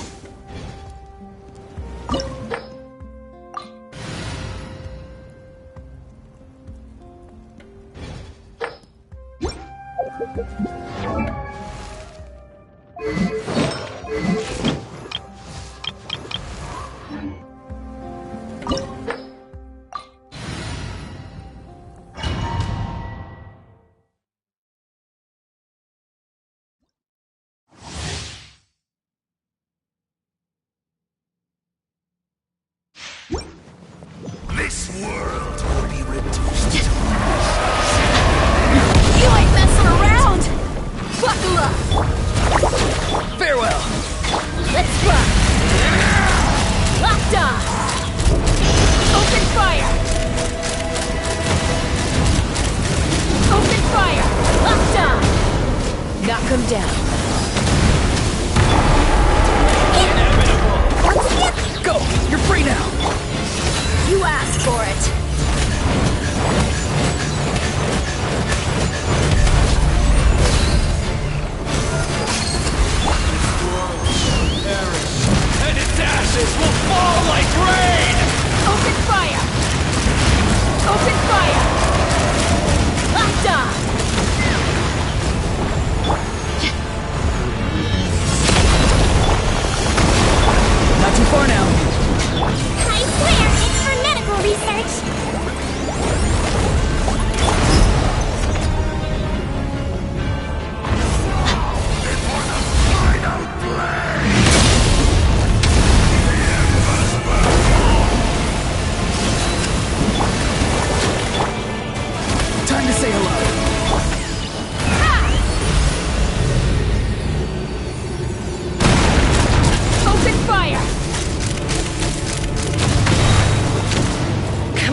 hats. Content! Farewell! Go! You're free now! Bullseye! Bullseye!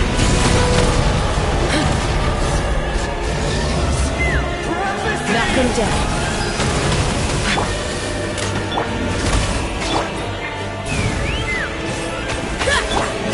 Gloves off! Come, join me in the eternal night!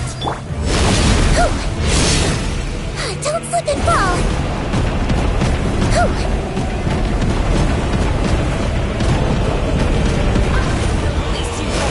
Don't slip and fall!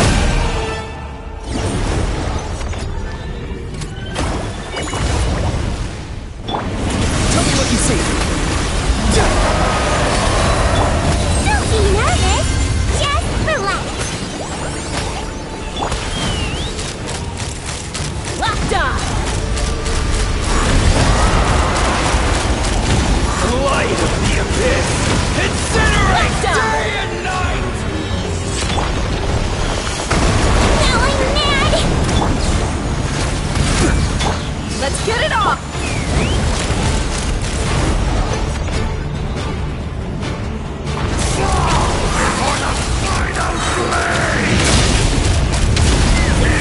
Fire in the hole!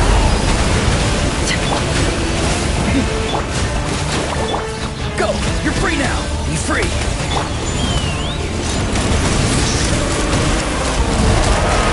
Locked on! Bullseye!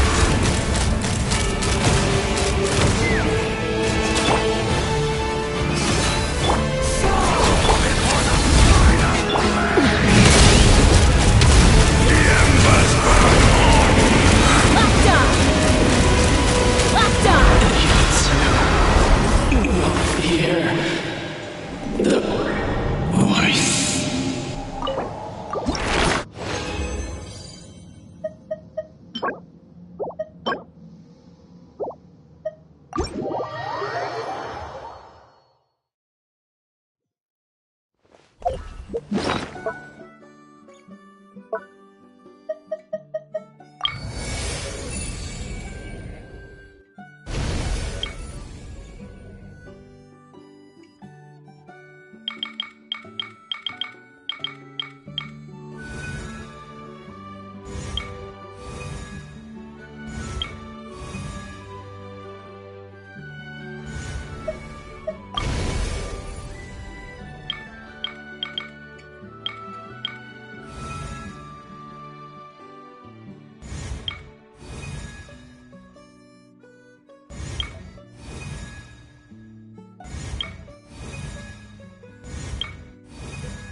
Come on! Let's Show finish me your this back. courage! Tell me what you see. Not too far now. Open fire! Locked on! You don't mind if I do.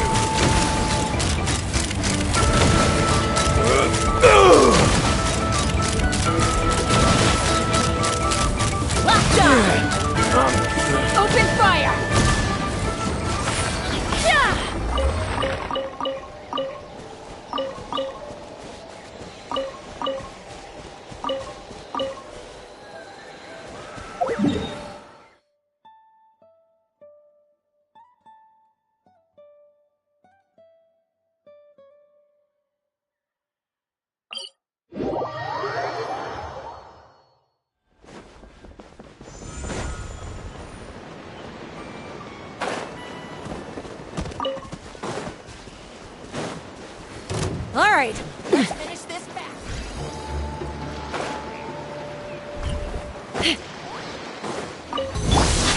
Buckle up. Still, you might feel a little prick.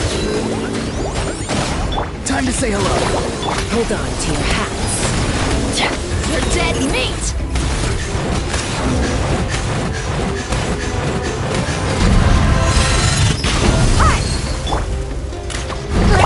Farewell.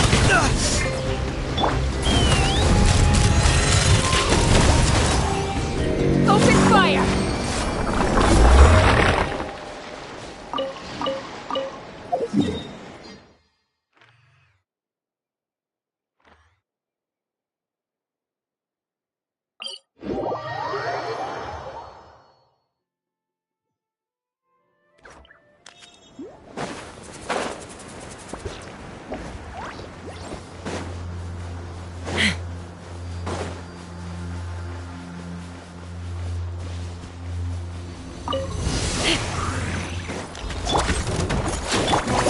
Look alive!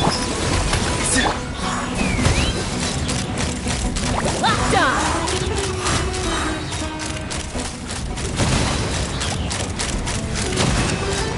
Locked on! Go! You're free now! He's free! Knock him down. Buckle up!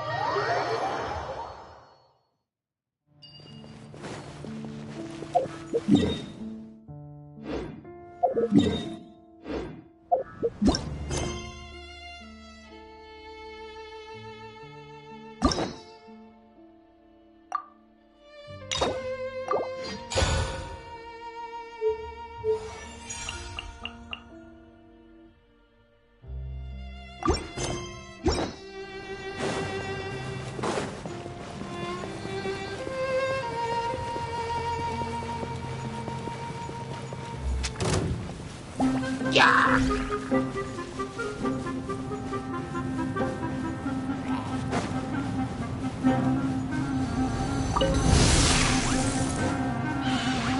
Let's get it off! Let's do it! Take the up! Locked on! Mozart! Open fire!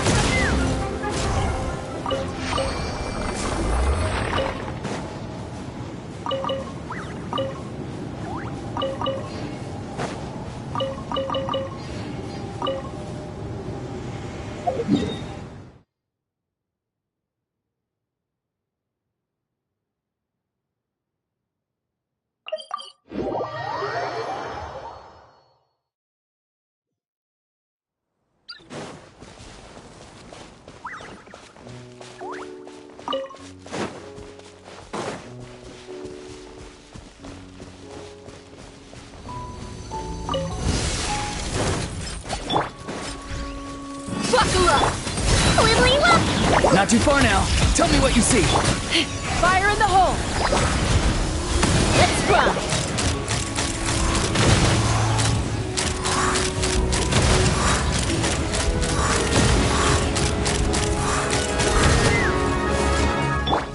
Calm down! Look alive! Gloves off!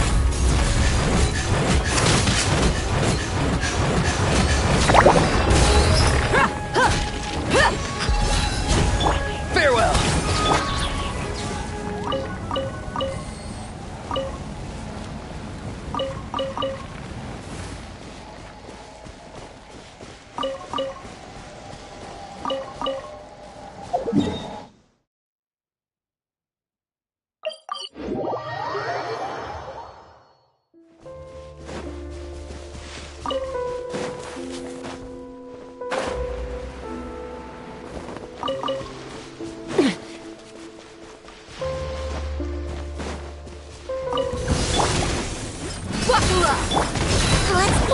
Time to say hello.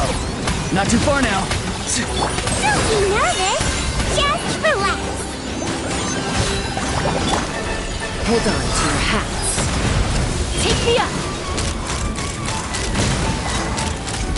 Bullseye!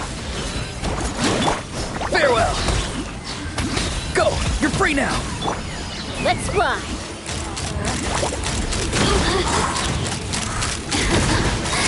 Let me amuse myself. Bullseye! Locked on. Yeah! Look at me. Just once more.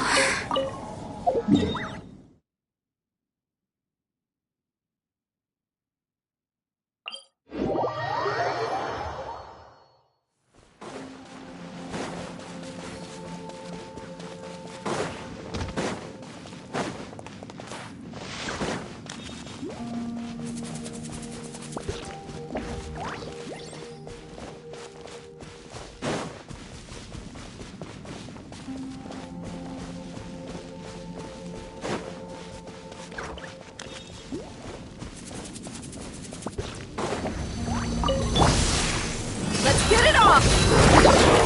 Tell me what you see. Be free. I swear, it's for medical research.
This realm is truly beginning to...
If you ever have any...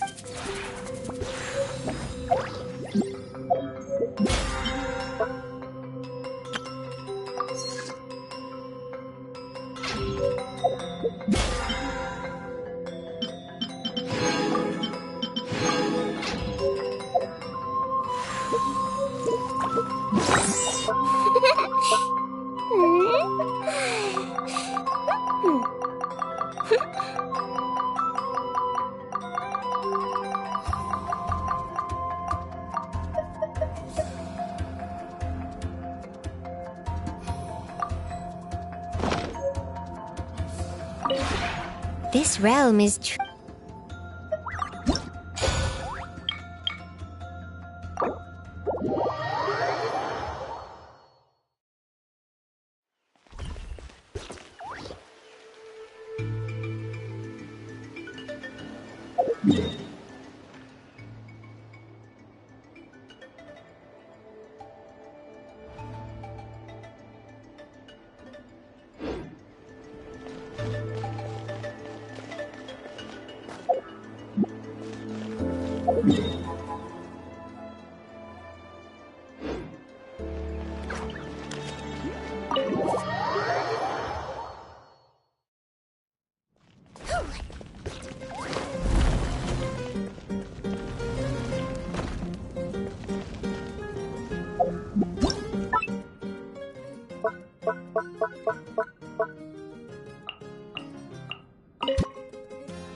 Don't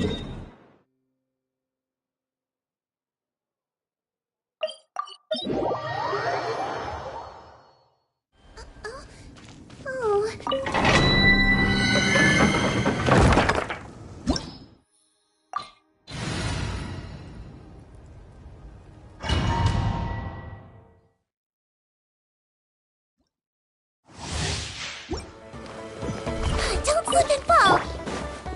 Buckle up! Time to say hello. You asked for it.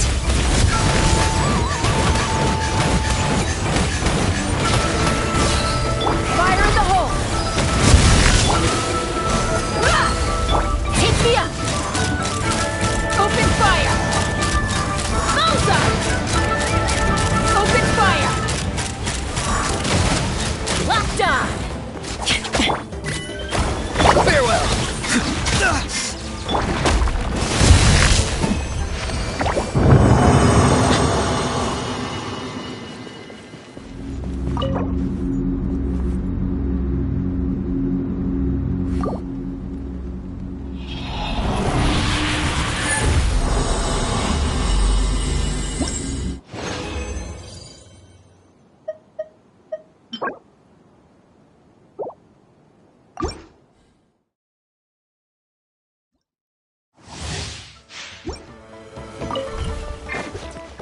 Let's get it off! Let's see! Tell me what you see. You might feel a little bit! Be free. Bullseye!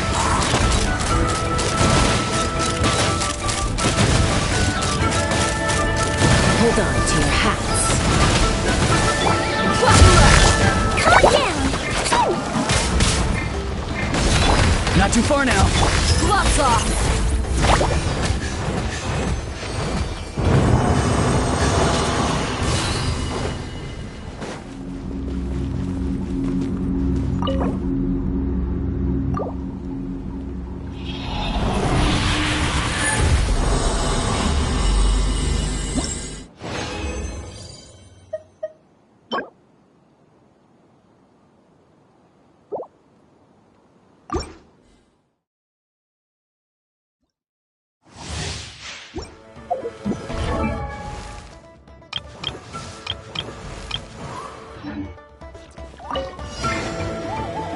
Look alive!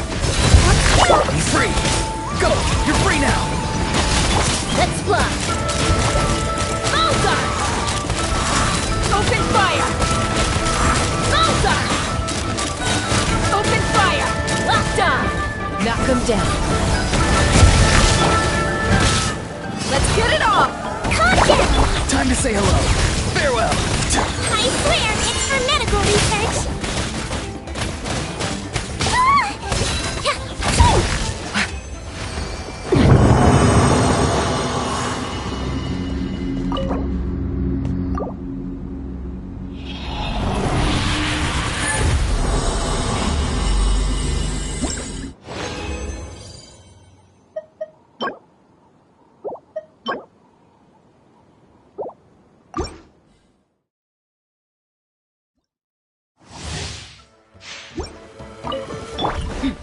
Buckle up! Let's see! Not too far now. Open fire! Bullseye! Bullseye! Open fire! Fire in the hole! Go. You're free now. Be free. Let's get it on! You asked for it!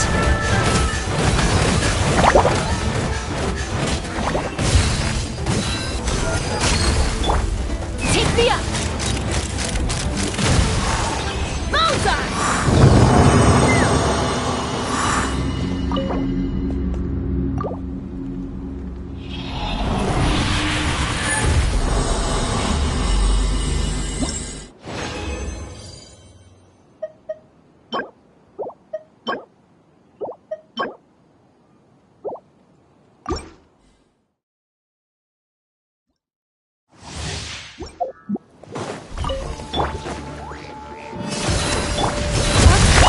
Not too far now. Locked on! Bullseye! Knock him down.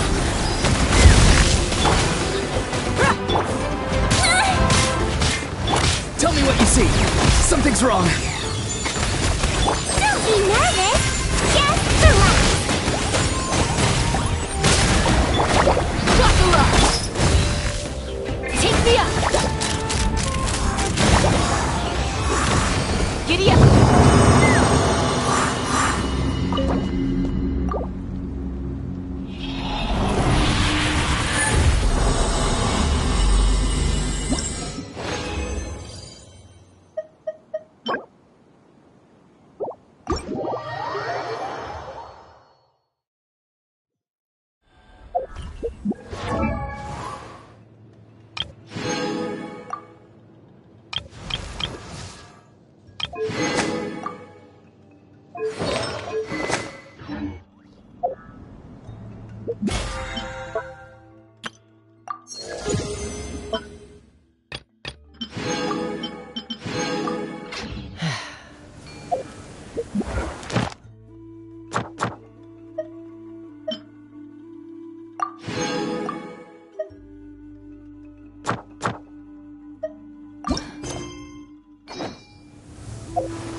That's quite a crowd over there.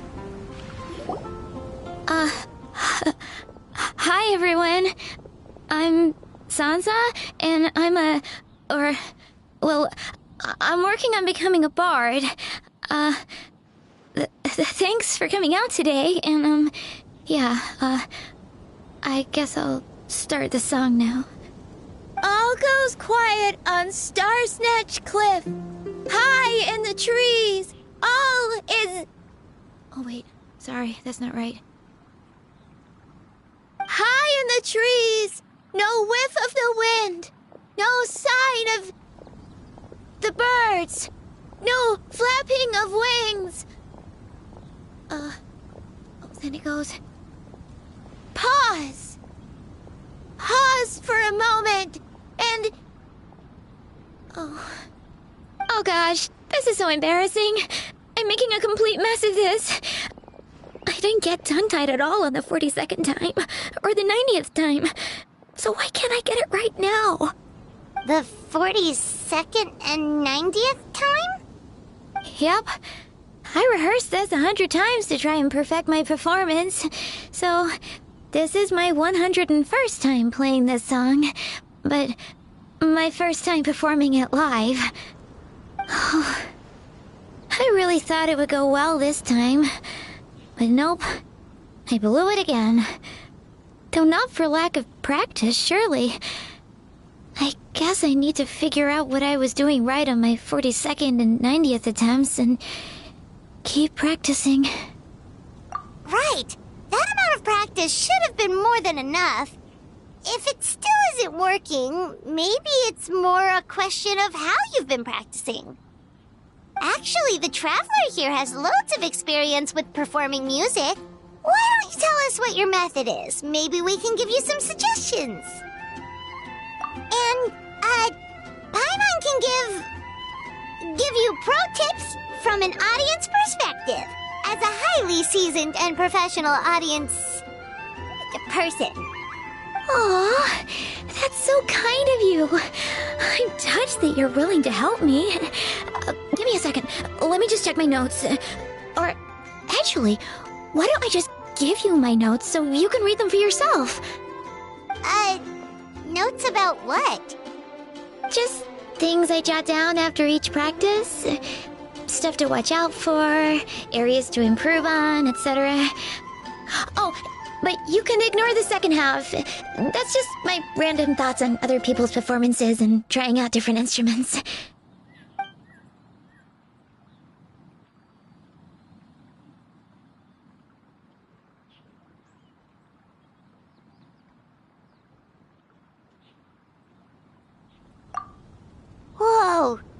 is denser than the encyclopedias in the Mondstadt library. So are you like a music scholar? Collector? Librarian? Well, my parents always hoped I'd become a scholar, so they made me take classes in all of those things and more. But now, I'm applying everything I've learned in academia to becoming a bard. Well, I'm all ears. Where do you think I'm going wrong? Have I misunderstood some core principles of music theory, perhaps? Or am I approaching my rehearsals wrong? Paimon never knew being a bard was such hard work. The tone-deaf bard always makes it look so easy. He never seems stressed out at all. And still, his singing and lyre playing always sound really great. Unless he's actually been practicing in secret. Venti! Ah! Tone-deaf bard, where did you come from?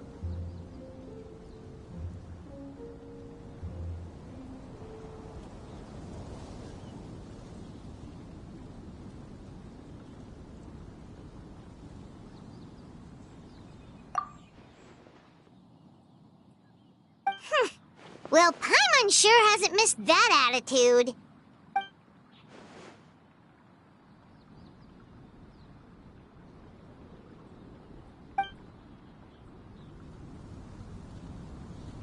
A whoosh?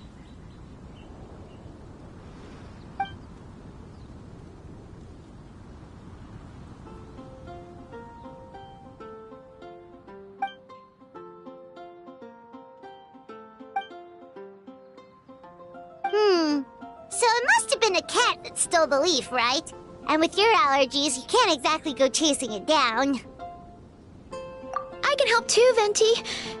Your music has always been a huge inspiration to me, so it would be my honor. And, after we find it, could I get some advice on songwriting from you? Sorry, I know I shouldn't spring that on you. I was just worried if I stayed quiet now, I might be too shy to ask later, and I didn't want to let the opportunity slip by, so I'm sorry. I hope I didn't make this weird.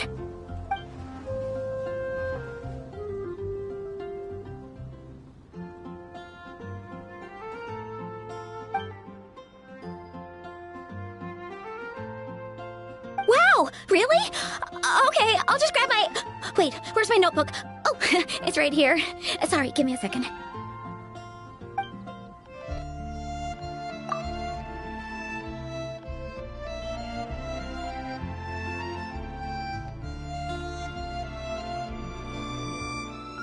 Huh?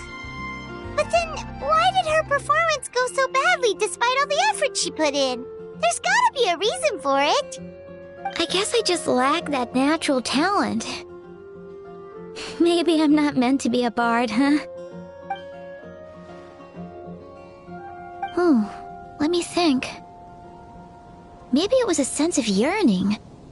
Back when my parents forced me to stay in my room and study, I'd always hear this bard singing outside the window. His wonderful melodies and beautiful voice were like a soft breeze that stirred my heart. I remember thinking to myself, if I became a bard, could I be free like him? Yeah, that's it. I wanted to be free and happy just like him. And like him, I wanted to share that joy with the whole world. But I get so nervous when I'm performing in front of a crowd. I try to mitigate that by doing plenty of practice to make sure nothing goes wrong. But it's no use. As soon as the performance starts, I get tongue-tied.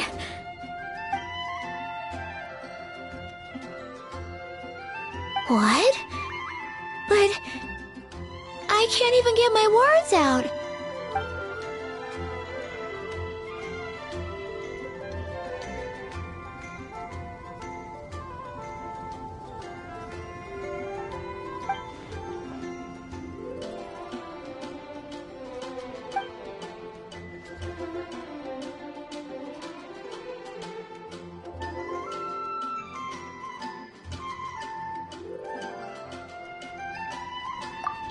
Exactly!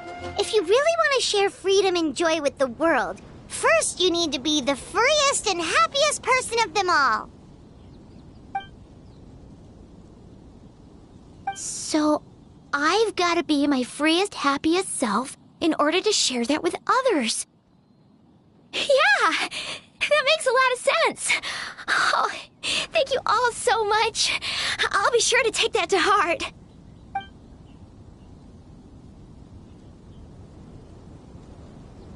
In that case, Paimon will be the audience. Paimon is the most professional and freest audience you'll ever find.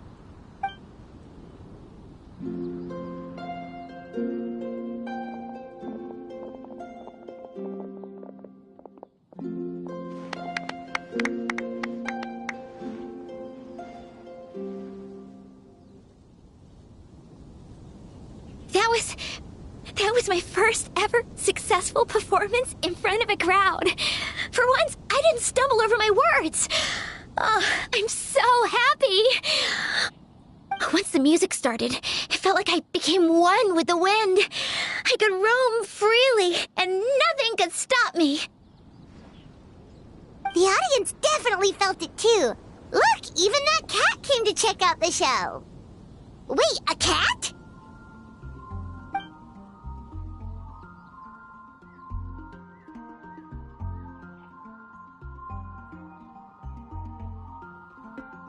Oh, Charcoal! So it was you! I'm sorry, that's my neighbor's cat. Whenever I'm rehearsing, it always comes to sit on the windowsill and listen in. What was that in its mouth? Was it the leaf with Venti's poem? Charcoal! That belongs to Venti. It's very important to him. Could you give it back? You've helped me so much. I feel bad that I have no way to repay you.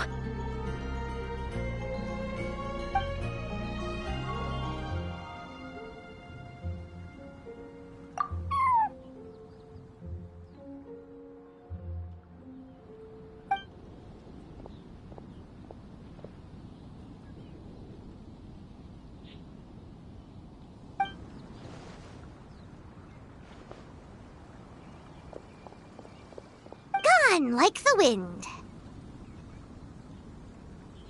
I can hardly believe I got a personal lesson from Venti himself.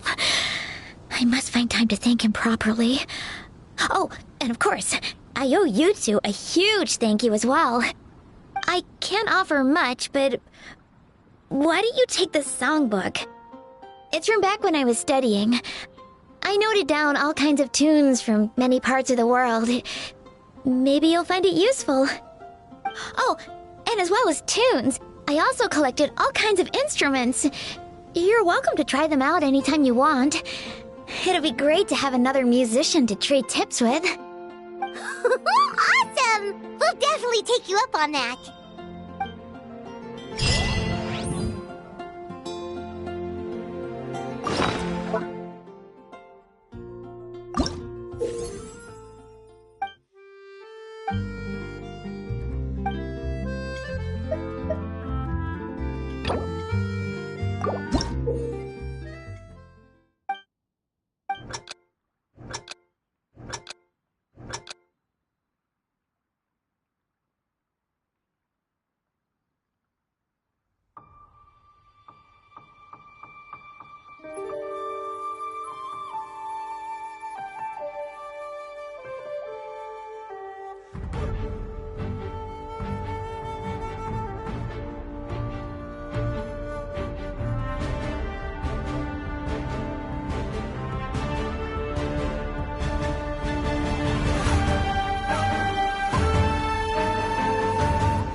I'm gonna sing it one more.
That's a little concerning. Let's go over there and see what they're up to. Also, how did they get this close to a tribal settlement? Huh. All the Fatui left in Natlan are probably the captain's subordinates. That basically makes them followers of one of Natlan's heroes. Still, once a Fatoos, always a Fatoos. Something seems off seeing them here. Let's go check it out.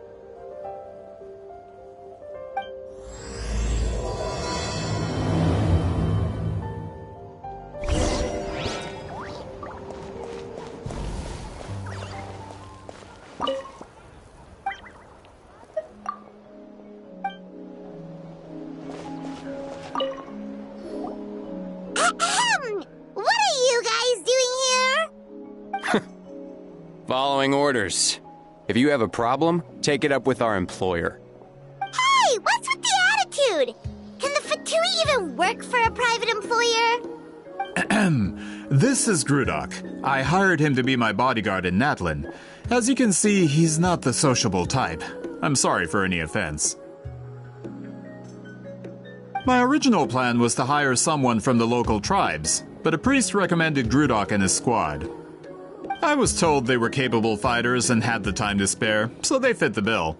It seems like the Fatui's reputation in Natlin is quite positive.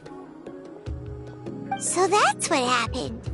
Then you must be from Fontaine? Precisely! Montluçon, at your service. I work in the publication business. And you two... Wait. You must be the traveler and her fairy companion. Oh, you know us? A golden-haired traveler with a floating companion. There's no mistake. Your exploits in Fontaine have all the makings of a best-selling series. I'd be a failure of a book merchant if I couldn't recognize you. Wow, we're really famous at this point, traveler. It's truly my lucky day.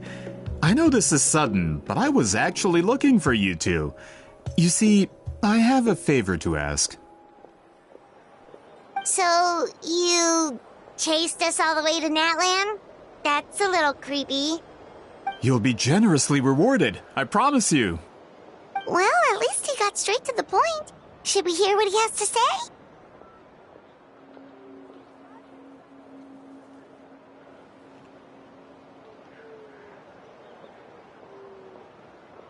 All right, we'll hear your request. You know the great shaman Citlali, right? I need her help with something. Yeah, but the chances of her helping a random stranger just because we asked? Yeah, Citlali really doesn't like dealing with strangers. I heard about that from other members of her tribe. But they told me if one person could convince her, it would be the golden-haired traveler. If you manage it, I'll even double your pay.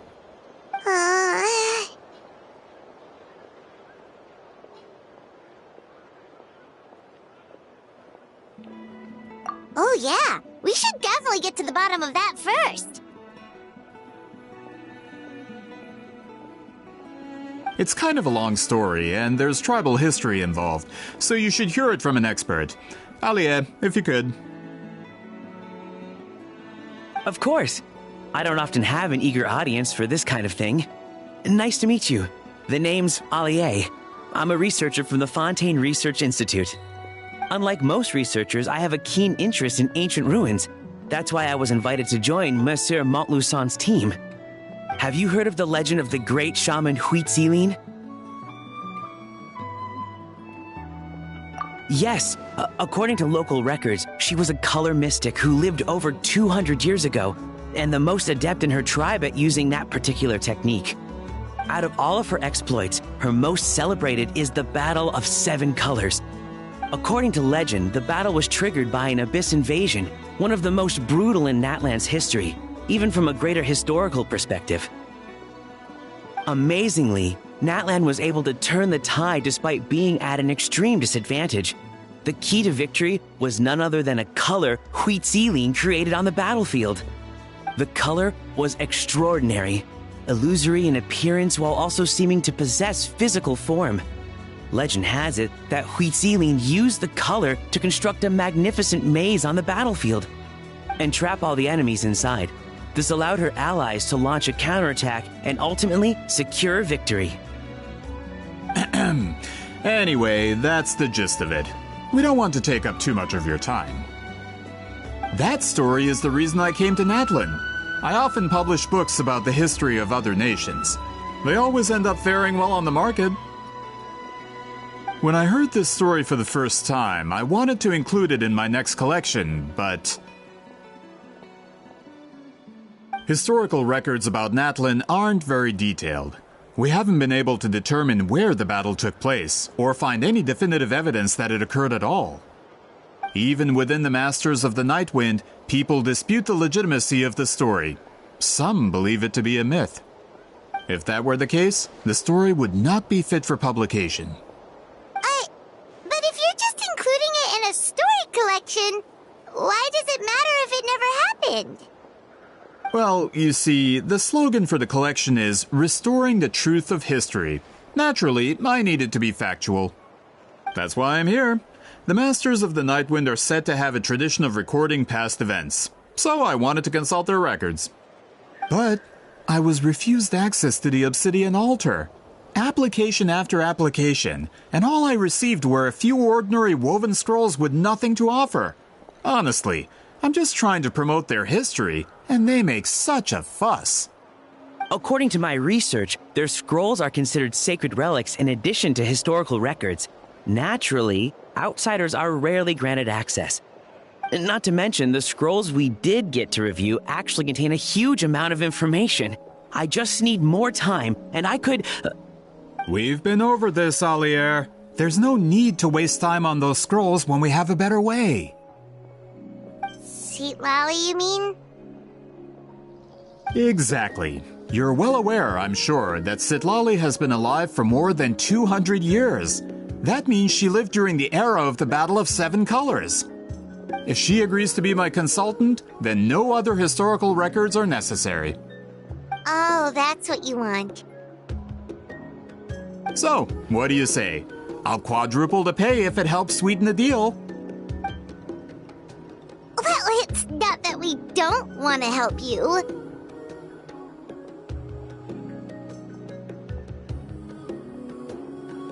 Oh, right! The duty the chief gave us has a lot to do with wheat sealing. Who knows? The Battle of Seven Colors might lead us in the right direction. All right, we'll help you convince Citlali. Just let us do the talking, okay? Of course.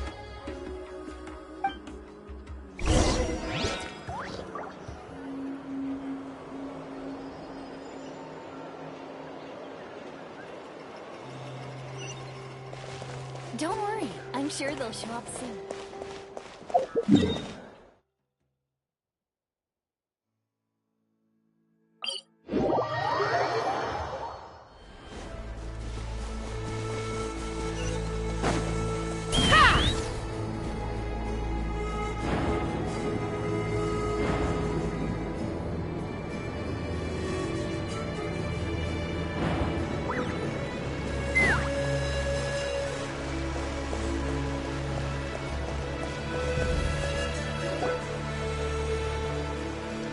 So, this is where the great shaman lives?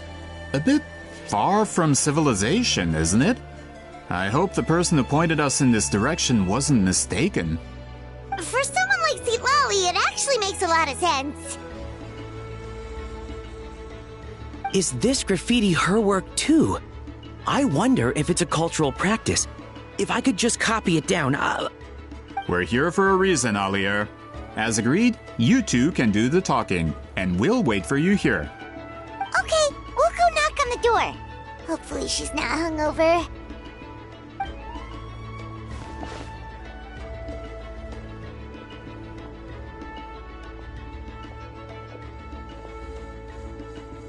Citlali? Are you there? We need your help with something! Oh, no response. Maybe she's not home. Oh, Granny Itzli? Are you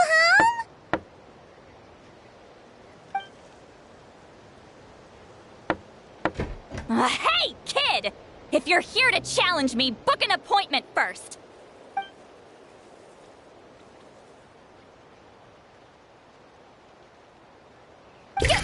Traveler!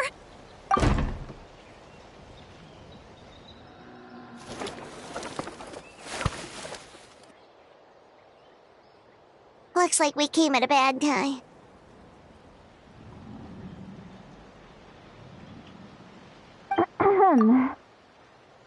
Are you still there? Just come in. We can talk inside. Well, at least least we didn't get turned away.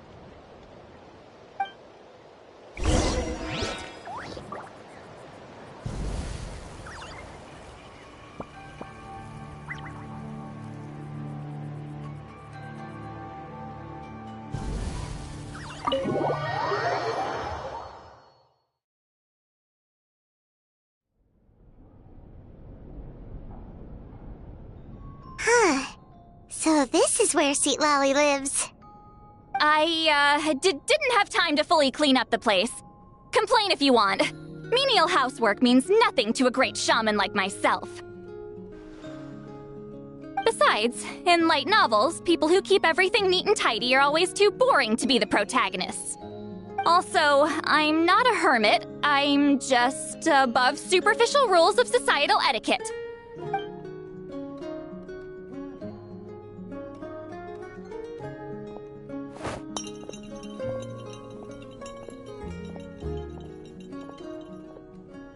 She sure does care a lot about what we think of her. Oh, and that spell I used to transfer my senses to you, you're not still, experiencing the side effects, are you? It's my duty as a great shaman to check that kind of thing. Oh, you mean when we could hear your thoughts? Nope. It's been so long, we don't have to worry about that anymore, right? Then why do I hear the traveler's thoughts in my head? What?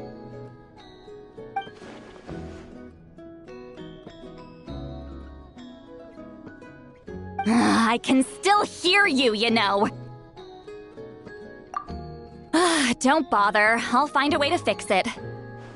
First you hear my thoughts, now I'm hearing your thoughts. It was just a simple spell. I use it on you, and now it's on the Fritz.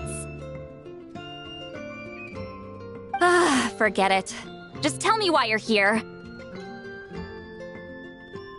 Well, someone asked us to ask you to be their consultant. They have questions about the history of Natlan.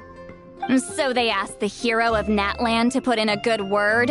Sounds like they know I don't usually trouble myself with other people's problems. The pay is really good.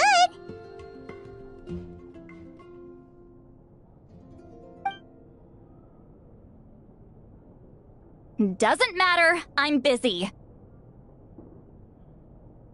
She sure doesn't look busy. Paimon knew this wouldn't get us anywhere. From you? Yeah! We were given a sacred duty to help your tribe weave a special scroll. Huh? So, you're the appointed ones this time? We were surprised too! After all, we have no idea how to weave a scroll like that. But with Chef Biram's help, we were able to make some progress. We still haven't succeeded, but we learned that the key to weaving the scroll is a special kind of color. The historical event those men want to ask about also involves color. If you help them, you might end up helping us too.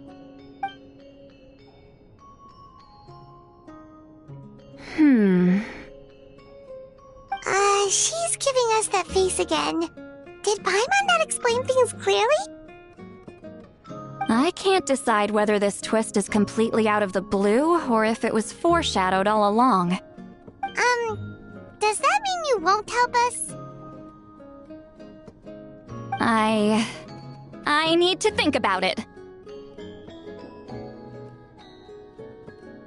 And there's still hope. Hey! What's the holdup? Just give us an answer already. You agreed to let us do the talking!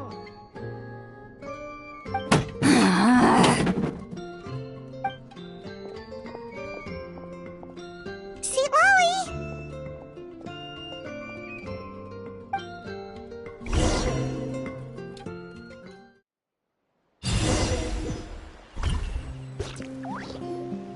Stand down, Grudok. As your employer, if I tell you to wait, then you wait. Understood.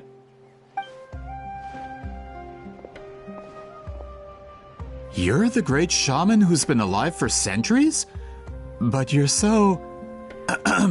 Apologies for the disturbance. Grudok is a recent hire, so difficult to restrain sometimes. You're lucky you didn't force Citlali's hand. Well, since you're here, how about a discussion? Do you have any idea who I am? Did you think Granny Eatsley would be fooled by your little performance?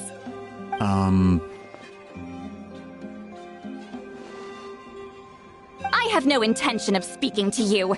Your recent hire interrupted me right as I was about to make an important decision. Pull a trick like that again, and I'll make your lives a living horror novel, except 10 times worse. That's all I came out here to say. Whoa. Traveler, we have a discussion to finish. You live up to your name, Granny Itztli. I apologize for the offense. I'm just surprised the Battle of Seven Colors didn't pique your interest. You're investigating the Battle of Seven Colors? Ah, the Traveler didn't get to that part? Yes, I thought the Traveler could help me convince you. But, if I'm not mistaken, you have a personal interest in this matter, don't you? I heard that the great shaman Huitzilin was a friend of yours. You two must have been close. If I can resolve the controversy and prove the battle took place, I'll include it in my next collection. Then, all of Teyvat will learn the truth. With your support, your friend's heroic deeds will once again be known throughout the land. Inspiring, don't you think? If this is really about that duty, then... fine. I'll help you. I'm honored. Save it. I agreed to help the Traveler, not you. You'll just have to leech what you can. Well, at least she agreed to help.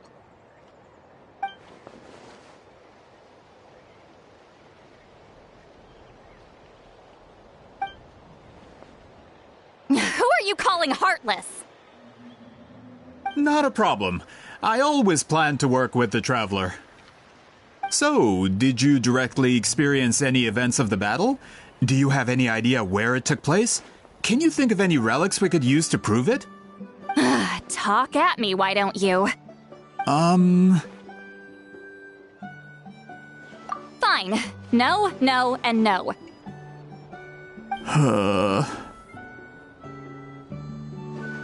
I did live during the same era as her, but that doesn't mean we experienced the same events. I've lived a long time, but I'm not a walking encyclopedia.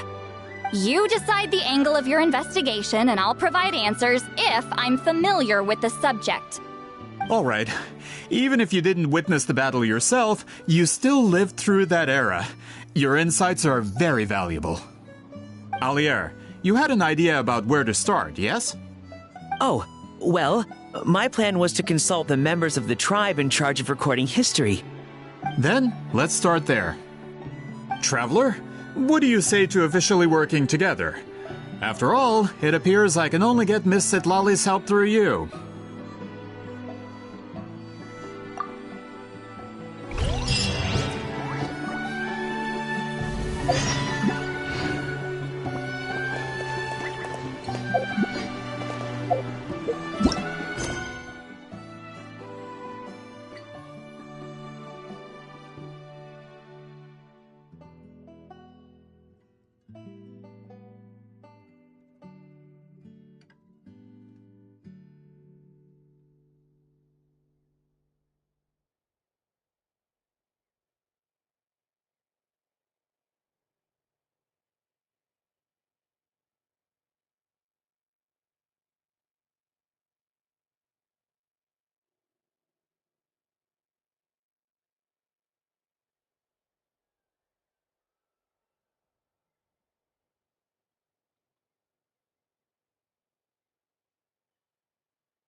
You don't seem super invested in this whole thing, Citlali.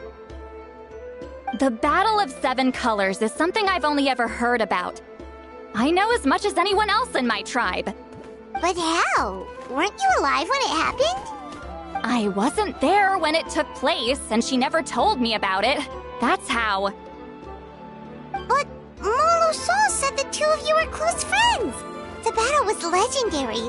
Why wouldn't Huitziling tell you about it? Close friends? More like arch rivals. Something Montluçon would know if he actually did his research. Did you see the graffiti outside my house? That's not my doing.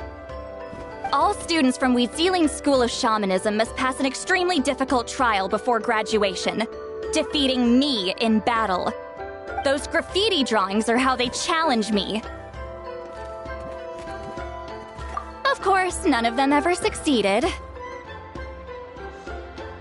So, after Huitziling's death, her students had no choice but to modify the requirement. Instead of defeating me, all they have to do now is last long enough. As my rival, Huitziling only had one achievement that surpassed my own, and that was the Battle of 7 Colors. I can only assume she had some kind of secret technique at her disposal. It makes perfect sense that she kept it from me. I'm a fast learner. Telling me about the technique is no different than handing it to me on a silver platter. As if she would give away her one advantage. Oh, that makes sense. Anyway, all of that is secondary.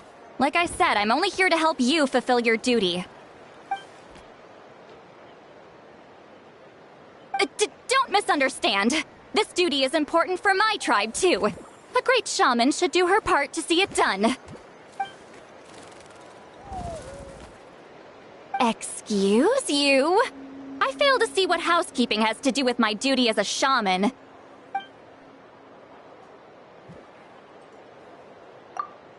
Why is it that you're the one whose thoughts are exposed, but I'm still the one suffering? I need to get to the bottom of this. Excuse me, great shaman, but we have a situation over here. We could really use your help. Okay.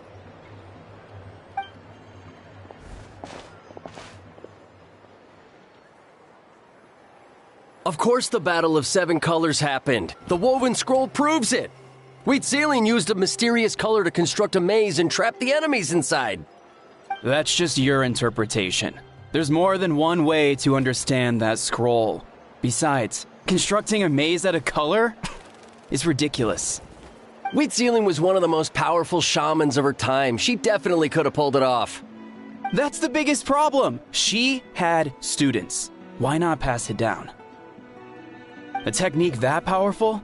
And no shaman since has ever used it? Her students are keeping it a secret, of course. If you knew a technique like that, you'd be a fool to show it to just anyone.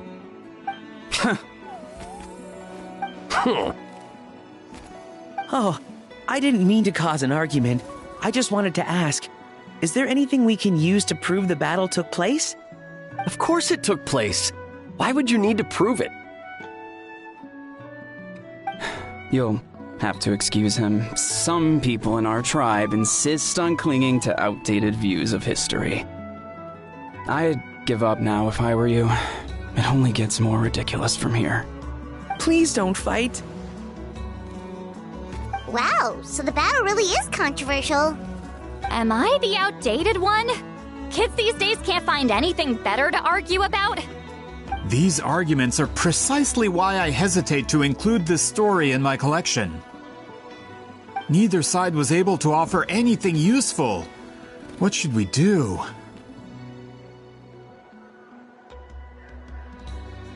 Huitziling was a passionate teacher. We were opposites in that sense. The technique she used in the battle must have been her masterpiece. There's every reason to pass it on. Still, if the technique is powerful enough to single-handedly stop an invasion, it also makes sense that her disciples would keep it a secret. We should check with the students from her school. If we can confirm the technique exists, we can deduce certain things about the battle. But as far as I know, most of the shamans from her school occupy high positions in the tribe. Not the type of people outsiders like us can speak to on a whim. Right. The obsidian altar is off limits to you. But, if I go... Is there a problem? Most of Huitziling's students are respected priests in the tribe. But that means they had to go through me. Or try, at least. I, of course, humiliated them from a young age. Those who hold the position now are the ones who lasted long enough before I wiped the floor with them. If I show up without warning, they'll run for dear life. That's not gonna get us any answers. Yeah, Paimon can see it now.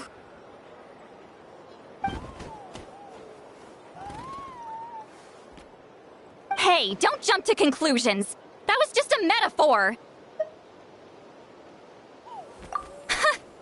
Only you have the guts to joke like that with me, Traveler.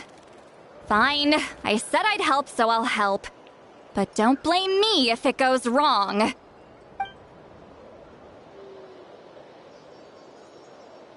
the rest of you can wait for us here. We appreciate the help.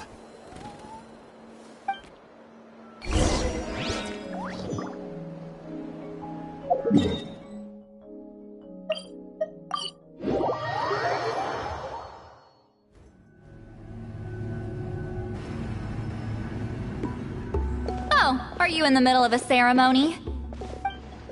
Granny Eatsley?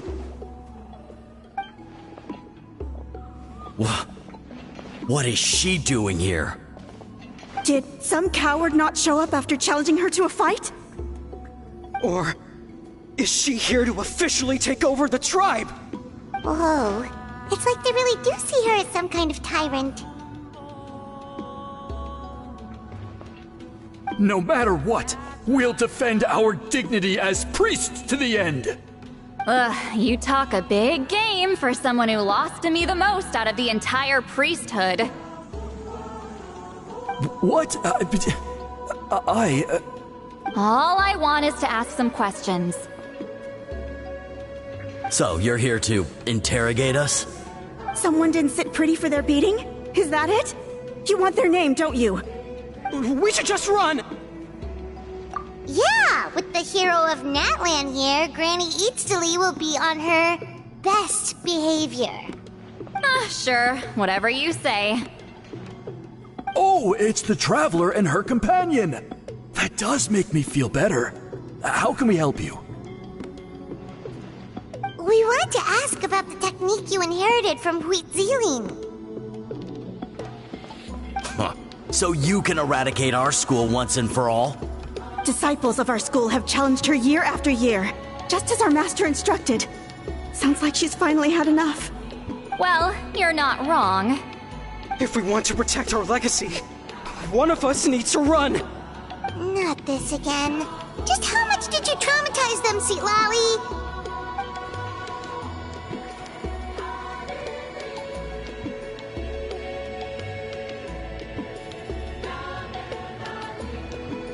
Hey!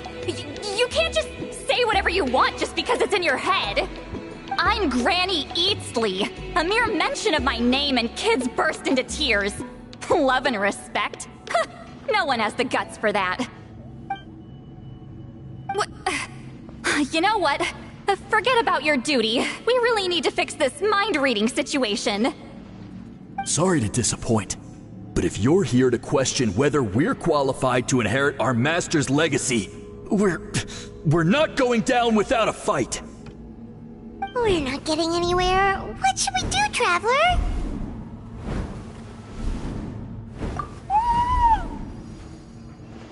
Huh? Oh, it's you.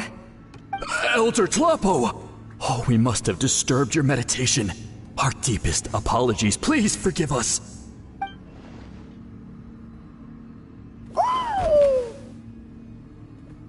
Did Elder Tlapo just issue a declaration? From what I can tell, in a single word, the message was... friend? Is Elder Tlapo telling us to treat Granny Eatsley as a friend? That's not possible, is it? Oh, you forget yourselves, my friends. You are esteemed priests of our tribe. Where are your manners? But Chief... I didn't expect to see you here, great shaman. My sincere apologies for the lack of hospitality. Well, I wasn't exactly planning to come to this crowded place. So you can save the pleasantries, Chief. I'd rather get this over with. Understood. Now, as successors of Huitzilin, I understand your friction with Granny Itzli. However, Elder Talapo's declarations have always showed us the correct path. You would do well to respect his counsel. So, mind your manners and allow Granny Itzli to ask her questions. Good thing Elder Talapo and Chief Biram are on our side.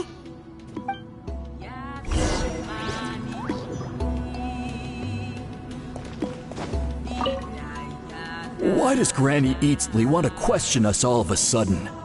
Should we plan our answers in advance? That brutal graduation exam. It's... You heard the Chief. There's no running away.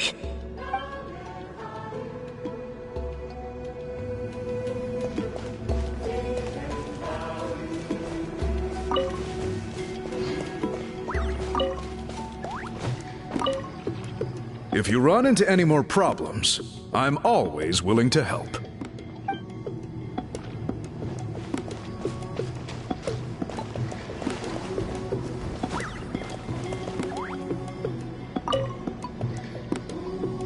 Hi there, Elder Talapo!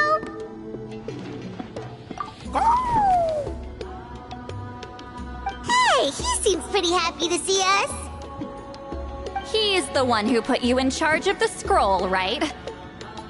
Yeah, Elder Talapo appointed us to the task.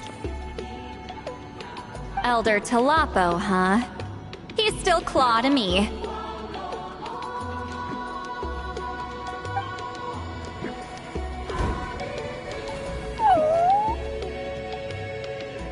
Hey, don't pull that cutesy stuff with me. You're an Iktomi-Sor Elder now. You occupy an eminent and important position within the tribe. So, you already know each other? Claw was only this big when we first met. He was Huitzilin's Saurian companion back then. She kept dragging him to my place, so over time, we got to know each other. She only came to my place to fight me. But at the same time, she always claimed to be my friend. She was the only one who dared to try, at least. Well, you've lived a long time. You've probably made a bunch of friends over the years, right? The more time you have, the more friends you lose. Oh, Anyway, let's get back to business. I hate talking about the past.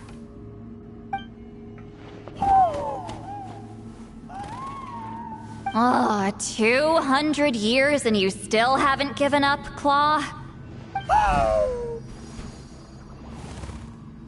I still haven't made up my mind, so you should head back. Traveler, Paimon, let's go.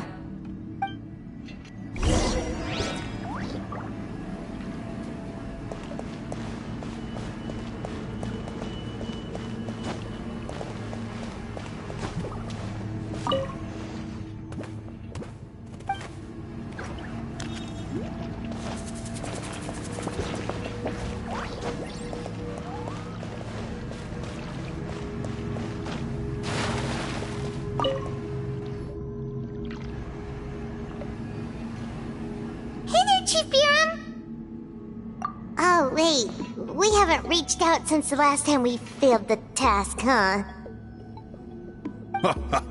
I'm just grateful you haven't forgotten that duty. Actually, we have good news! We found another clue! I'm all ears. It's the Battle of 7 Colors. Huitzilin's claim to fame? That sounds promising. But the battle took place hundreds of years ago. An investigation is bound to be difficult. True, but Granny Itzli promised to help. Is that so? Huh. I've tried seeking her help in the past, but I never managed to coax her out. You should cherish this opportunity. Hey, don't complain! None of the previous chiefs succeeded either. Forgive me. That wasn't my intention. It was a comment on my own failings. Paimon said you've been trying to figure out how to weave the special scroll. It is my duty, great shaman. Why bother? The scrolls always end up completed on time. So what's the point of figuring it out for yourself? If I may, this task concerns the history of Natlan as a whole. And in many ways, history is the memory of a people. Memory is sacred to our tribe. I'm sure a great shaman understands that better than a humble junior like myself. Something this important cannot be left to baseless rumors. I know you don't concern yourself with the daily affairs of the tribe, Granny Eatsley. Even so, as a priestess, I trust you wouldn't leave something like that to chance. I get your point.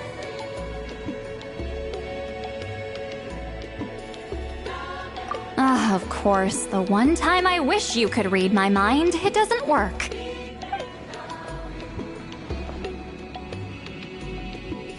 No, that's not it. Huh? It's not important. Rest assured, Biram, with my help, the Traveler and Paimon will definitely be able to complete the task.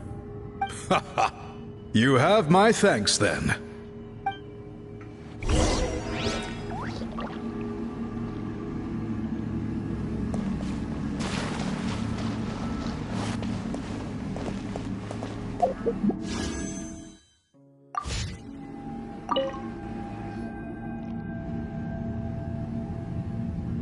Huh.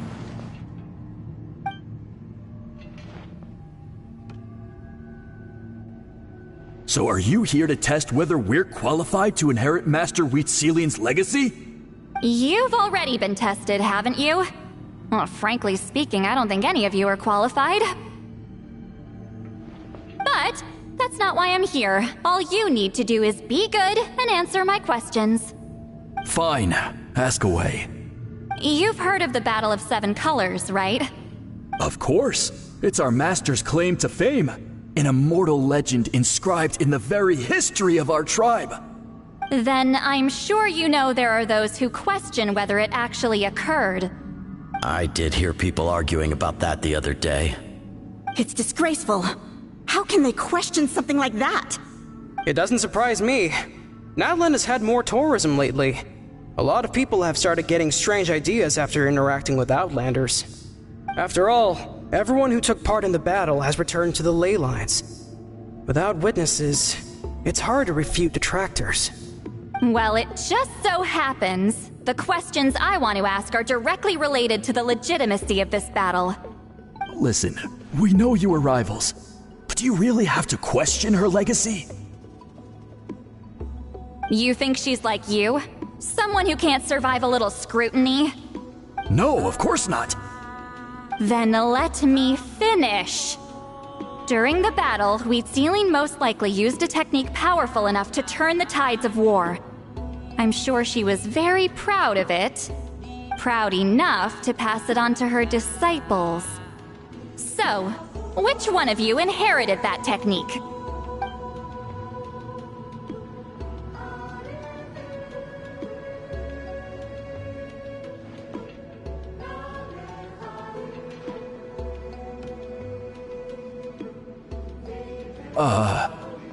I don't think any of us have heard of it. Listen, I'm not trying to take it for myself, so be honest. With or without it, I can wipe the floor with any of you. Yeah, no objections there.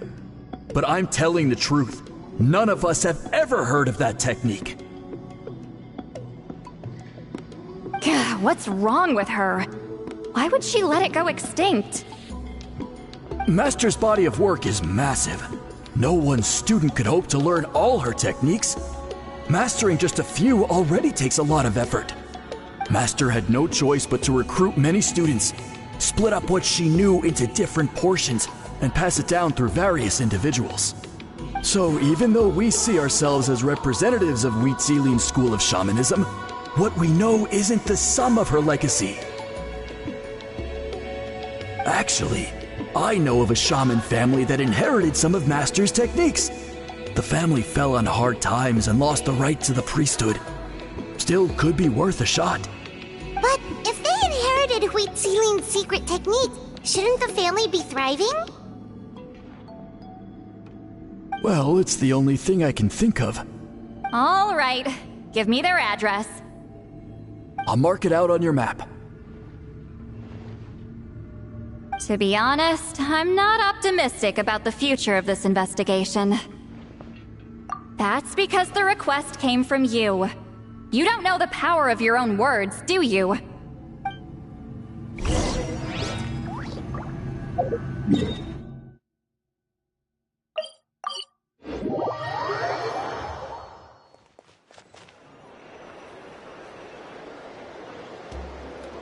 Proving the legitimacy of this battle seems more hopeless by the second.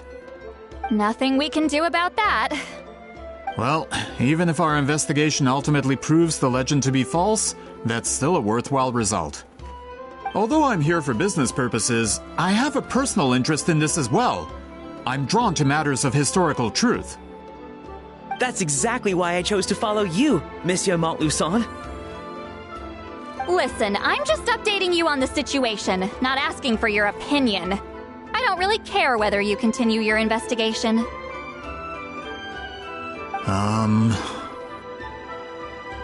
And Traveler, you came to me for help with your scroll weaving duty, right? You thought looking into the Battle of Seven Colors could give you answers. That's understandable. But based on our progress, I'd say this is a dead end. Instead of wasting time, you might consider taking a different approach. I'll try to think of another way to help you. Respected Traveler, let's not forget about the compensation I promised. You shall have it in full. Extra, if that's what it takes. What makes you say that? Yeah, based on what you've told us so far, it kinda seems like there's unresolved tension between you two. You think so? She claimed to be your friend, but picked fights with you non-stop, and never told you about her biggest accomplishment. By figuring out the truth behind the battle, maybe we can finally help you get closure. Closure? I'd say we're 200 years too late. But fine, if you want to keep investigating, be my guest. Ah, that's wonderful news.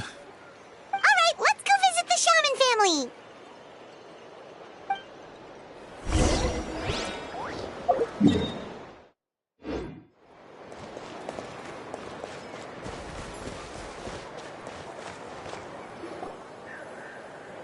Hello, are you a shaman?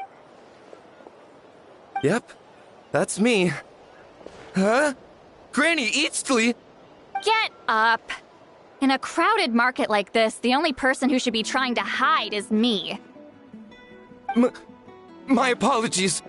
Ever since my grandfather's generation, the shamans of my family have given up on passing your trial, Granny Eastly.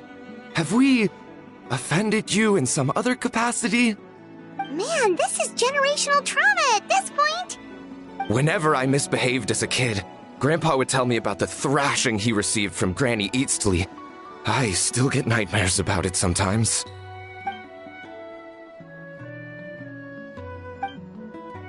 Hey, don't get any funny ideas. This was your idea, remember? Keep asking your questions. I'm going to find somewhere quiet to wait.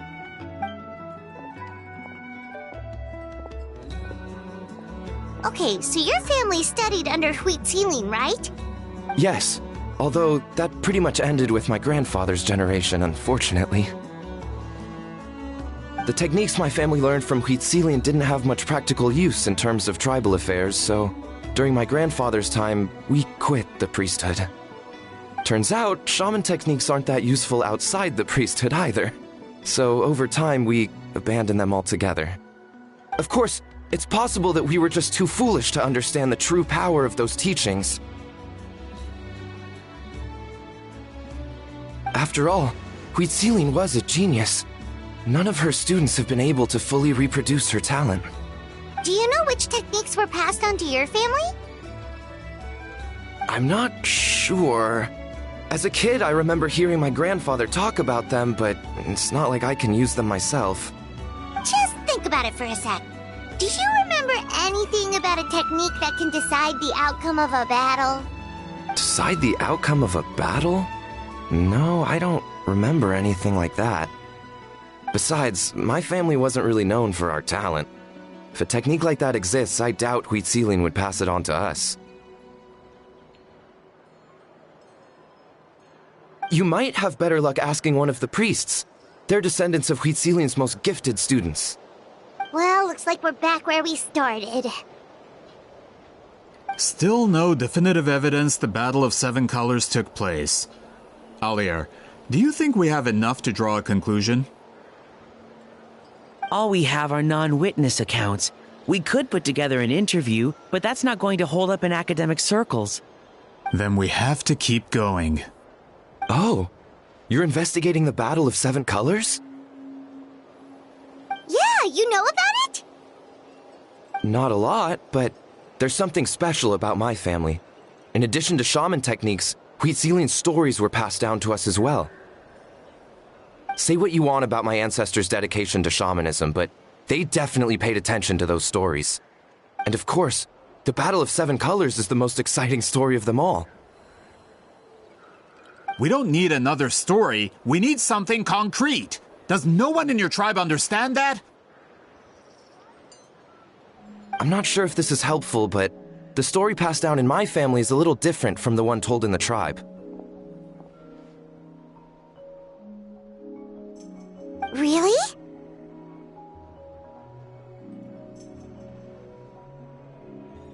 Well, it's Huitzilian's personal account of the events, so it's a lot more detailed.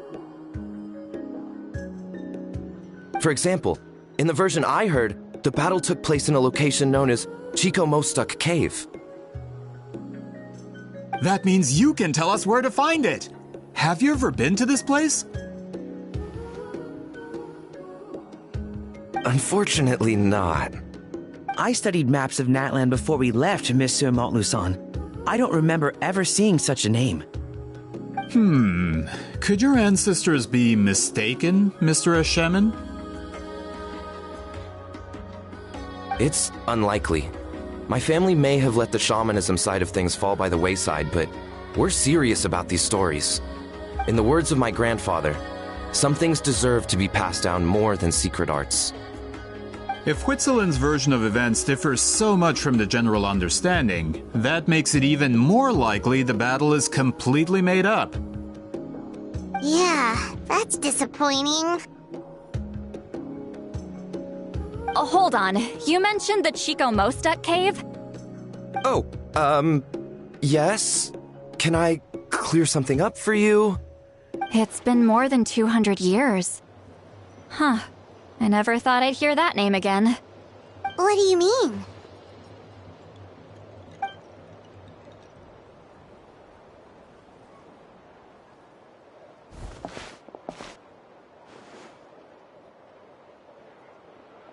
That location is now known as the Valley of Fog.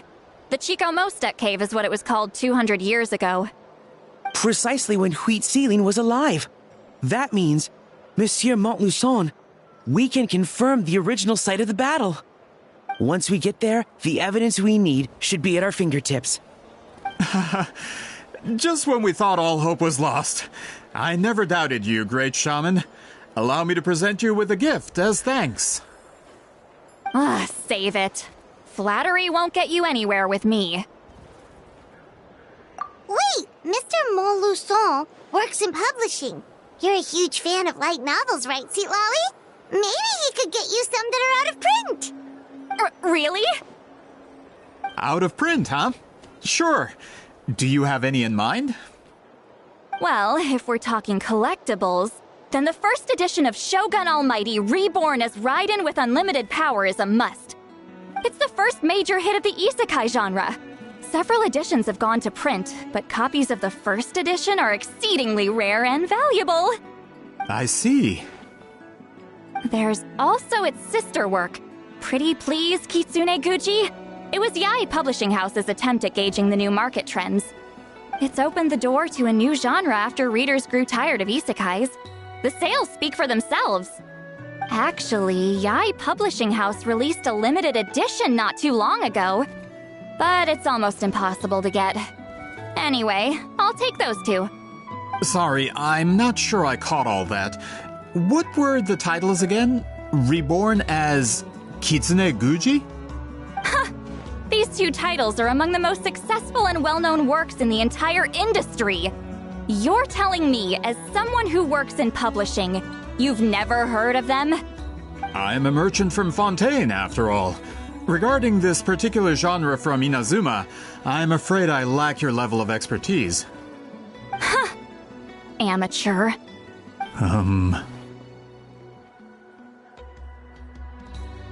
Of course! Sounds like a perfect arrangement. Now, there's no time to waste. We should head to the site of the battle right away. Once we get there, it'll take a bit more work to determine the actual location. Right now, all we have is a general idea. Well, I'm sure Miss Citlali can help us with that. Have you even looked at the time?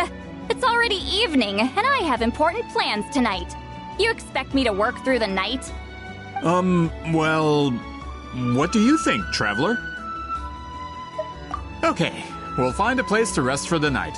When should we meet tomorrow? He's persistent, huh? How about noon? Do we have to wait that long? Great shamans have important matters to attend to in the morning. That's only because I have important tasks to complete at night. All right, as Miss Citlali instructed. Let's meet back up tomorrow at noon. We'll be waiting at the exit of the tribal settlement.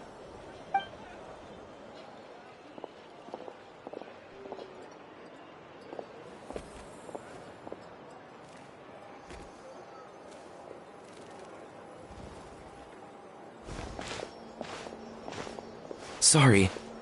I just wanted to ask, is Granny Eatsley satisfied with my answer? Yeah, of course. You really helped us out. Oh, good. I'm glad I didn't offend her somehow. You're really that scared of her? To be honest, Granny Eatsley almost never interacts with ordinary tribespeople like us. Everything we know about her comes from rumors. She's a powerful shaman who's lived for over 200 years. As a great hero, you're probably the only one who isn't intimidated by her.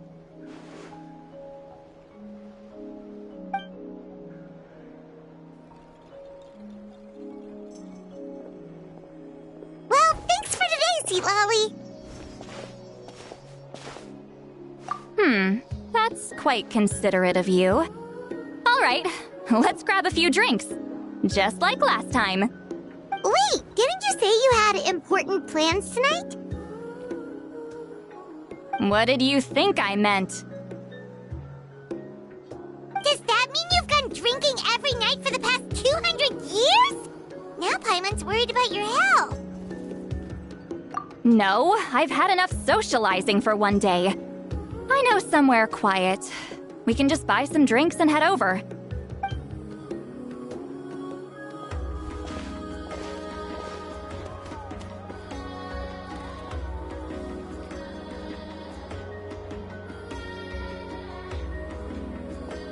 Which will also give us a chance to solve the mind-reading issue. Considering the necessary spell work, I'd rather do it in private.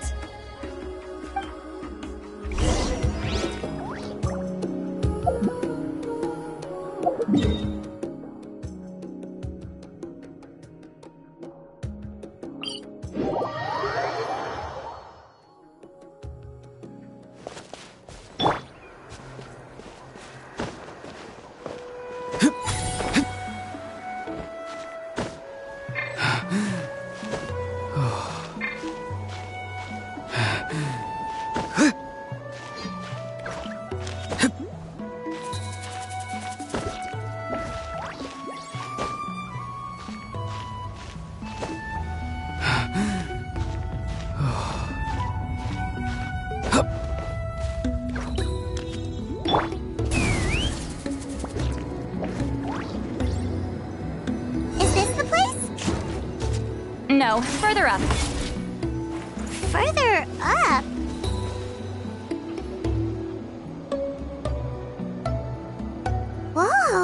like a secret base!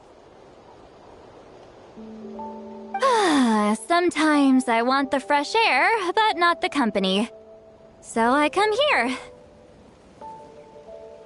Let's see if my stash is still here. Ah, great! The halberd crest birds didn't eat my snacks.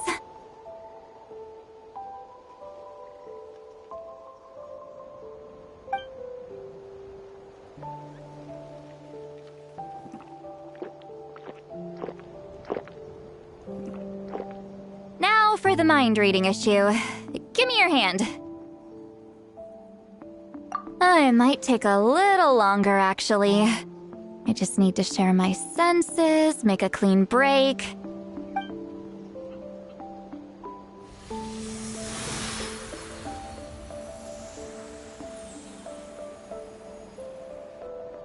And that should do it, right?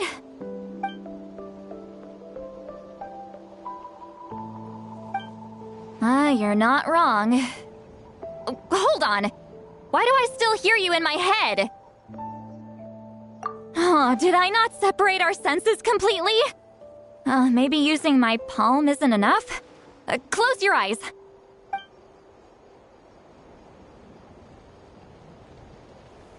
Oh, please work, please work. A great shaman should be able to handle this. Okay, what about now? Huh? And now? Huh. Whenever I try to remove the effect, it just flips direction and gets worse. That was just to help with the spell. Ah, shoot. I still hear you.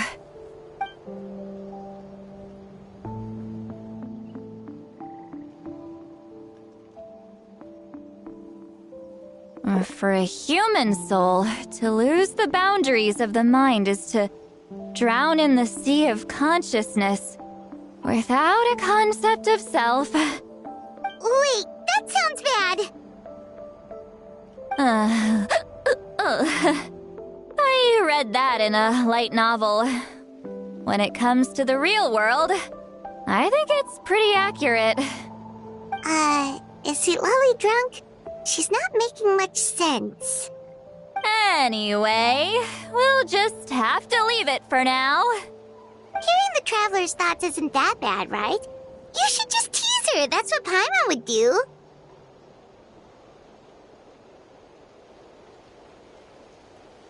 It's just... I'm not good at this. I'm not used to being close to people. Sorry, I said we could be friends, but I guess I'm not ready. I'm used to being Granny Eatsley. Someone intimidating, someone people are scared to approach. I don't have to deal with people that way. Yeah, Paimon's been wondering. Why do you insist on living so far away? You could easily become a leader of your tribe, someone everyone loves and respects. When you live as long as me, a person is like a flower. The color draws you in. You water it to see it bloom. It rewards you with its fragrance, but it doesn't last. With the passing of the seasons, everything withers away. You can try to water it, but it will never bloom again. Even if the same plot of soil is covered in flowers the following year, the one you remember won't be there. That's just how it is. Most of the people in my life will be gone one day, just like a flower. Getting close means losing friend after friend for hundreds of years, until the weight of their memories crushes my soul. If people don't care about me, then I don't have to care about them. It's better if the people in my memories are nothing more than fleeting strangers. Citlali.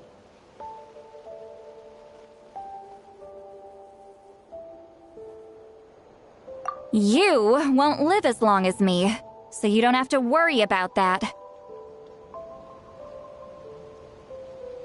Really? Then you should understand.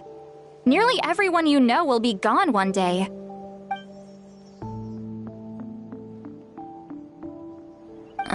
traveler?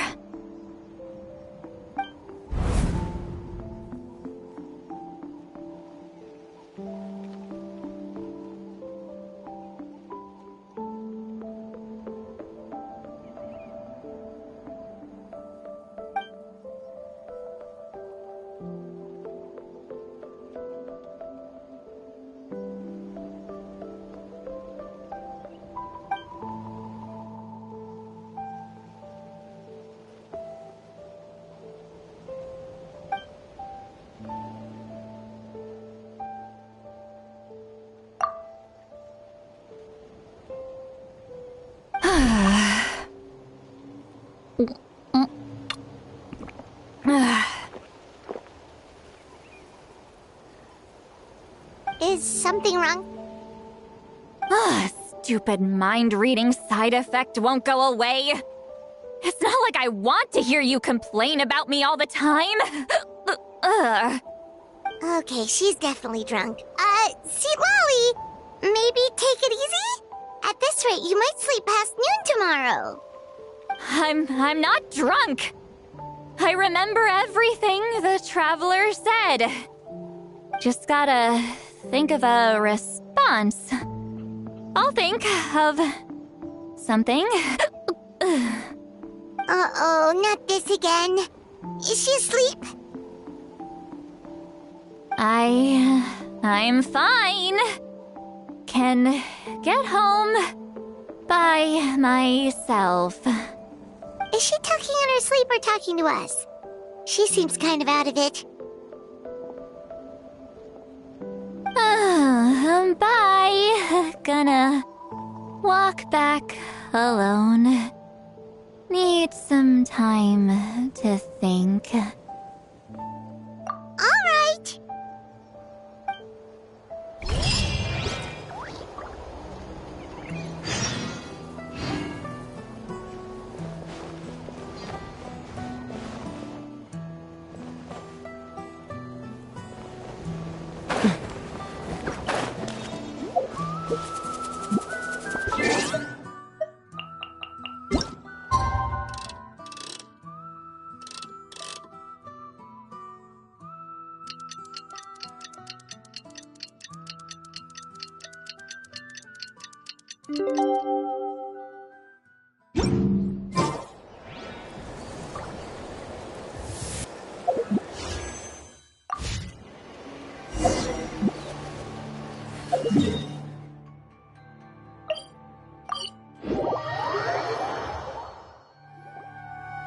This should be the place we decided to meet yesterday.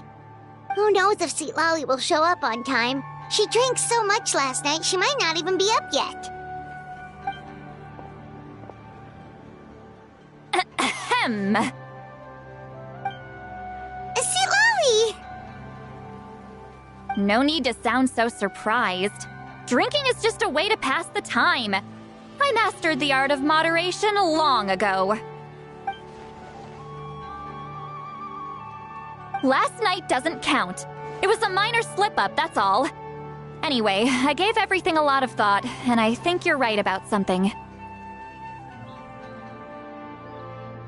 The Battle of Seven Colors holds the key to a lot of the answers I've been searching for.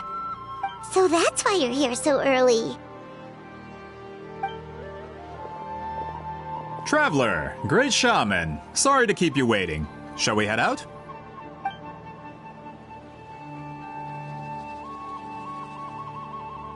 Just follow me. I'll confirm the location myself. Of course.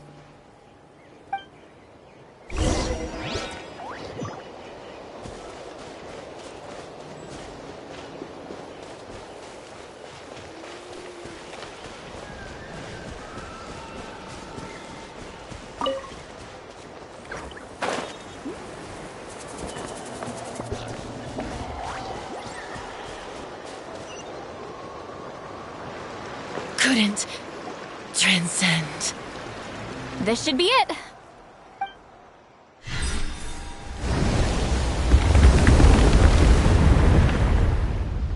So the battlefield is inside this place. That could explain a lot of our academic questions. Don't lose focus. Once we get to the actual site of the battle, all the evidence needed for publication will be at our fingertips. Everyone ready?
A pleasure to be working with you.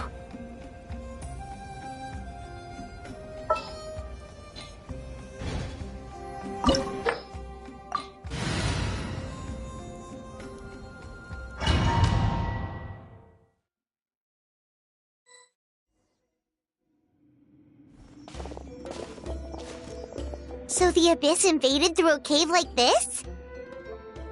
When the Abyss first began to corrode the ley lines, they took every opening they could get. All the items here should be useful for our research. You're not to touch a single one without my nod of approval. I don't support invasive excavation techniques either. Ah, of course. I'll defer to the experts on this matter. Well, shall we continue?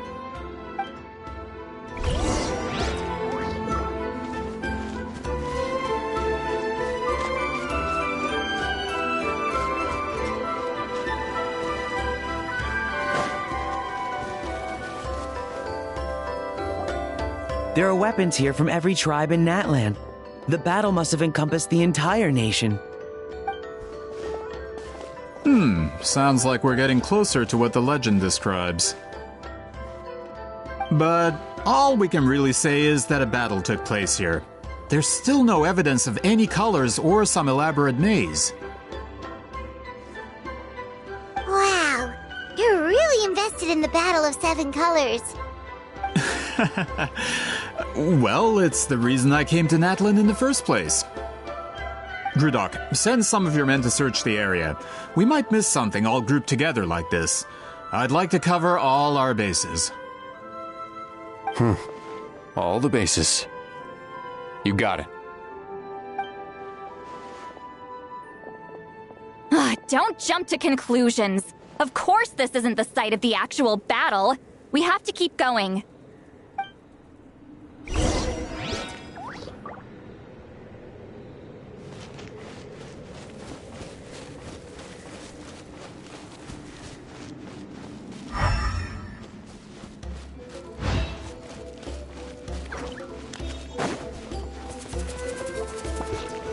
This wall is in our way! I might have an idea.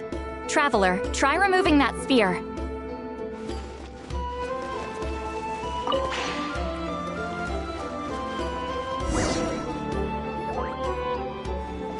Whoa, we passed straight through! What was that? Some kind of color magic?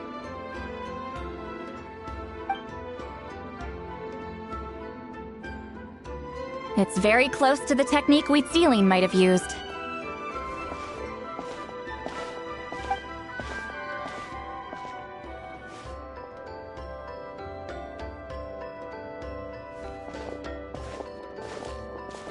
That's it?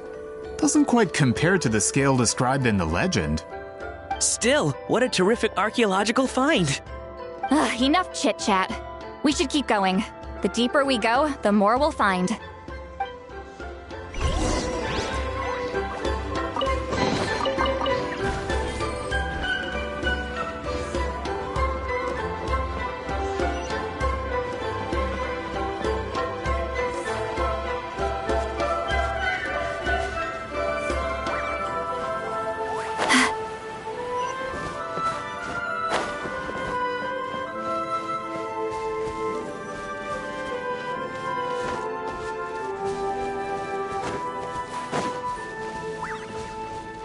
Hold on.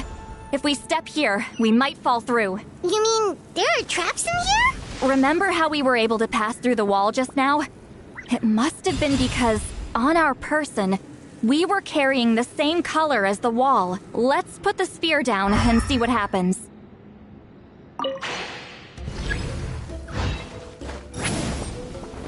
Whoa, you're right. We can keep going now.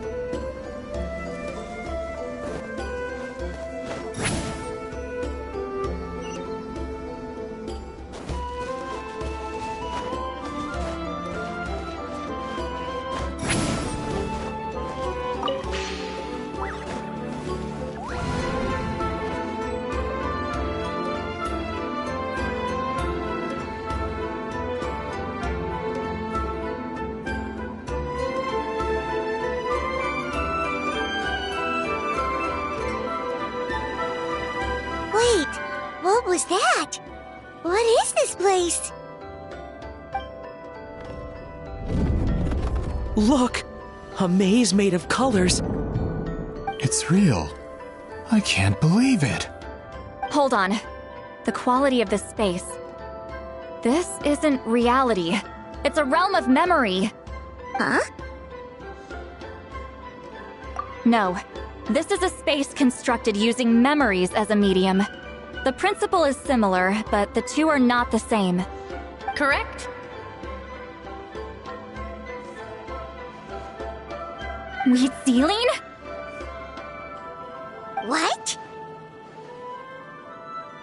No.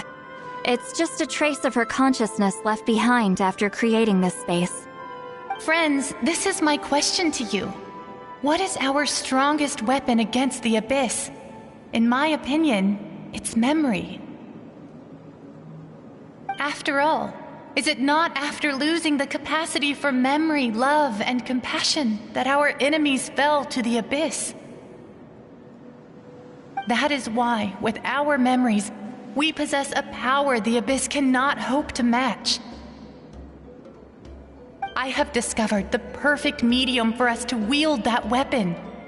You know it as color.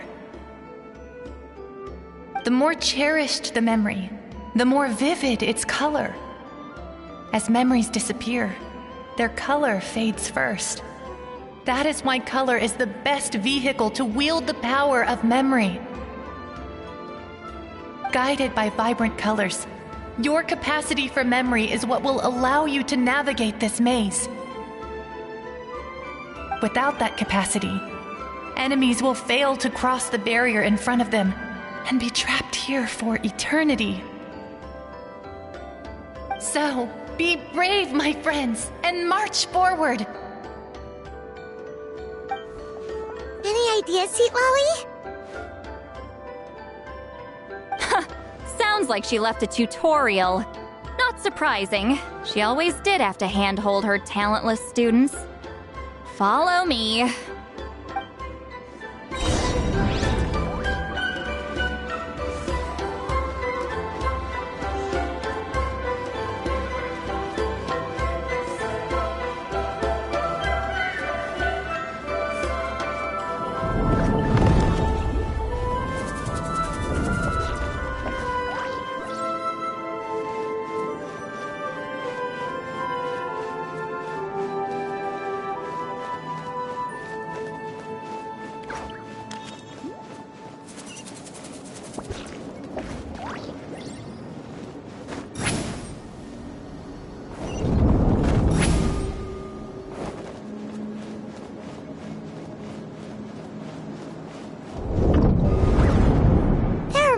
Here too?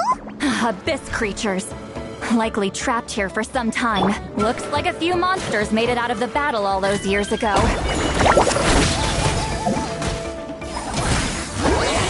Suffer the wrath of Eastleigh! Go! You're free now! Hold on to your hats. Let's fly!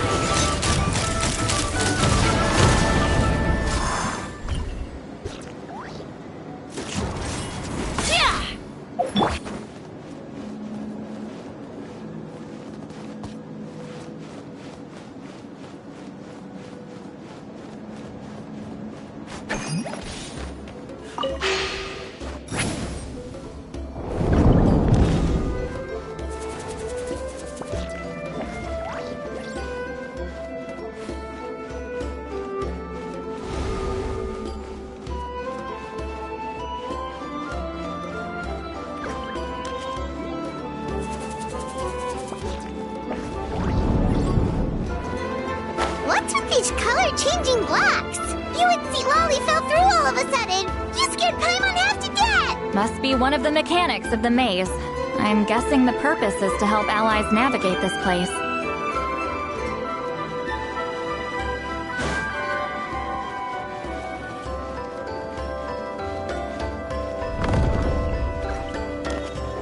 Oh no, more monsters? Ah, shoot. They're blocking the way forward.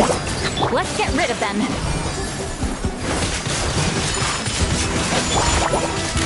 Go! Farewell! Take me up! Bullseye! Bullseye!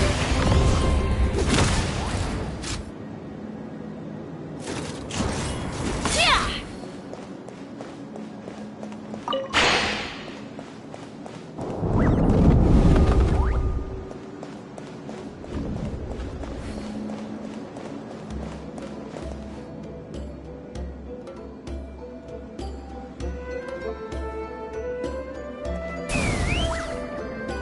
This place is so pretty.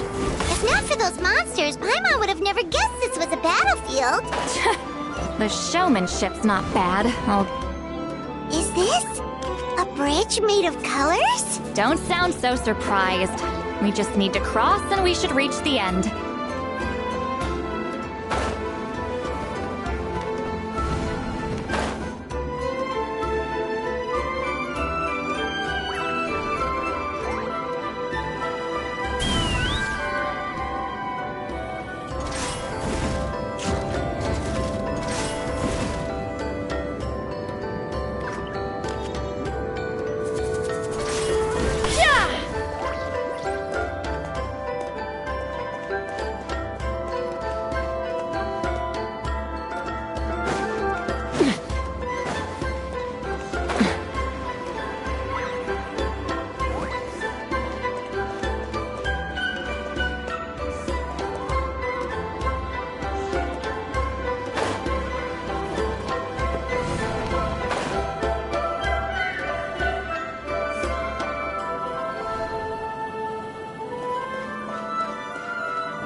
Looks like we made it through the maze.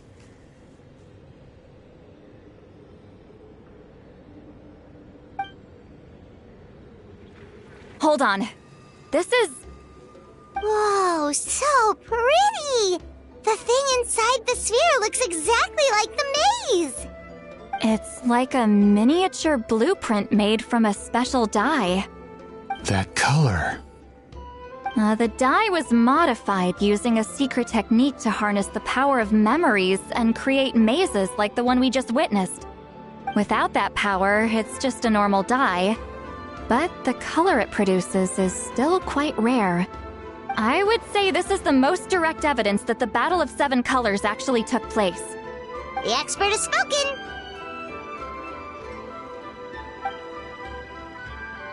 Perhaps I could take a closer look? It's an important piece of physical evidence, after all. No, you may not.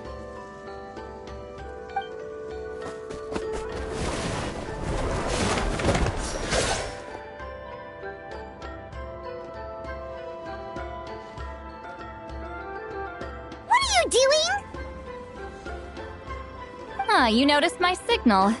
Not bad, Traveler. We make a good team. Huh. So, you've been watching me. A self-proclaimed book merchant who's never heard of Shogun Almighty reborn as Raiden with unlimited power? Please, that work was a commercial success across Teyvat. I knew you were fishy, but I didn't expect you to pull something like this. Monsieur Montluçon, we just need a few pictures for our research, not the artifact itself. What if it gets damaged or destroyed? Shut it. I couldn't care less about preserving this piece of trash. I would destroy it right now if I could. But then there would be no evidence to prove the battle took place. What if that was my goal all along? What? Huh. Pretending to be a book merchant, pretending to promote the history of Natlan and its heroes was the only way to get information out of the people in this tribe. But make no mistake, I'm no lowly merchant. I am the future owner of the largest printing company in all of Teyvat. But the dye in that sphere ruined all my plans before they could even get off the ground. We've received a report that your advertisement in the paper makes false claims. Fontaine Law demands it be taken down immediately. False claims? The dye I advertised is an unprecedented innovation. It produces colors of unmatched radiance. Unfortunately, its qualities are neither unprecedented nor unmatched. According to the lady who made the report, she saw a woven scroll in Natlan made with a similar dye. Even more miraculous, that substance dates back hundreds of years.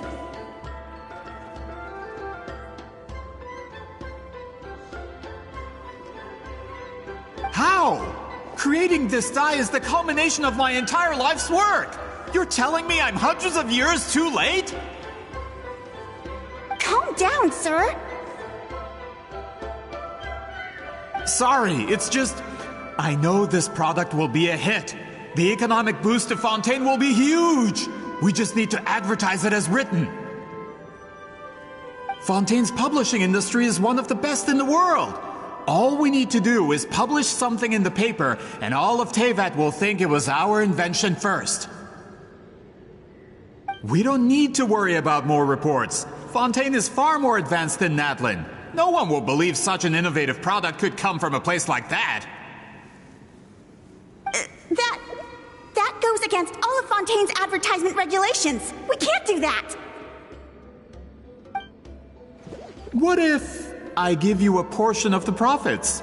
All you have to do is let the advertisement stay. You're trying to bribe me? Careful. I'm dangerously close to reporting this to Monsieur Novelette.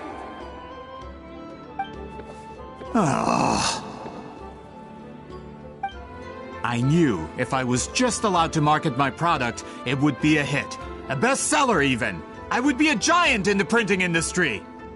But now, no one will see it as anything more than a poor imitation marketed centuries too late. No matter how good the product actually is, not a single one will sell.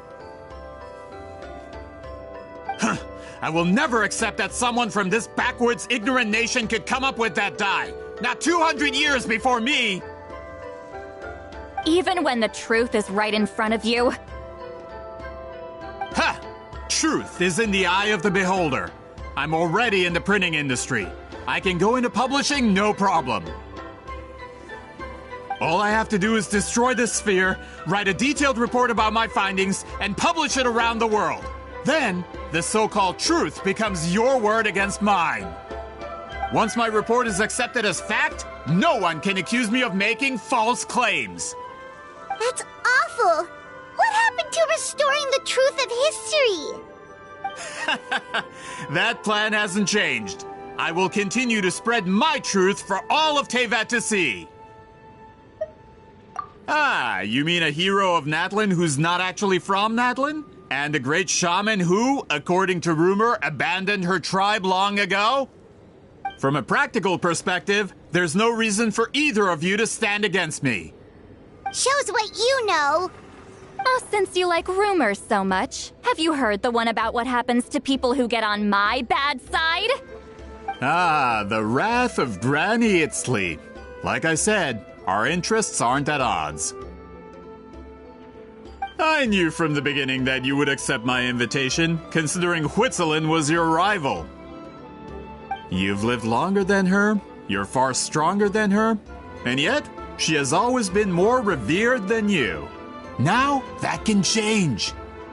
With the backing of the printing industry, I can take any book and send it to all four corners of Teyvat. This part of Natlan's history will be mine to tell. And in my version, I can erase the Battle of Seven Colors. You can be the one to have all the glory. That's not real history. That's a no, then? Your history means nothing to me. But it's not allowed to stand in the way of my Mora. Done running your mouth? Good. Before handing you over to the tribe, I think I'll have my way with you first. If this comes to a fight, per my contract, you're gonna have to go through me.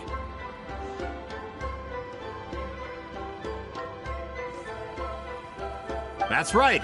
I didn't pay all that Mora for nothing. Wait, aren't you subordinates of the captain? Why are you helping someone who wants to erase Natlan's history? The captain. You actually bought that? United in the pursuit of Mora, we travel the land to collect debts. Our loyalty is to Regrader, his interests, and his wealth. Regrader? The captain means nothing to them. They serve a different harbinger altogether. Regrader! This man has the potential to become a giant in the printing industry and disrupt Fontaine's economic system. This aligns with Regrader's interests. It's all been a lie from the very beginning!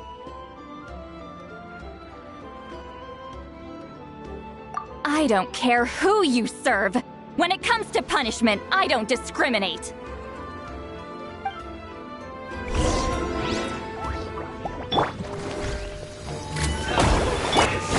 Tell me what you see. Too slow. Coming! Watch out! You two! Time to end them! Show no mercy! Fire in the hole! Ha! Open fire! Open fire! Locked on! You need to hurry up. Locked on! Can't run from death. That's what you get for messing with the hero of Natlan and Granny Eatsley. They could give Regrader a run for his Mora. When did this person get so strong? Looks like the men following the captain failed to update us on the latest intelligence. Not good. This is becoming more trouble than it's worth. You're on your own! Hey, what about our contract? Your boss signed it himself! Our boss never signs a contract without loopholes. Even a veteran businessman like yourself fell into his trap. That's what makes him the best! Go home and read the fine print. All I did was trigger the exculpatory clause. You! The other stipulations have been fulfilled. I set up explosives around the cave, strong enough to destroy this place, as instructed. Oh, and for security purposes, all explosives have been rigged to blow at a specific time. Shouldn't be too long now.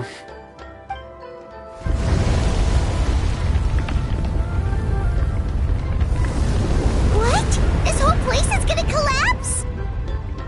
You were supposed to wait until I made it out! Are you trying to kill me? That depends on how fast you can run. I'm off.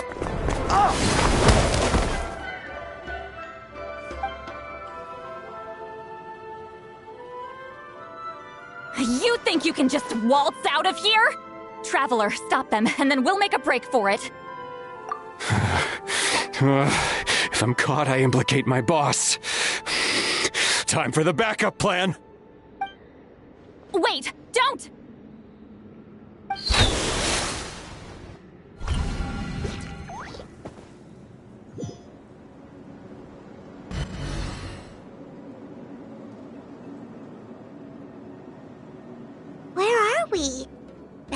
maze? Our surroundings look different, though. What did that Fatui guy do? Good point. She'll know how to get out of here. Let's hurry. If we don't make it out before the cave collapses, we might never be able to leave. Let's see. Citlali! Oh, looks like it's not gonna be that easy. What should we do?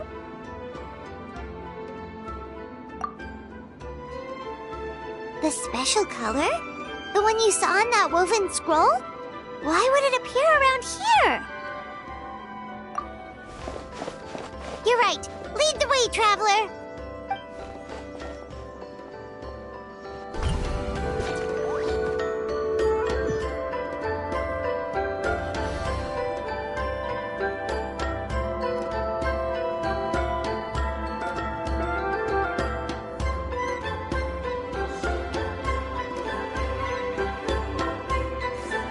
He triggered it just like that?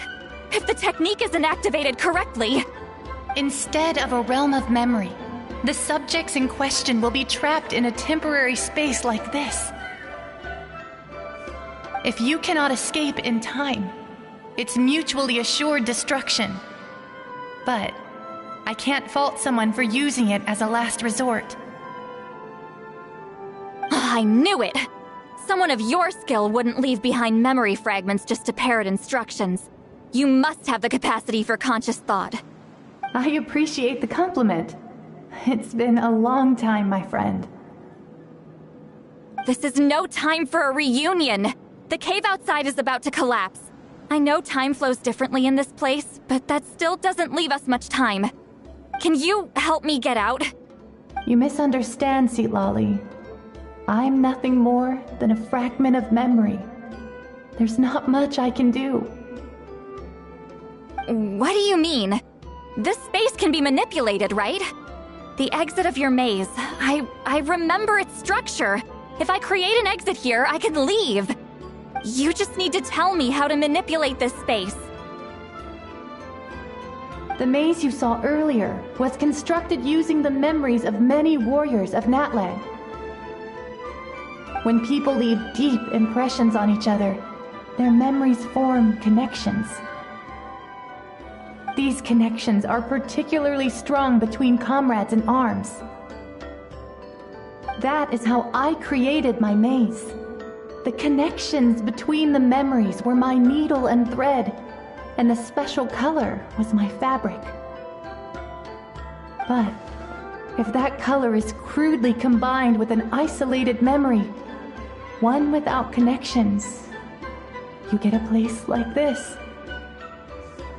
This space is a combination of my color and your memories. There is no way to alter or construct anything within it, because there are no connections at your disposal. Over 200 years, and not a single lasting connection. This is my punishment, huh? Well, at the very least, you have a connection to me. Otherwise, I wouldn't be able to appear in this space. That's only because you never gave me a moment's peace. Still, it's a shame you're not around. You said it yourself. A memory fragment can't be used to create the connections I need. Citlali. But now that I have the chance to talk to you again, I need you to give me an answer. Your special technique. You didn't pass it on to your students. You passed it on to the rival you could never beat. Me. What I want to know is, why? So you figured it out. After what I saw in the maze and everything you just told me, I'm certain the technique at the center of all this is the same one you taught me all those years ago. But you never brought up the fact that you used it to win a battle. From your description, it might as well have been a simple color trick. I'm getting the feeling you always meant for me to come here. But if this is a foreshadowed event, I'm not happy with the narrative setup. Citlali, Ever since you learned that technique, you've been able to see a special color, haven't you? You mean... That color is the core of the technique.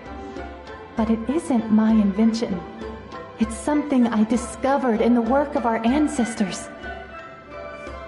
More specifically, you could call it the color of memories. In truth, passing on the technique is a process of using that color to tint another person's memories. Yes, the technique has the power to decide victory. But in my opinion, the capacity to add color to someone's memories is where the true value lies. You are fated to live a far longer life than me, Citlali. I couldn't bear the thought of all those years existing as a blank canvas in your memory. So I wanted to leave a little color behind. Your color, you mean? One day, you too will want to leave behind your color in someone else's memory. When that day comes, you will understand my decision.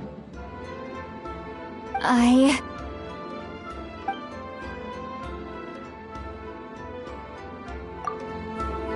have to get out of here.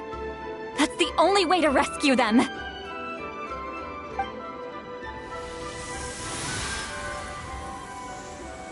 Citlali, what are you... I understand the true principle of this technique now. If I can't construct an exit, then I will separate this color from my memories by force. But you could lose a portion of your memories that way. I know, but my memory is just a blank canvas I've neglected for 200 years. My friends are worth the risk. Traveler? When you entered the realm of memory I constructed, I used your memories to learn about your recent experiences. I have a feeling you're the one who will be saved this time. After 200 years, someone has appeared by your side, the kind of person I could have never anticipated. The Night Kingdom harbors Natlan's memories, and the Traveler's connection to that realm is incredibly strong, surpassing even the shamans who worship the Lord of the Night. This means that even without your tutelage, she can see the color of memories. What did you say? Although she doesn't know how to wield it, she unknowingly left behind a trace of color in your memories. That was enough to guide her to this space. You now have a connection at your disposal. Well, Citlali, it looks like part of this was foreshadowed, but the rest is a surprise. Traveler? Traveler!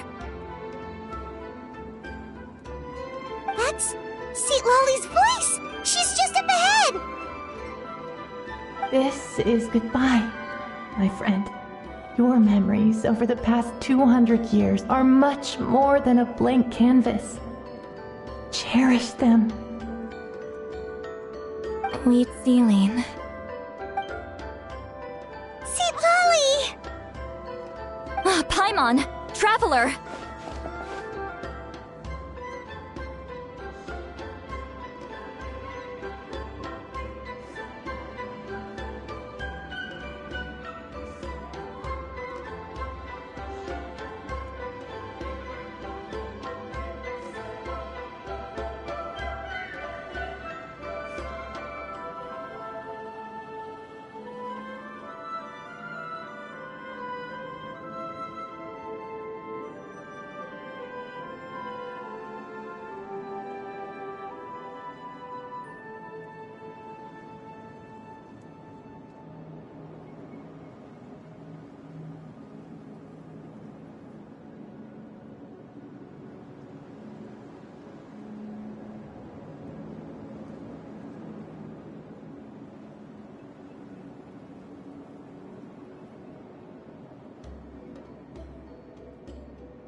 hold my hand.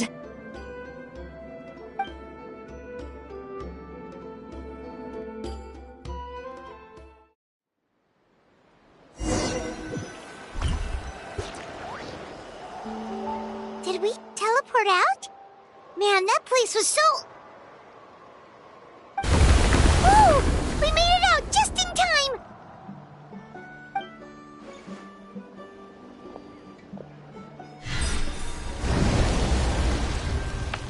Wonder what happened to the Fatui guy and the others. He was most likely trapped inside that space, just like us. The external structures supporting that space would have collapsed with the ruin. Unless he managed to escape, he would have been crushed. He still preferred that to being caught, huh?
They were standing a bit further away, right? They probably weren't pulled into the space. Maybe they already made a run for it. Hello? It's one of Malu Son's employees! Quick, restrain him! Oh, I can explain. I had no idea Malu-san was such a terrible person. I couldn't stop him from running, so I stayed behind and tried to find people to help rescue you. I'm so glad you managed to get out of there. Either way, the guards will take you back to the tribe. You'll be their problem. I understand. Anyway, I'm not here to harp on you. I just need to know one thing. Which way did he run? He went that way, but I'm not sure if you can catch up. That way? Unless he suddenly grows a pair of wings, I think we're okay. Traveler, Paimon, come with me.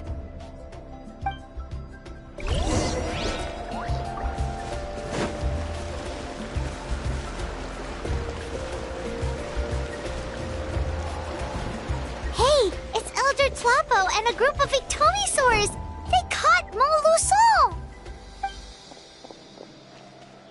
Something felt off about him yesterday, so I set a few things in motion. Looks like it's time for that foreshadowing to pay off. My bank balance. No! No! What's wrong with him? That's one of the tricks Claw uses to scare people. He makes people hallucinate the thing that scares them most. It's particularly effective on weak-minded people like him. Serves him right! I know, it was a lot to ask, making you come all the way out here during the day. Was that a declaration? Elder Tlappo didn't appoint us to a whole other task, did he? Forget about him for now. The Ectomisaurs will make sure Montluçon doesn't escape before the guards arrive. In the meantime, we have unfinished business, remember? Right, the special scroll. But the die is buried underneath a bunch of rubble now. Don't worry, Huitzilin's technique hasn't been lost at all. Come with me, I'll explain everything at my house. Oh, and Traveler? Everything you said about memory, I finally figured out my answer. I knew you'd want to tag along. Let's go.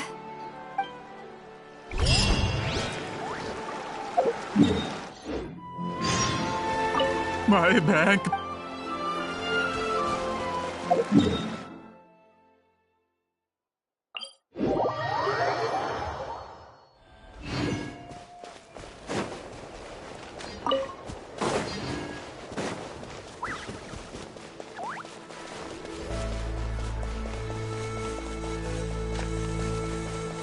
Take me up!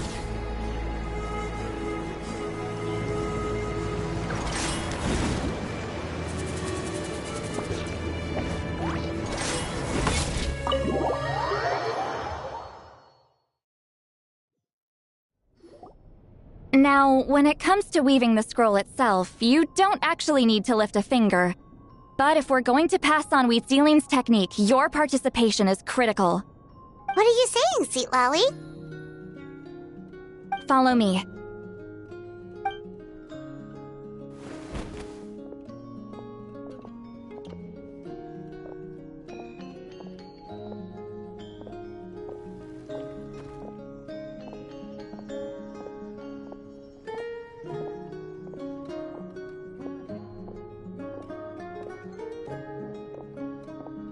Whoa, look at this place.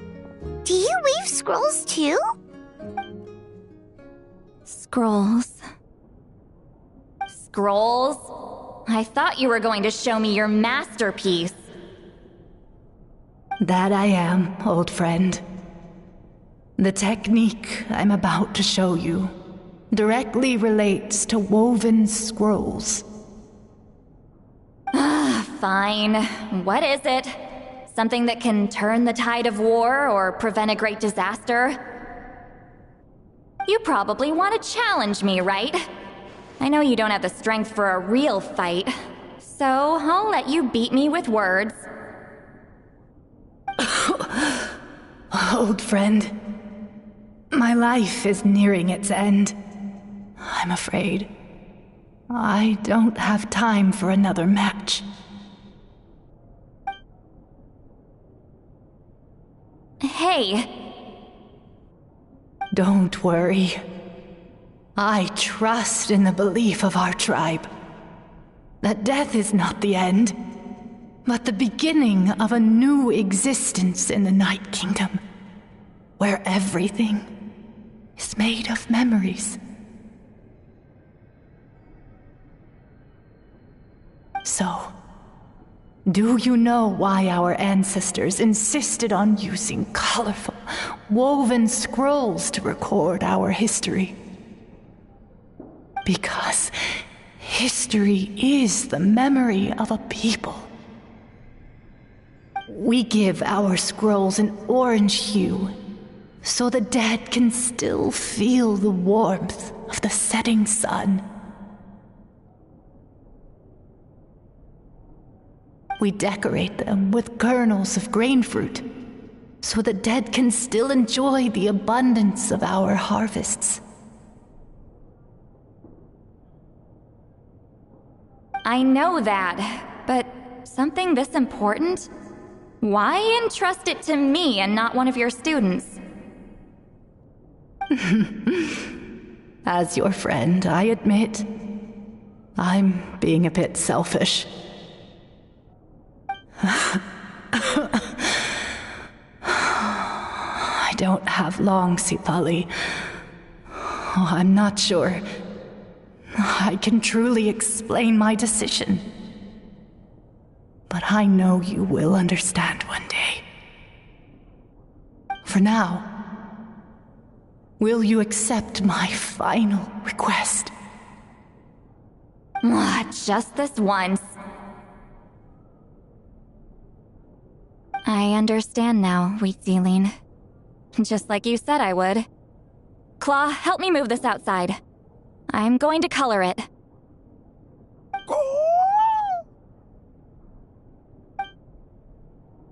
Traveler, Paimon, come with me.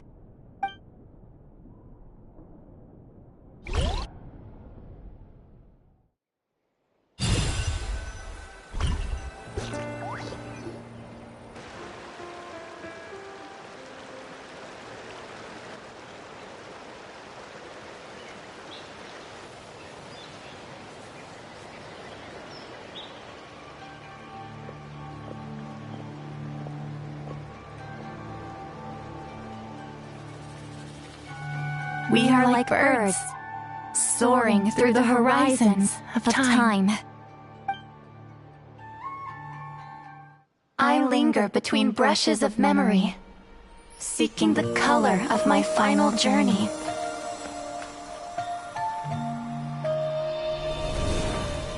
When I get there, may there be feathers to paint the sky, shades of rose.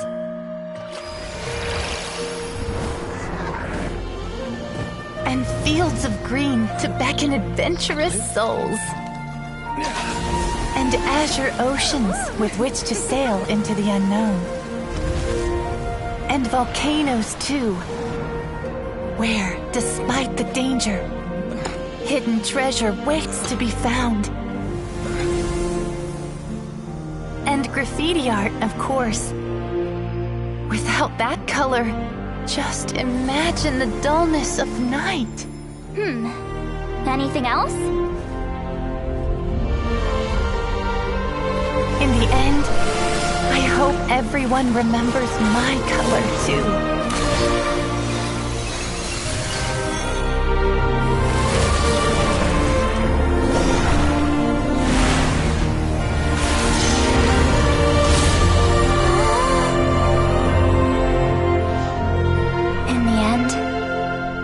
I hope everyone remembers your color too.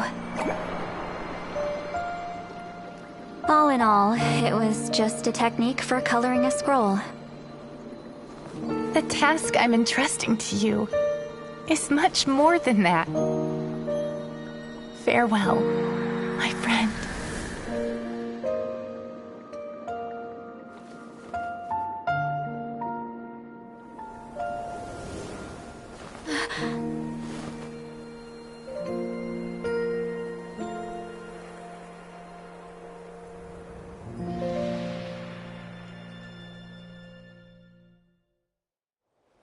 I knew you would understand. This is the special scroll. How did you know how to weave it, Citlali? Hold on. You've lived for more than 200 years. You know how to weave the special scroll. That must mean... you're the one behind the gifts from the spirits. Oh, well, it's not like I wanted to interact with the appointed. So whenever I delivered the scroll, I used illusions to confuse them. The fact that it turned into some kind of divine intervention is because no one was skilled enough to see through my tricks. You've carried the duty alone for all these years? Even if you don't like interacting with people, why not teach someone else how to do it? Traveler, you can see the special color, right? The essence of that color is memory. That means completing the special scroll is a process of searching for color within your memories. Passing the technique on to someone means sharing your memories with them. You need to leave traces of your color in their memory, and they must do the same. Even though I only confirmed that today, I've had suspicions for a long time. And, well, ever since Sweet Celine died, I haven't wanted to form that kind of connection with people. Oh, yeah. It was her final wish, so I kind of resigned myself to taking on the burden forever. After all, I have all the time in the world.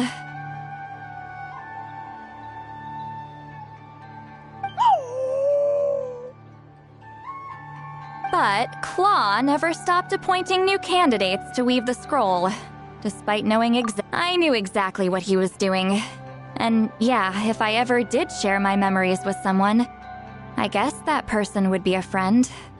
But it never got to that point. This time, though, you win, Claw. Take this. I guess it's my response to what you told me the other night. What is it? If I had to choose my color, it would be the color of this handkerchief. Countless people exist in my memories, and I know one day that will be my fate, too. A memory living on in someone else's head. Since you have a long lifespan, you're the perfect candidate to bear this memory, and carry my color in your mind. Just keep it safe. And you better not forget my color when I'm gone. Whoa. It's a little early to talk about death, don't you think? It's only been a few seconds since we made the friendship official. Isn't that what friends are for? Okay, this is a serious commitment. Well, Citlali, if the Traveler's going to leave their color in your mind too, it'll probably be gold, right? Actually, their mark is already there. Remember the mind-reading effect I couldn't fix? Well, I finally got to the bottom of it. Sharing senses allows communication to occur between the consciousness of different people. Naturally, memories are also involved in that process. Although I didn't know it at the time, we both have the ability to see the color of memory, which means that when I shared my senses with you, a connection was created between our memories. And that connection is what caused my original spell to go haywire. So, you can hear the Traveler's thoughts because you left traces of color in each other's memories? And that's why the Traveler could hear your thoughts too, because it works both ways, right? Quick thinking, but only those trained in the mystic arts can maintain that level of connection. That's why I can still hear the Traveler's thoughts, but not the other way around. There's no need to worry, though. Now that I've figured out how it works, I'll get rid of it in no time. Oh. I lied. Hearing each other's thoughts actually depends on the strength of the connection between our memories. So, after everything we just went through, I bet you can hear me again. I knew it. Since the connection between our memories is already there, the only way to get rid of the effect is for one of us to forget about the other. Just messing with you. I'm a legendary shaman of my tribe. Now that I know the cause, of course I can figure out how to fix it. It'll probably take some time, though, so bear with me for now. Besides, I'm an open book. It's not like you're gonna hear anything embarrassing.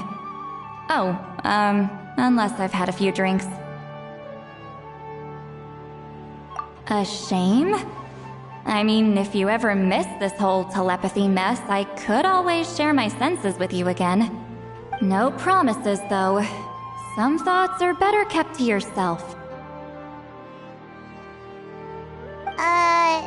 Huh?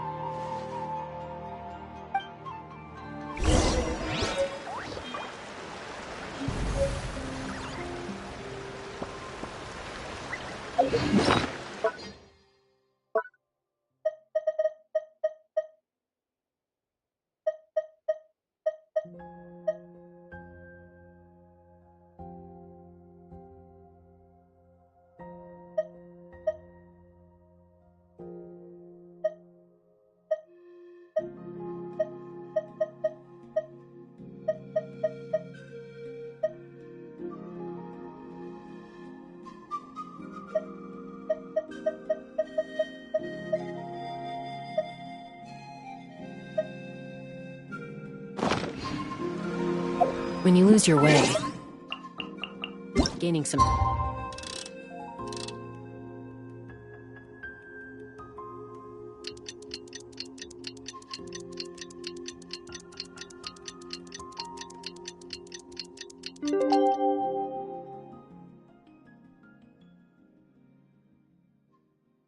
Altitude.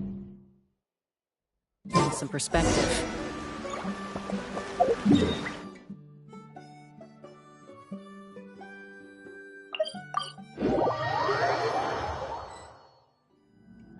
Ah, you did it? Your investigation into the Battle of Seven Colors must have been fruitful indeed. I do hope you share what you learned. Wow! The scroll is finished already! Elder Talapo's wisdom is never wrong. Yeah, we should explain. Take it away, Traveler!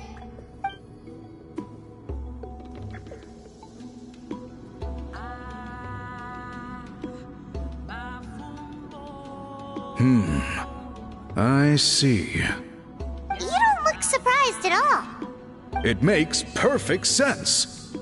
History is the memory of a people.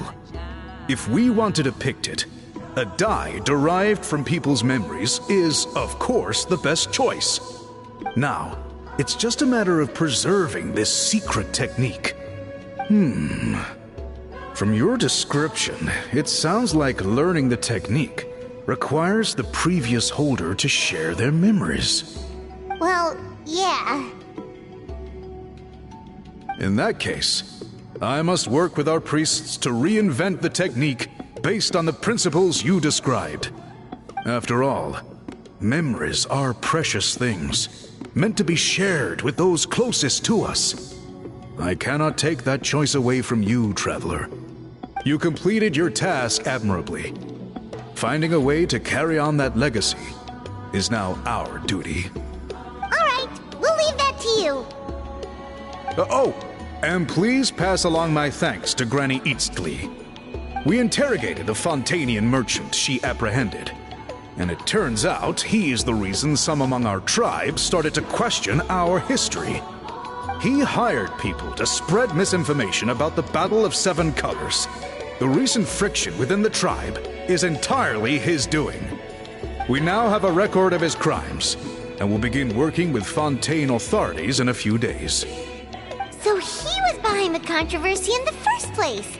Guess it's easier to investigate when people are already questioning something. Anyway, that clears it up. People don't just question their history out of nowhere.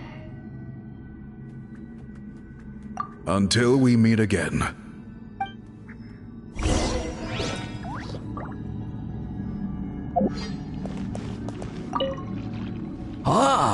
Natlan's victory against the Abyss! Very fitting for a scroll like this.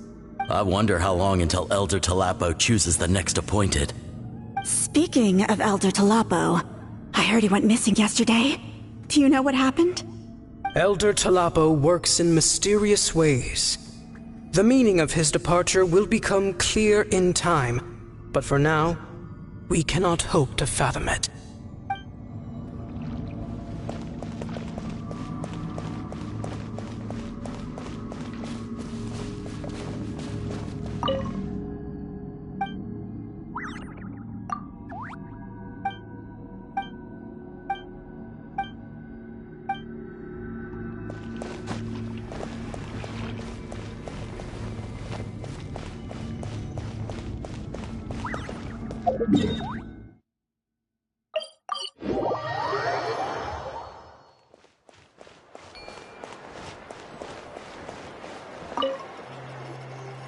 You told him everything, right? Yep, we left out the part about your contribution, but it kinda seemed like Chief Biram saw through us.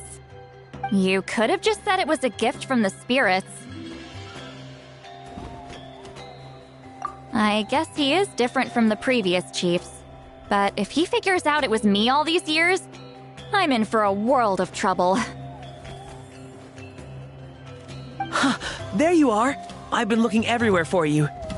Oh, it's the other Fontanian researcher. He wasn't taken away with his boss? Please, call me Allier. After questioning, the tribe absolved me of any serious wrongdoing, so here I am. I'll be heading back to Fontaine soon. No employer means no funding, after all. But I wanted to finish my investigation first. I'd like to ask some questions about Huitzilin. I want people outside of Natlan to hear her story, but my understanding still has some holes. Questions? Huh! Why should I let an Outlander tell our stories? Don't misunderstand. I have no intention of twisting your history or using it to make a profit. It's just honest curiosity, I assure you. I believe amazing stories deserve to be shared with the world. Culture thrives through dialogue and exchange. All right, you can ask your questions, but be quick. I have important plans after this. Important plans? Oh, thank you very much.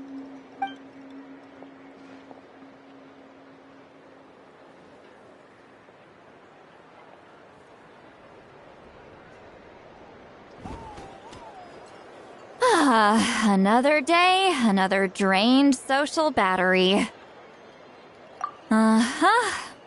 Hold on. You owe me a pair of books. Oh, that! When it comes to light novels, your memory is like a steel trap, huh? You're telling me. Yeah, it's not gonna be easy. You might need to go to Yai Publishing House in person. But I don't need them right away. Just don't forget, okay? Of course! We'll get them sent to you as soon as we can! Sent to me? Nuh-uh. I don't want a stranger knocking on my door when I'm hungover. Here, just take this. And this is? The key to my house. Don't bother knocking next time. You'll disturb my sleep.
Someone call me?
Let's